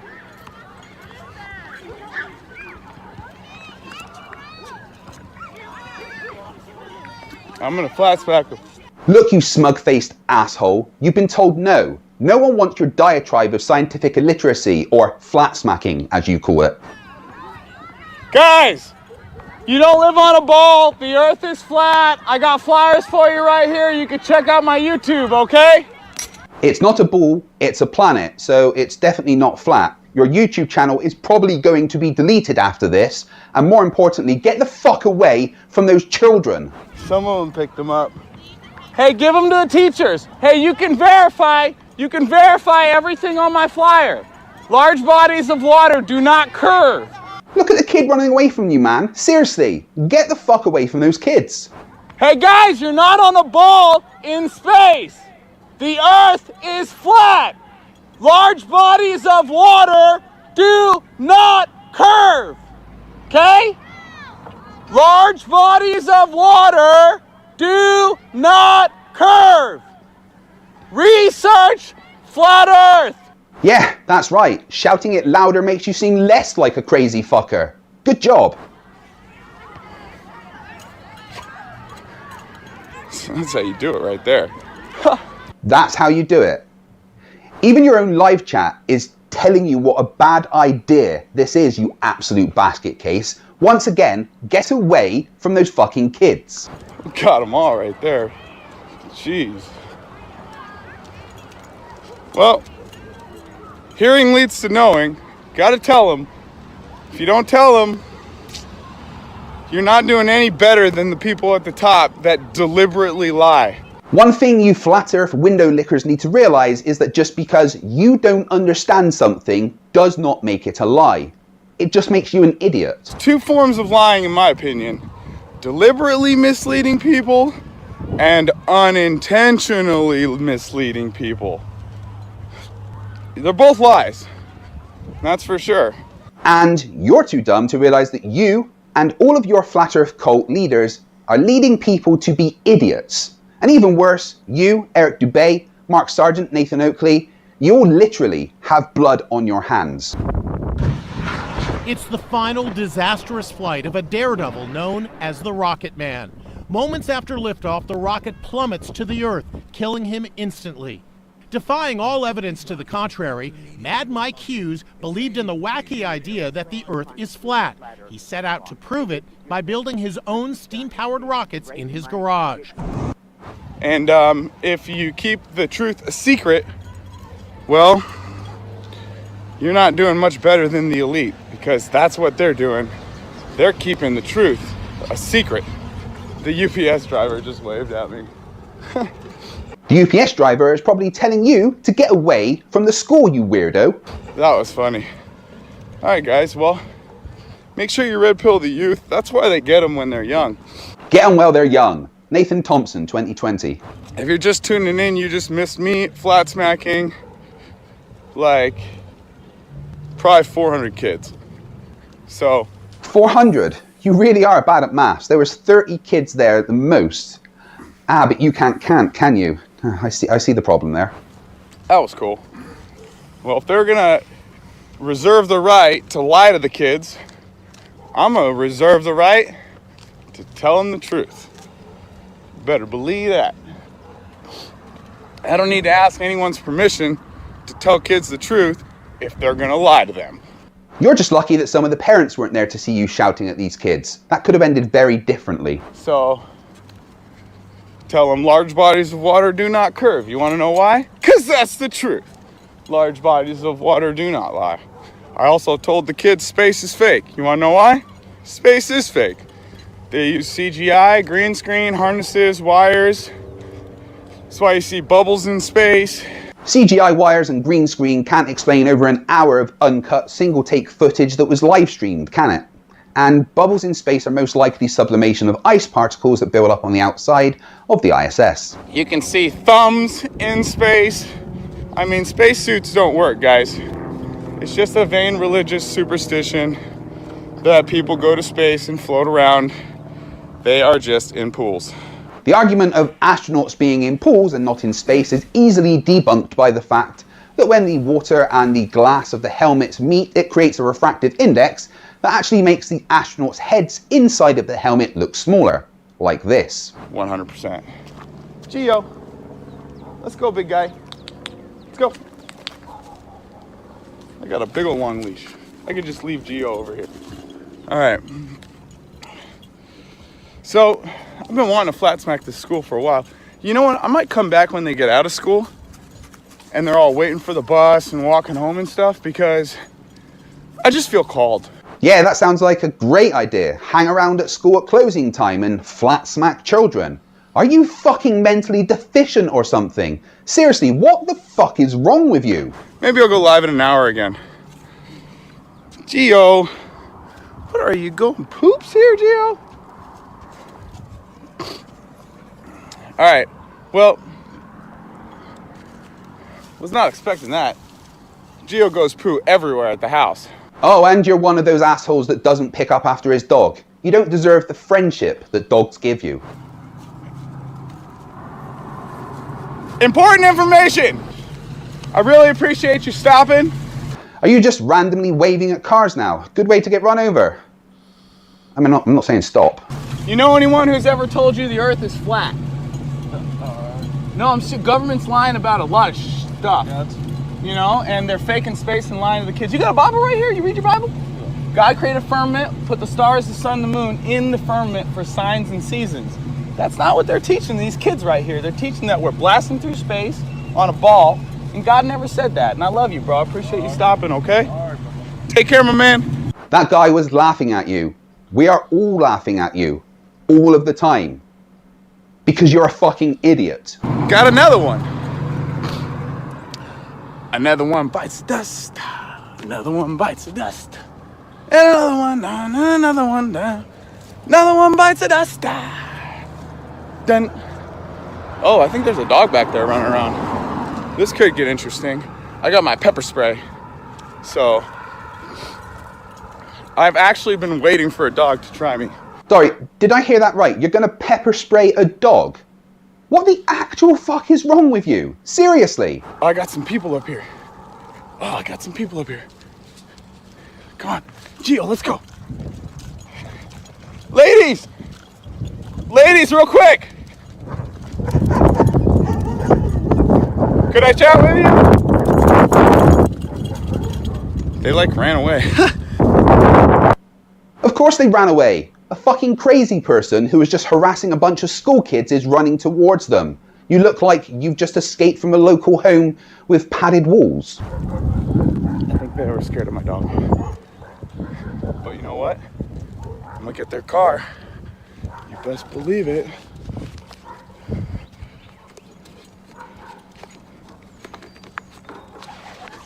Gio. Come here, Gio. Come here. Right on the windshield wiper. I'm getting all tangled up over here. All right, I love you guys. I'm gonna come back here and flat smack them when they all get out of school. I think it's 2:30 is what time they're out. I wonder what will happen if you do that. Oh, I know. You'll get arrested.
Sorry about that. Yeah, so Nathan Thompson got arrested for harassing kids at a school. From what I gather, he was released on a $260 bond and has a court date on March the 31st for disorderly conduct.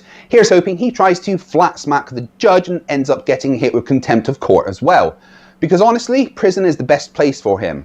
What a fucking bellend he is, shouting at kids. Honestly, that's the dumbest thing I've ever seen on YouTube. Well done, Nathan. You've just become the king of the stupid. Seriously, that is all the stupid that I can take for today. But before I go... Hey, I'm FTFE and welcome back to the channel that does to stupidity what Thor did to Thanos. Perhaps I treated you too harshly.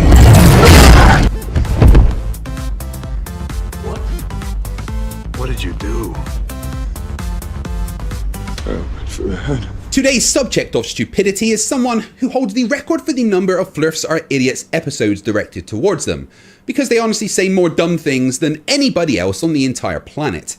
There was episode 6, where he didn't understand how cameras worked and mistook a tree for a building. Episode 19, where he thought that eggs were magic. Episode 42, where he thought moonlight defied the second law of thermodynamics. Episode 43, where he thought that you could just turn off gravity. Episode 34, where he thought the Titanic sinking was a scientific experiment. Episode 35, where he nominated himself for Dumb Fuck of the Year 2019. Episode 45, where he failed to debunk a physics teacher, you know, because he's dumb as fuck. And episode 51, where he got really confused by some more eggs. Yeah, I'm sorry. It's Sleeping Warrior. He spewed some more stupid onto the internet, and we're going to point and laugh at his complete ineptitude for episode 53 of Flerfs Are Idiots.